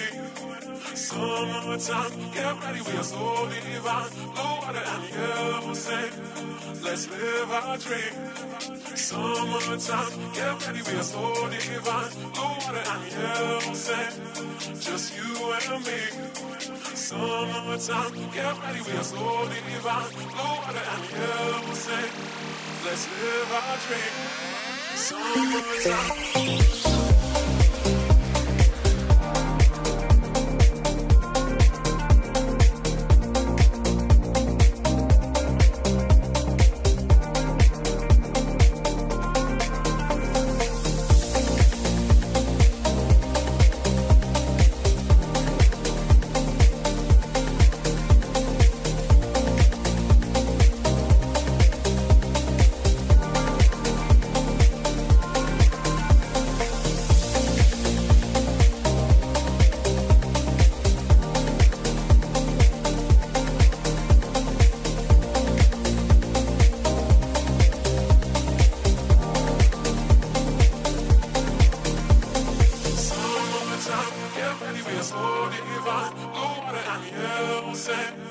Just you and me. Summertime, get ready, we are so divine. Blue water and yellow sand, let's live our dream. Summertime, get ready, we are so divine. Blue water and yellow sand, just you and me. Summertime, get ready, we are so divine. Blue water and yellow sand, let's live our dream. Summertime.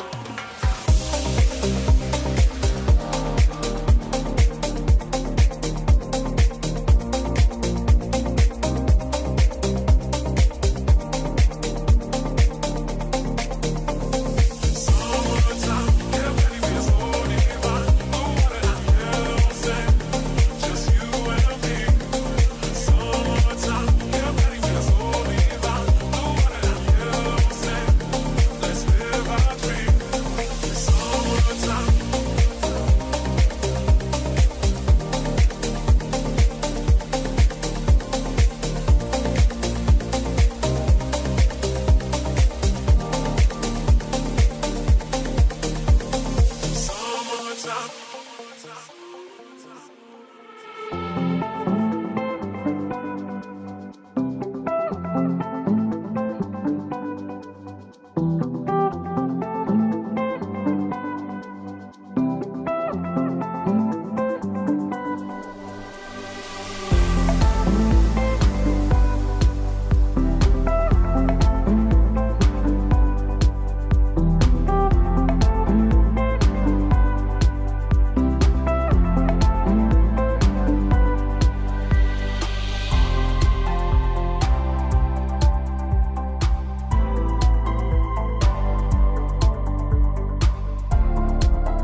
This European cricket event is proudly brought to you by HCL Software, Rado and 1xBet.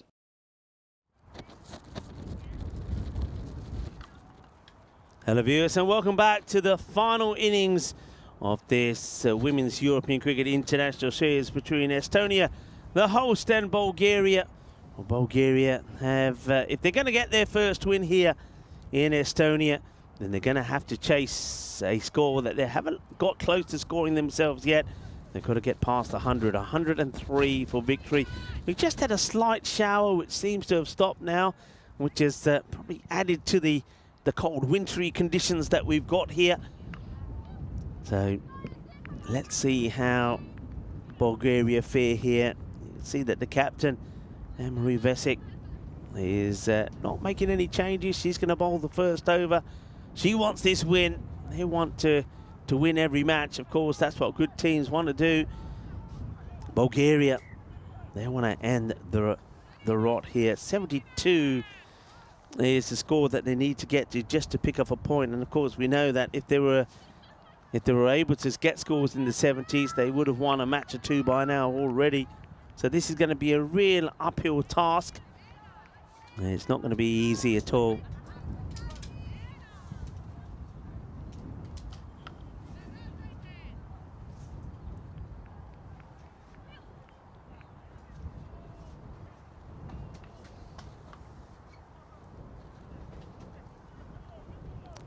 Well bowled, hitting the deck hard, but this one gets through. It's a long chase out there. Medaguch gets there to get the throw in, so that's going to be by. So runs on the board. First runs on the board. Signal there by the umpire. Gabriela is out there with Stanislava. So Gabriela's got that very much baseball technique. And it's just looped up in the air, no runs this time. The one issue, of course, with the stance here of Gabriela, if Anne-Marie Vesic gets that ball, that Yorker length delivery right on her toes, she's going to find it very difficult to dig out. You can see that leaves a big gap between her bat and pad. Anything short, she'll be able to probably get a good strike on it. Just leaves that one to go by, so we'll take the wide.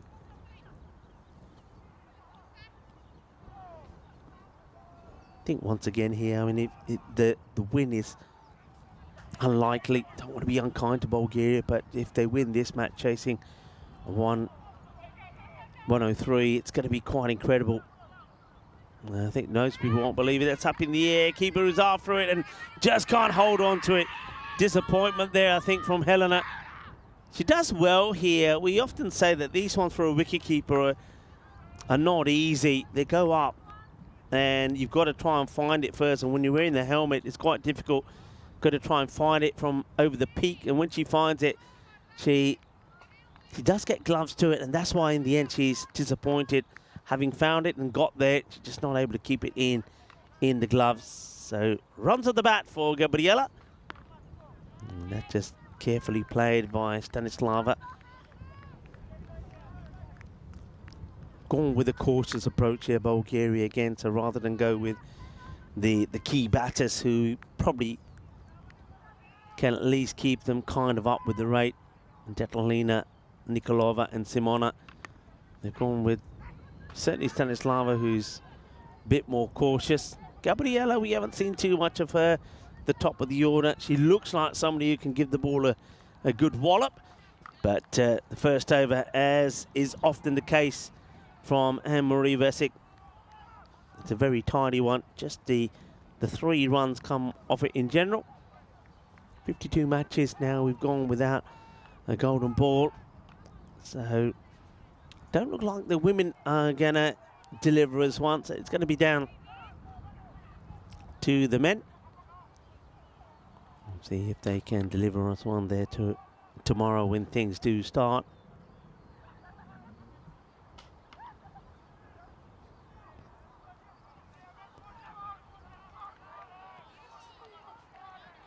Well, this one's just going to be Just watches it. I don't think there's any movement here at all from Gabriella. Thought she was a statue from a moment as Lisa coming on to bowl. And, oh, that's hit very well. What a good strike that is, and it's an excellent stop there on the boundary. That was clobbered. Delbina makes a really good stop here, but what about this shot? That ball's got some power on it, and she just puts her body on the line. I was going to say, but does he get lucky? I don't think she does. She just says, you know what, he's going to hit me. I'm going to take it. Stanislava misses out on this one, and she's got to, yeah, she knows what she's doing. She's got to go the other way, and if it's going down the leg side, you just take the wide. But she lets the ball follow her rather than get out of the way of it. So at least it gets away with that one. That's played nicely down. We'll take the single, and she will get home. That's good. Plays and hits and goes straight away. Gets good support there from Gabriella as well.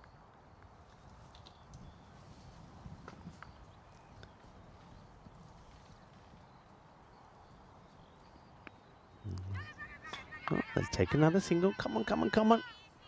I'll take one, so one more.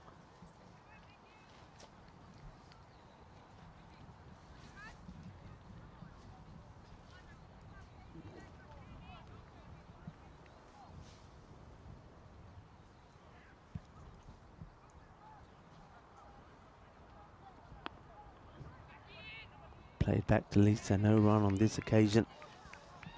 And, congratulations there, of course, to Malmahus. They win comprehensively there in Sweden, in Landskrona, where, of course, Tina Goff and Vinnie Sandu have been talking you through the action. So, needed to win match number 3 there, and it didn't go their way, though. It was a better performance on Gothenburg. They did get past at least the 50 mark. They got to 70, chasing that 91 they needed for victory. And then in match number 4, that's on the way now, and they put 61 on the board batting first. Malmahus women, they are 11 without loss in that first over, so on the way to wrapping things up 4-0 themselves. And well, they are running, and they're running hard. And I mentioned Tina Goff, and somebody who knows Tina very well, apart from myself, is Anu. And I did mention when Estonia were having a bat that I may get an opportunity or a chance to get Anu in the chat here in the commentary position, and that's exactly what I'm looking to do now. So I'm just, as that one goes down leg side, it's another wide. So this is Victoria Frey. It's coming on to have a bowl. That last over from Lisa, also only going for 3.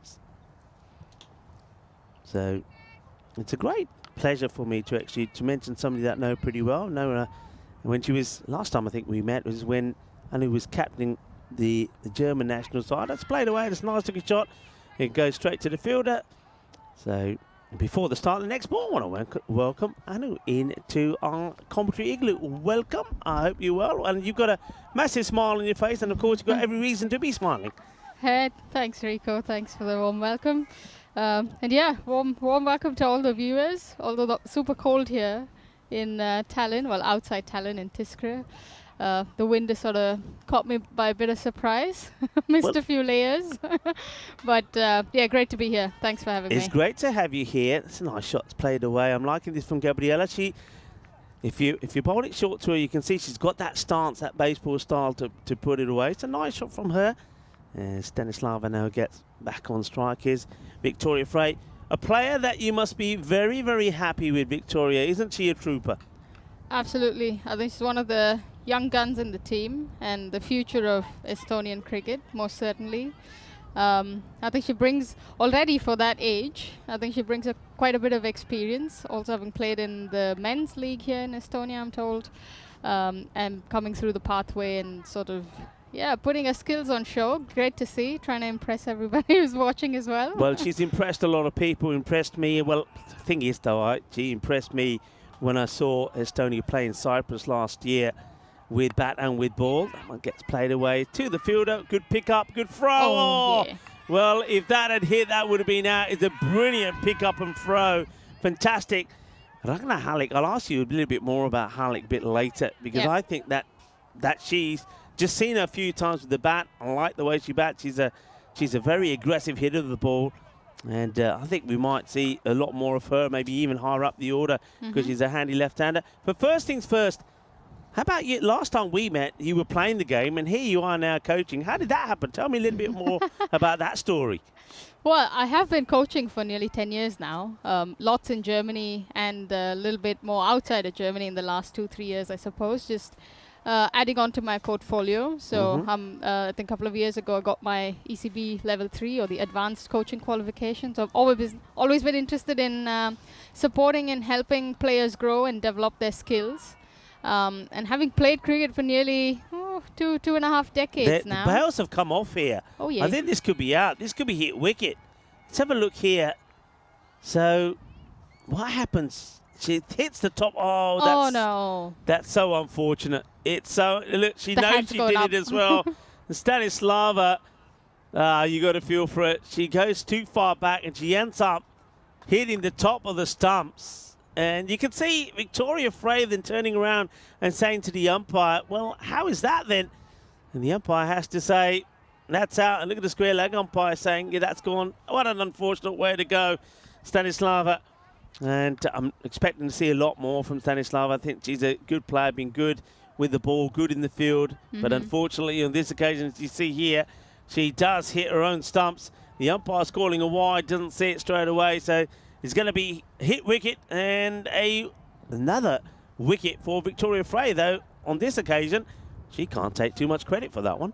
Yeah, well, lucky on a wide ball to have a wicket off a hit wicket opportunity. Yeah, I'm sure the batter wouldn't be so pleased with that. But, you know, happens to the best of us. Happens to the best. Anyway, going back to your story, so always keen to help out. So for about 10 years then you've been looking at the coaching side of things then. So planning ahead. Oh, great ball.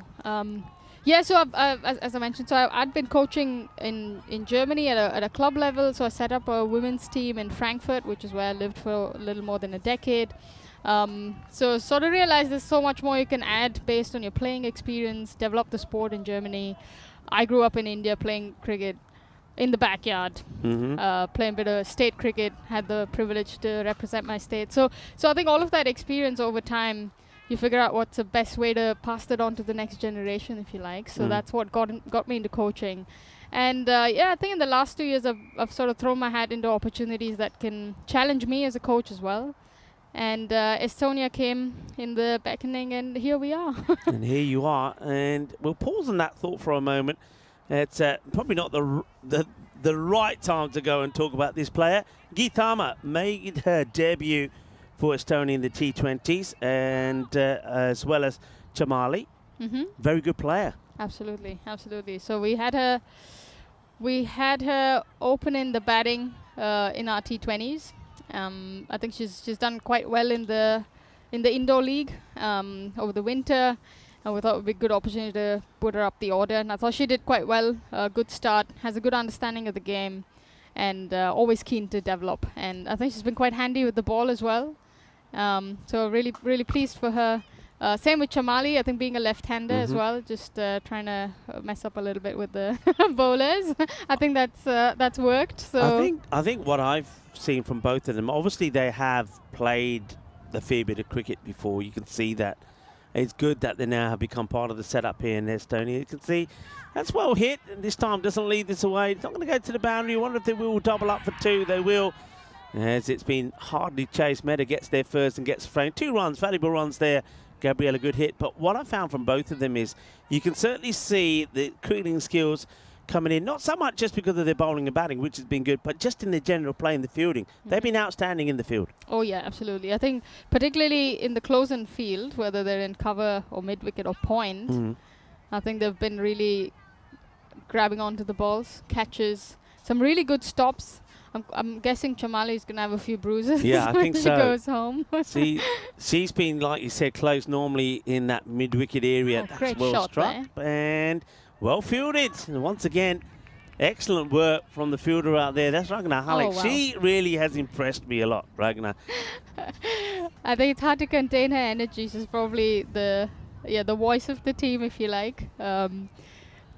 Loud and great energy around the group.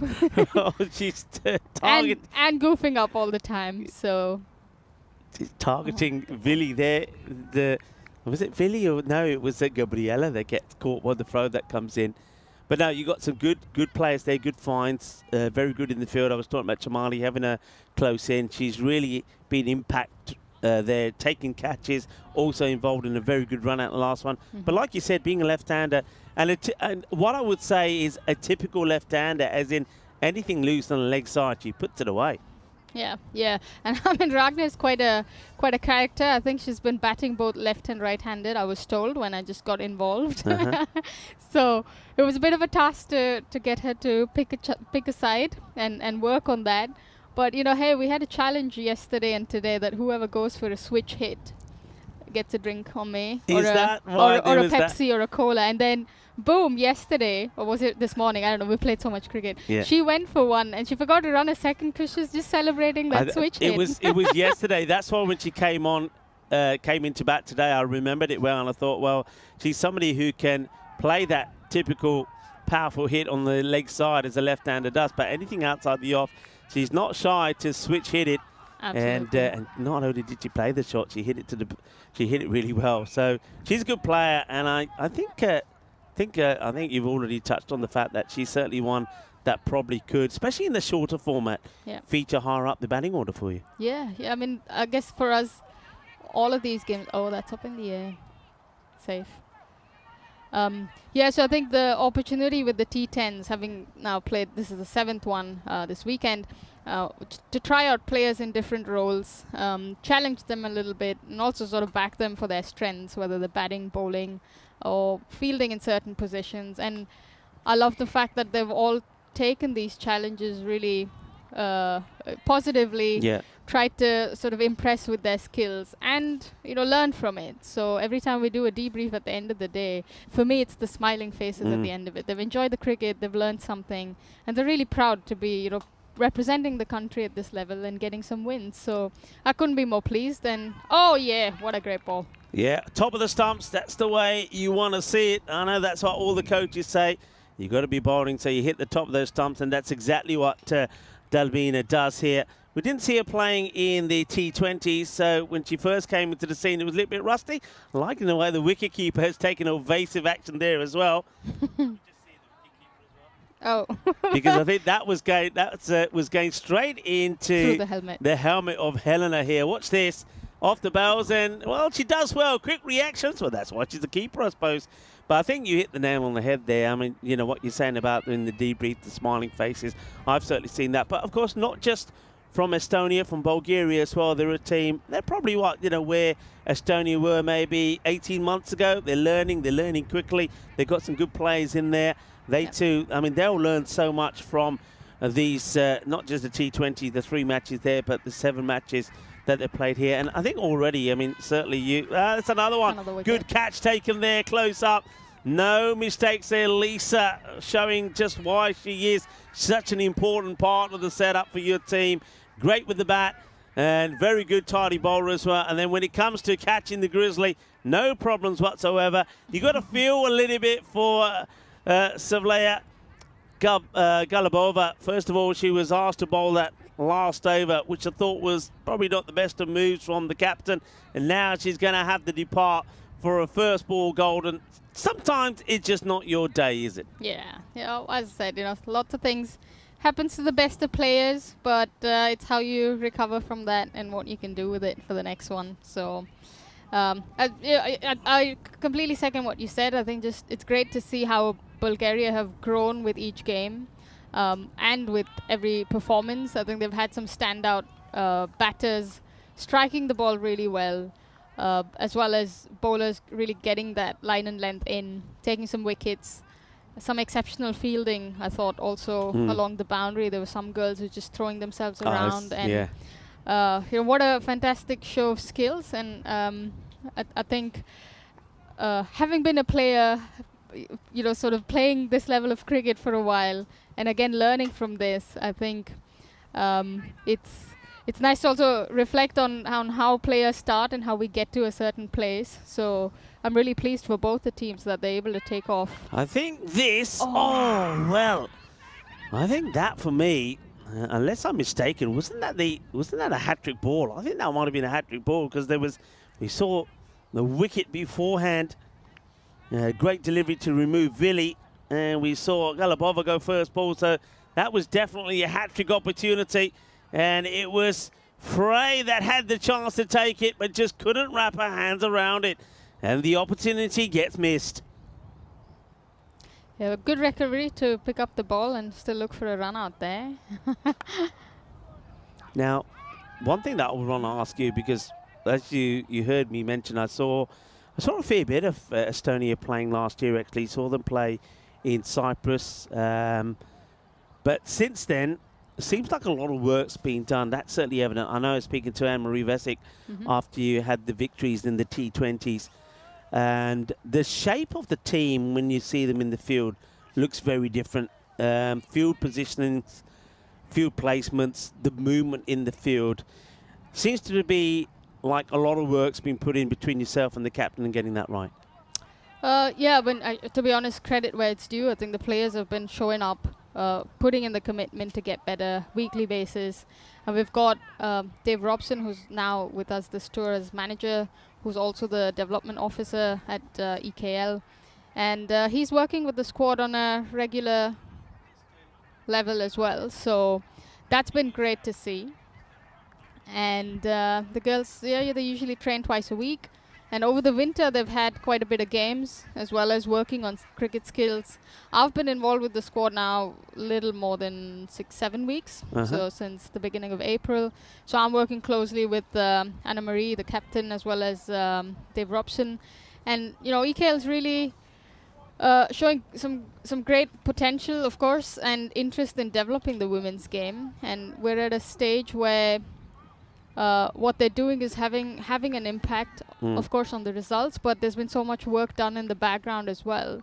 And it's great to see the players reap the benefits of it, and to have their first T20I victory, incredible, 3 days ago. Yeah. Historic day for us, and to also have a clean sweep in that T20I series. I'm sure they'll all be very, very pleased with themselves, and I couldn't be more proud as a coach and on the first assignment. So credit to them. I think I've had little to do. Well, Ragnar must have been listening to us, because he must have been listening to me singing her praises about her batting and the way she feels. Now she's trying to say, "Hey Rico, have a look at me bowl as well, because I can get the ball in right here." It's a good start. Now she's tall, and she's getting the ball in right areas, and she's getting good bounce as well. So in she comes again. Good start from her 2 balls, 2 dots this time. As it always happens, just when you start to give the praise, the next ball ends up being a wide ball. But we'll keep an eye on Ragnar's bowling here. She just runs back to a spot. How do you get around the fact that, obviously, one, you're not around a lot. Secondly, that Estonia, like some of the other teams, are just coming out of winter. So how do you keep a grasp of getting the team perhaps to continue with probably a training regime, whether it's a team or an individual one? How does that process work? So, as I mentioned, I come over maybe once every 6 weeks or so and work with the players one-on-one or in small groups as often as possible before a tournament. But locally, we've got Dave Robson, who's able to help out with training. So I interact with him or communicate with him closely. So we're putting session plans together. And the first thing I managed to do once I got appointed was to really have a chat with the players individually, get to know them a little bit better, and see what their needs are and how us as a support staff, as a unit, can meet those needs, because we're here to support them and help them develop. So I guess we've had a good understanding, a good build of trust. And yeah, in the background, there's a fair bit of fitness work happening. We've got a strength and conditioning coach who works with them weekly basis. So the girls are putting in a lot of hard yards in terms of getting fitter, stronger, faster, and complementing that with cricket skills. And, I'm, again, having been a player, having the great privilege to lead a national team and to see the growth of German cricket in the last decade, and now trying to bring that experience and understanding of what we need as an associate country to go up in terms of skills, in terms of player recruitment, retaining those players and growing the sport. I think it's nice to bring in those experiences for me from German cricket as well. So yes, it's like a multi-dimensional approach, if you like, which I think is is helping the players.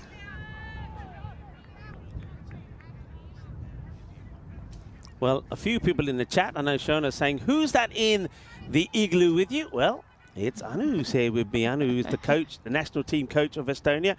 Very happy at the moment, no doubt, because like you said, you're in charge for the first time and you get your first T20 international victory. You said it was a very magical moment. How important was that victory? And tell us a little bit about the feelings and the celebration, not just after that first win, but of course, like you said, you made it 3 on the spin. Yeah, to be honest, I think we were so looking forward to the next game and sort of preparing and getting our team lists out and stuff. I don't think we celebrated as much as we'd like to, but it also took some time for all the players to have that feeling sink in at the end of the day that, hey, we've got our first ever T20I win. Yeah. And from what I'm aware, I guess last year was a rough ride for them, losing a few. But again, playing some really high-ranked teams, which is a great opportunity to learn. So bringing that all together, I think for them to scalp a 3-0 victory this series. Oh, that's up in the air. Just going to drop short there of Meta, who's coming across there. Yeah, it was a lovely moment. I think also was capped with some really good performances. I think Marat Vauna was absolutely superb with the ball. Every time she's involved, whether she's close fielding, she's another one of those that feels very close, has such an impact, takes such good catches, the way that she bowls. And I think she certainly rubs off on a lot of the players, particularly the younger players, and maybe I think she has a big part to play the way that she got Victoria Frey to bowl. And what about Victoria picking up a 5-wicket haul in T20 internationals? I know that she was still over the moon, and when I spoke to her, she said she was still pinching herself trying to believe it. So good things are happening in cricket here in Estonia. But I know that pretty soon you want to be getting ready to clap the teams off as they come off, and it looks like it's going to be another win here for your side, as they've got this comfortably in the bag with over now almost coming up to 20 runs and over needed, and it doesn't look like Bulgaria are going to get to that 72 to even pick up a point. So good performance. Congratulations on the way the team's played, as that one almost takes the off stump. You can understand why Helen has not picked this one up. She's probably thinking she's going to be picking up the bails, but somehow the ball doesn't hit the stumps here. But tell me a little bit before you go about what sort of things are in the pipeline for the coming year for yourself and this Estonian team. Yeah, we've got a big summer ahead. I think in July, later part of July, we are playing a tri-series with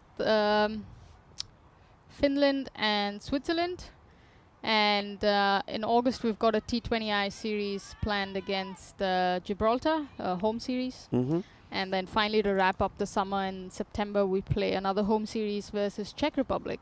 So again, teams with different calibers, different rankings. We're trying to challenge ourselves. We're also trying to play against teams that maybe we've had a bit of an idea of how they play, what to look out for. But again, for me, it's about how do our players learn from these opportunities? How can we challenge them a little bit?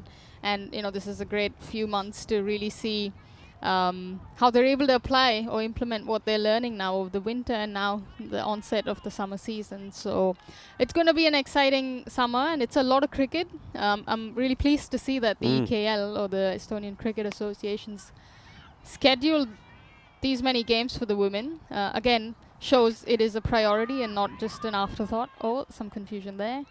Batters make it back. So yes, a busy summer ahead, and can't wait. I think that also means it's a lot of games for the girls, a lot of opportunities to show off their skills. So I'm super excited, and I hope we can take all the energy and positivity from these wins here.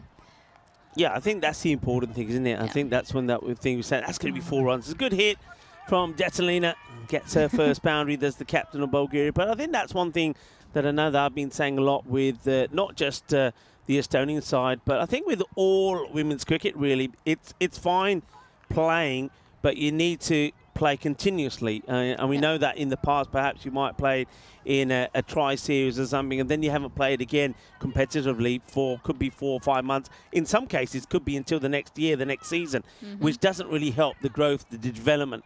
I think with what you're describing here, for what you've got planned for the Estonian team, it's going to be a lot of cricket. That means there's going to be opportunities for players to just keep developing, keep improving, keep getting more experience. And as you know, the more you play, the more experience you get, and with more experience, you get better all the time. So I think really exciting times ahead. And I think also, you know, from being here, and this is what we feel, you've got magnificent facilities here. And this ground is absolutely stunning. I know it's a little bit chilly here at the moment, but I know that come the summer, it will be great. You've got great practice facilities here as well. I know that the teams also have indoor facilities available to them. I know, speaking to Robbo, who does a great job himself, I know supporting you, as you mentioned, and Meda was telling me as well that during this coming weekend, we're going to have a lot of kids here playing as well. I think there's a big focus on getting the youngsters playing the game. I think last year alone, you had some 3,000 kids coming in playing. So the future for cricket in Estonia looking really good. Absolutely, absolutely. And I think this team is a representation of that, where we've got so much experience coming in from, you know, Maret, as you mentioned. We've got Anna-Marie, who's, again, been playing in the squad for a while, current captain, and few other players who've been around for nearly a decade with the squad. And we have the likes of Vicky, who's a youngster. We've got Arya, who's about 14 turning 15. These girls bring in that energy, youthfulness, and a lot of complementary skills. And then it's sort of the challenge for us to see how do we give them enough opportunity to learn, to develop, and to sort of take the game forward.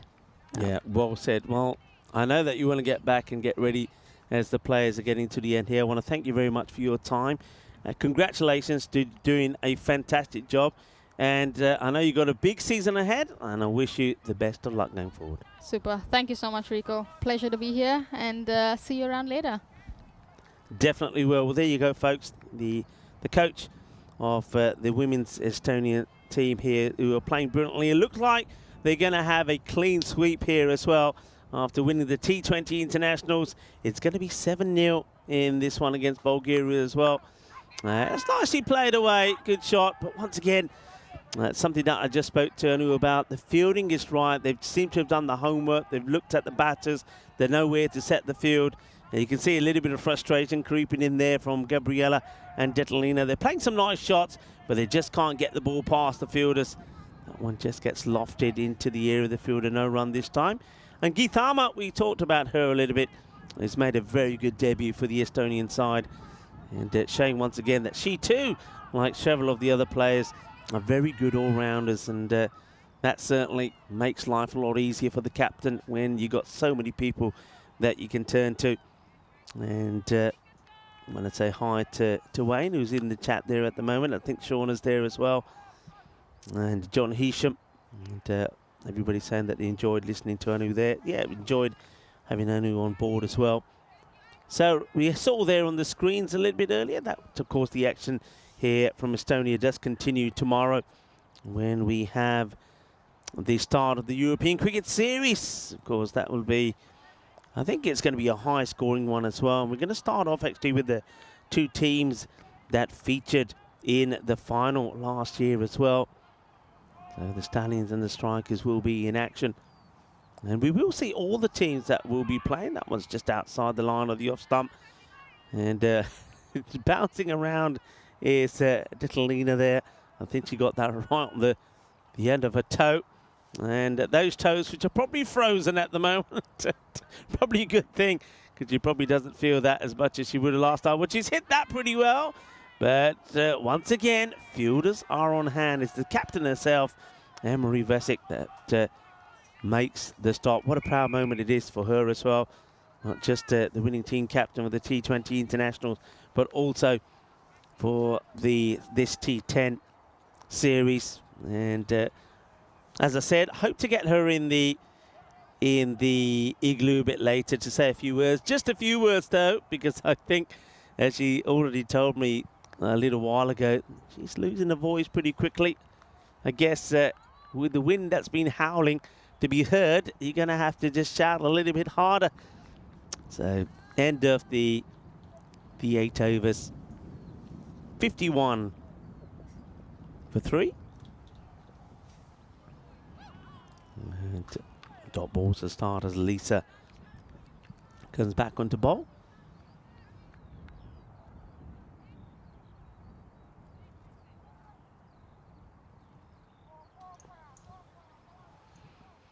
It's just looped over Helena. It could be come back for 2 here. It's been chased. They think about it and decide against it. I did put a question to you folks a little bit earlier. I said, who is the only bowler to have taken a 10-4, which has included a hat-trick? I'll come back with the answer. I'll give you 4 more balls, shall I? So at the end of this over, I shall reveal the answer to that question. Played away, but only as far as Meta. Of course, the other thing, what about MVP talk? I mean, we talked, you heard me talking to Anu about some of the players there. Gitamas had a good tournament. Chamali has as well. She's batted well, the left-hander. And almost a catch. Victoria Frey this time gets one hand to this. Just can't get the fingers wrapped around it. She does ever so well to get there. They wouldn't have been expecting that to go behind square. Gets a hand to it, but not able to hold on to it. They'll take a single. Good effort there. These very tidy economical figures.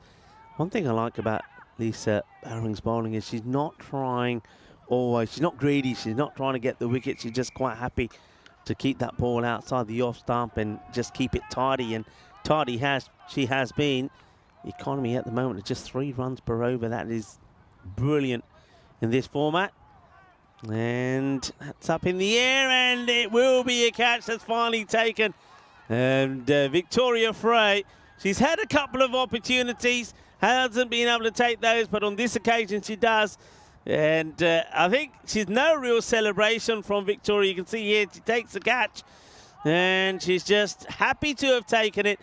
And you can see under her breath, she's probably thinking, it's about time. And finally, the wicket does get taken. It is that one of Gabriela. She was out there for a while. And, it's a handy 16. And let's just give her applause as well, Gabriela. She's certainly been one of my favourites. It's somebody who has really given 110% for her team, Gabriela. And this is her departure. And a wicket does get taken.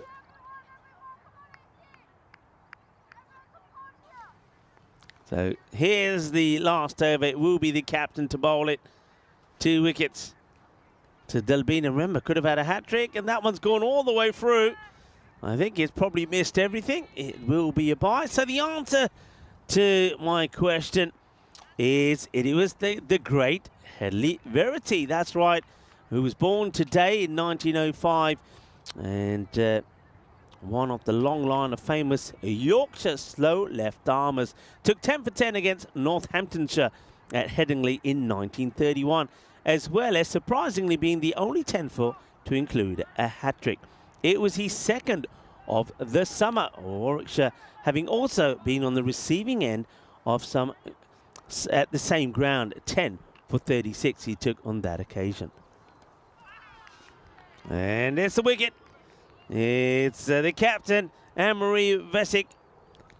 And I think it's quite fitting also, I think, that she does pick up a wicket here. I'm just talking to you while I'm trying to flick a horrible big spider off the screen here in front of me. Get away from here. But yeah, quite fitting that the captain, because she's led the way really. She's been outstanding as a captain, outstanding with the ball. It's a long, slow walk back for Simona Yadanova. Things just haven't quite gone to plan for her. The next batter will be making her way out because of this. She just ends up chopping this onto the stumps. Vesic is loving it. Smiles from the captain. I'm sure those smiles will continue.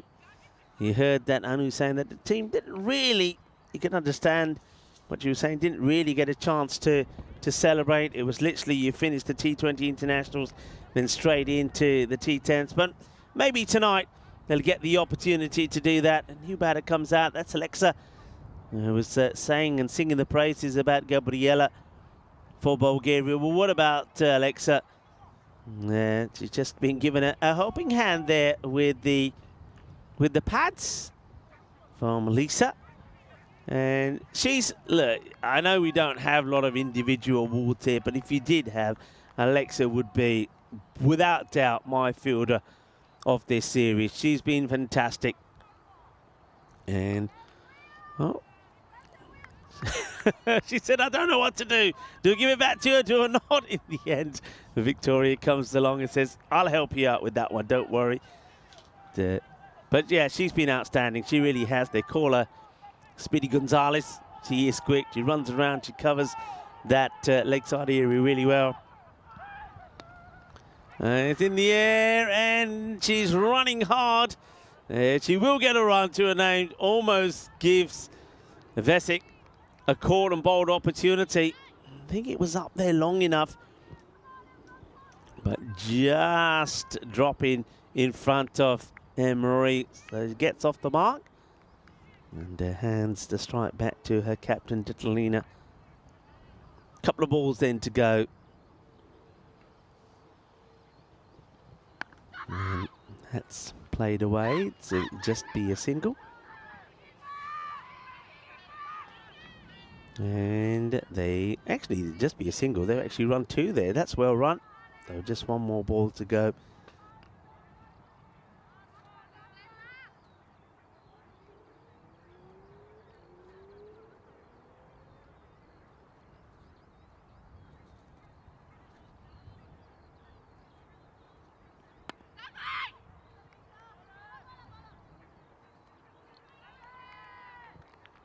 Going to be a run out there right at the end. There's Detalina didn't really need to do that, but there will be a run out. She will go. It's 13 and no more for her. It's going to be a comprehensive victory in the final match between these two. As Estonia wrap things up. And what a series it's been for them on home soil. First, as you heard me talking to Anu, they win their first ever T20 international. And they go on not just to win once, but win 3 times against Bulgaria. And then once you're feeling good about winning, you want to keep on winning. And that's exactly what they did in this women's T10 international series as well. All 7 go in the way of Estonia, winning this one by 44 runs. So congratulations to them. And a real solid performance, and I don't think there's any doubt about the who's been the top team here. They've just been quite outstanding, and haven't done too much wrong really. In the field, they bowl really well, and though you could say that sometimes with the bat they probably haven't gone on to score as many runs as you thought they should go on to. They've always had the belief and the know-how of knowing that they will be able to restrict the opposition to a score sort of around the 50-60 mark, and that's what they've done continuously. So well done to them. They're very happy there at in the middle there. You can see that the team shaking the hands of the umpires and now get ready to shake the hands also of the Bulgarian team. So I think this is nice to see the players acknowledge each other. It's been a really, whatever, I know it's been very one-sided, but it's been a delightful series. And just look at the way they congratulate each other and talk to each other. There's been smiles all around. And that's one thing and one reason why we really do enjoy and love watching these women's international series. They play the game competitively. Some teams have got some experience and knowledge and know-how. You have experienced players, you have novice players, but the way they come together, the way they unite together, and the way they showcase their talents, their skills, and also advertise the game of cricket to the world.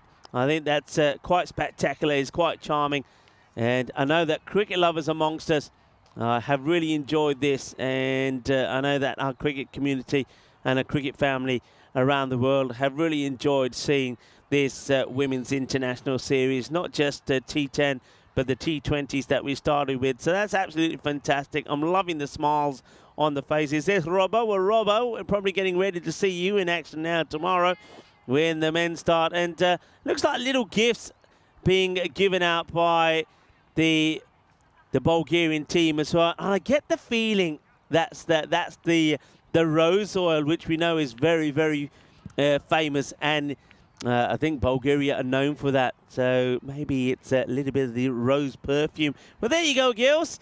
And you can splash some of that on when you go partying tonight. So congratulations and well done to Estonia. I will endeavour to get the captain and also the MVP, which I now know that the umpires and the tournament referee are going to have to talk over. I think I've got a bit of an idea who that might be. A couple of names we already talked about. So while the teams huddle up and get each other warm, we can have a look at this. This is what's coming up tomorrow. So it was we're going to start with a repeat of last year's final. The Stallions taking on the Strikers. There were some interesting games between those teams last year. Hippos in action as well against United. We're going to see the Tartu Wolves also. Maybe they'll be howling. So it's always going to be interesting when the Wolves take on the Stallions. So what about when the Wolves take on the Hippos? Who do you reckon is going to be victorious in that department? Anyway, that's all coming up tomorrow. Let's take a look at the highlights of this match then. It's a comprehensive victory for Estonia. Bulgaria, once again, with the batting, never really got started. There was an early chance to take a wicket early. That one of Gabriela wasn't really able to hold on to it. And Stanislava, yep, she knows exactly what she did here. She hits the top of her own stumps, holds her head and says, oh no, I can't believe I did that. It's the way that it goes. And that perfect delivery there from Dalbina. Didn't she bowl well this time round? 2 for 14. Gets the ball right on the money. And that was a great catch taken by Lisa. And what a key player she is to decide. That was the hat-trick opportunity which Victoria Frey wasn't able to hold on to. Does well to recover and gets the throw in and a direct hit. But unfortunately, the hat-trick wouldn't happen. That was a nice shot played for 4 runs. There was a little partnership there between Detalina and Gabriela. But they just were never in the hunt of getting the win. And finally, Victoria, we saw 2 go down, but this one, 3rd time lucky for her, as she did hold on to the catch. So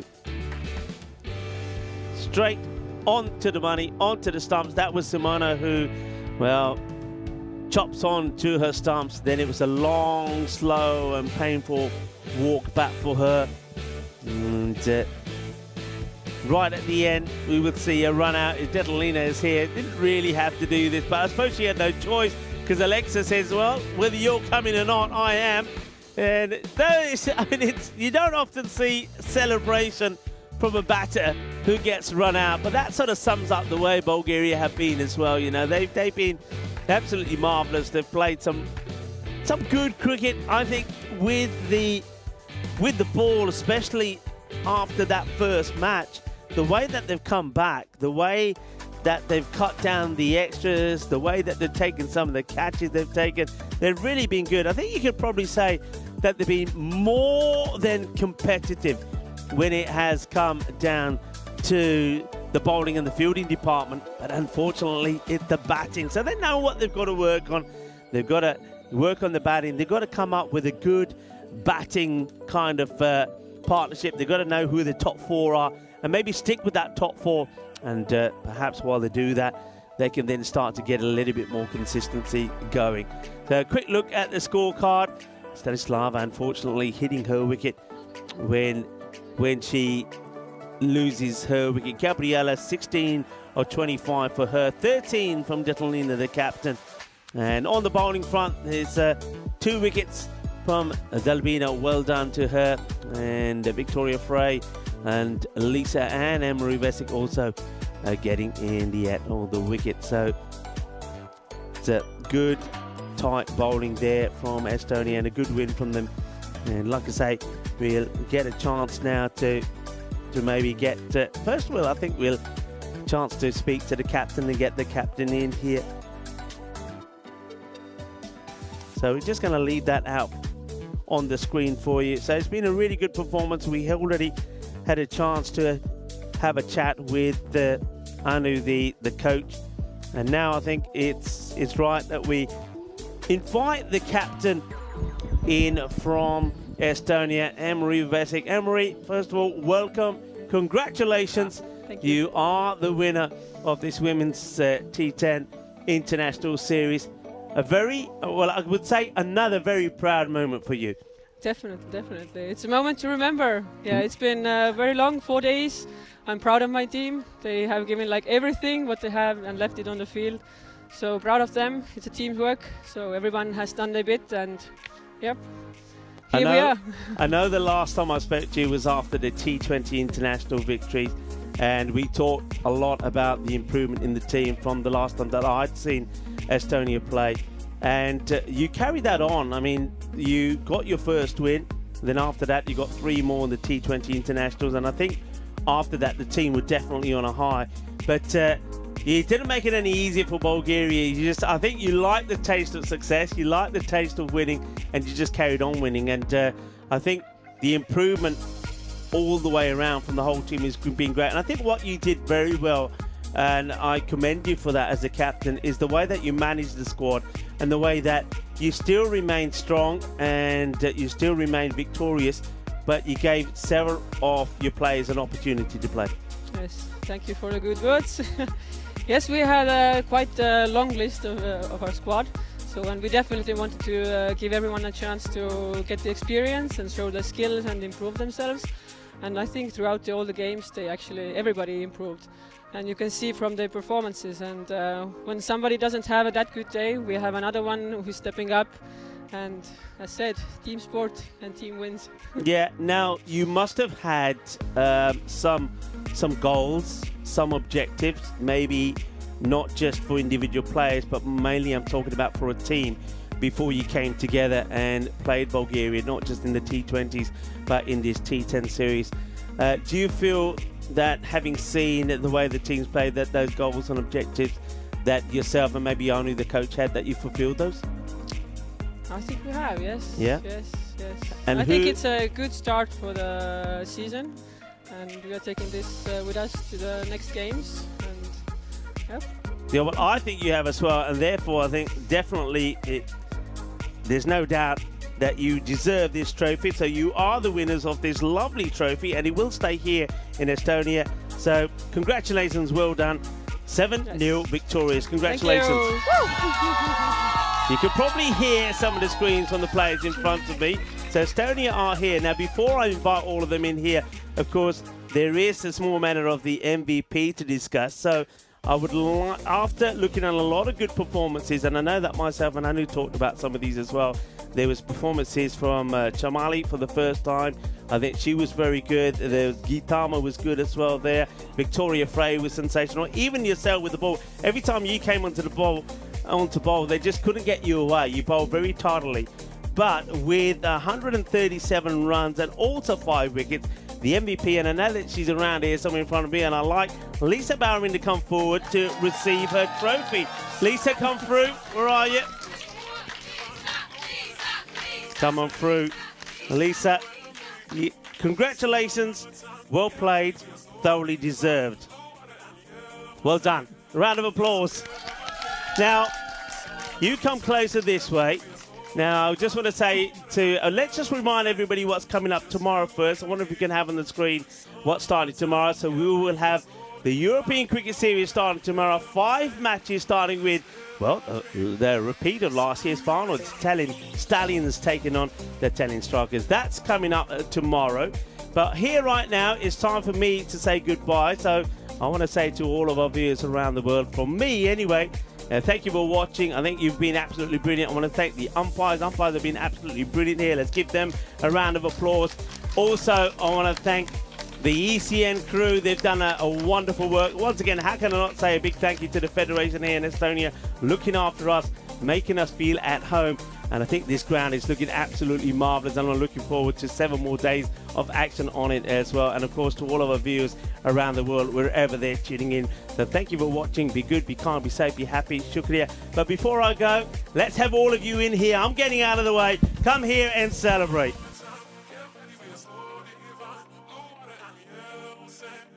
Just you and me. Summertime, get ready, we are so divine. Blue water and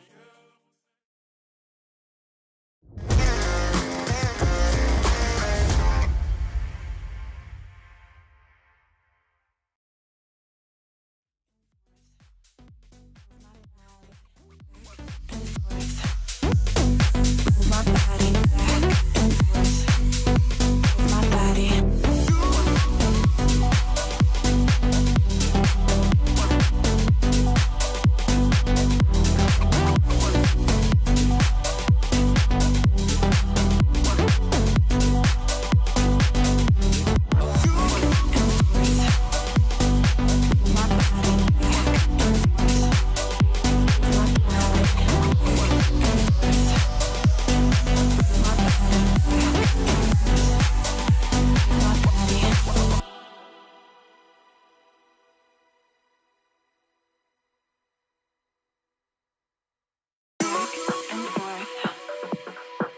My body back and forth. Move my body back and forth. Move my body back and forth. Move my body back and forth. Move my body back and forth. Move my body back and forth.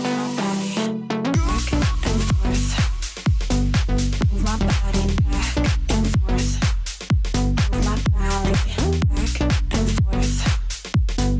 Move my body back and forth. Move my body back and forth. Move my body back and forth.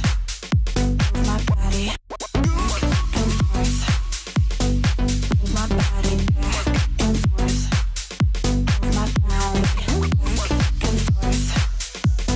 Move my body back and forth. Move my body. Move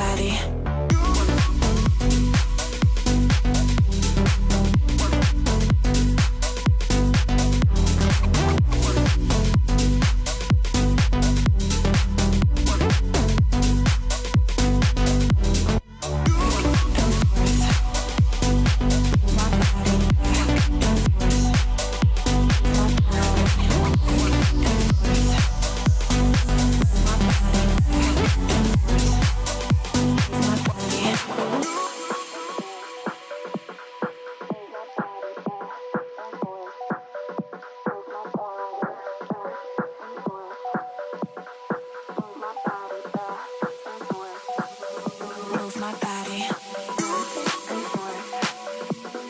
Move my body back and forth. Move my body back and forth. Move my body back and forth.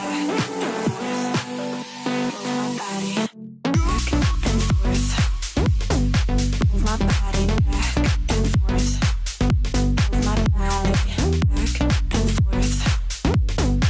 Move my body back and forth. Move my body back and forth.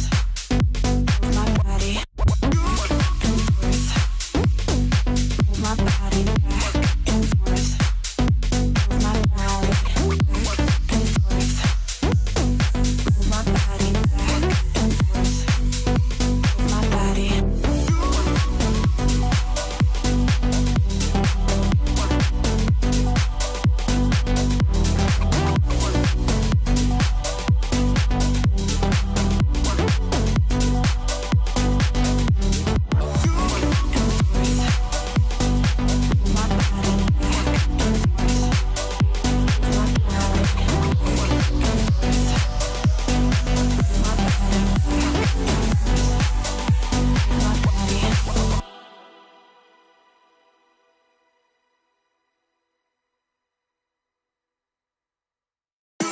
And forth. Move my body.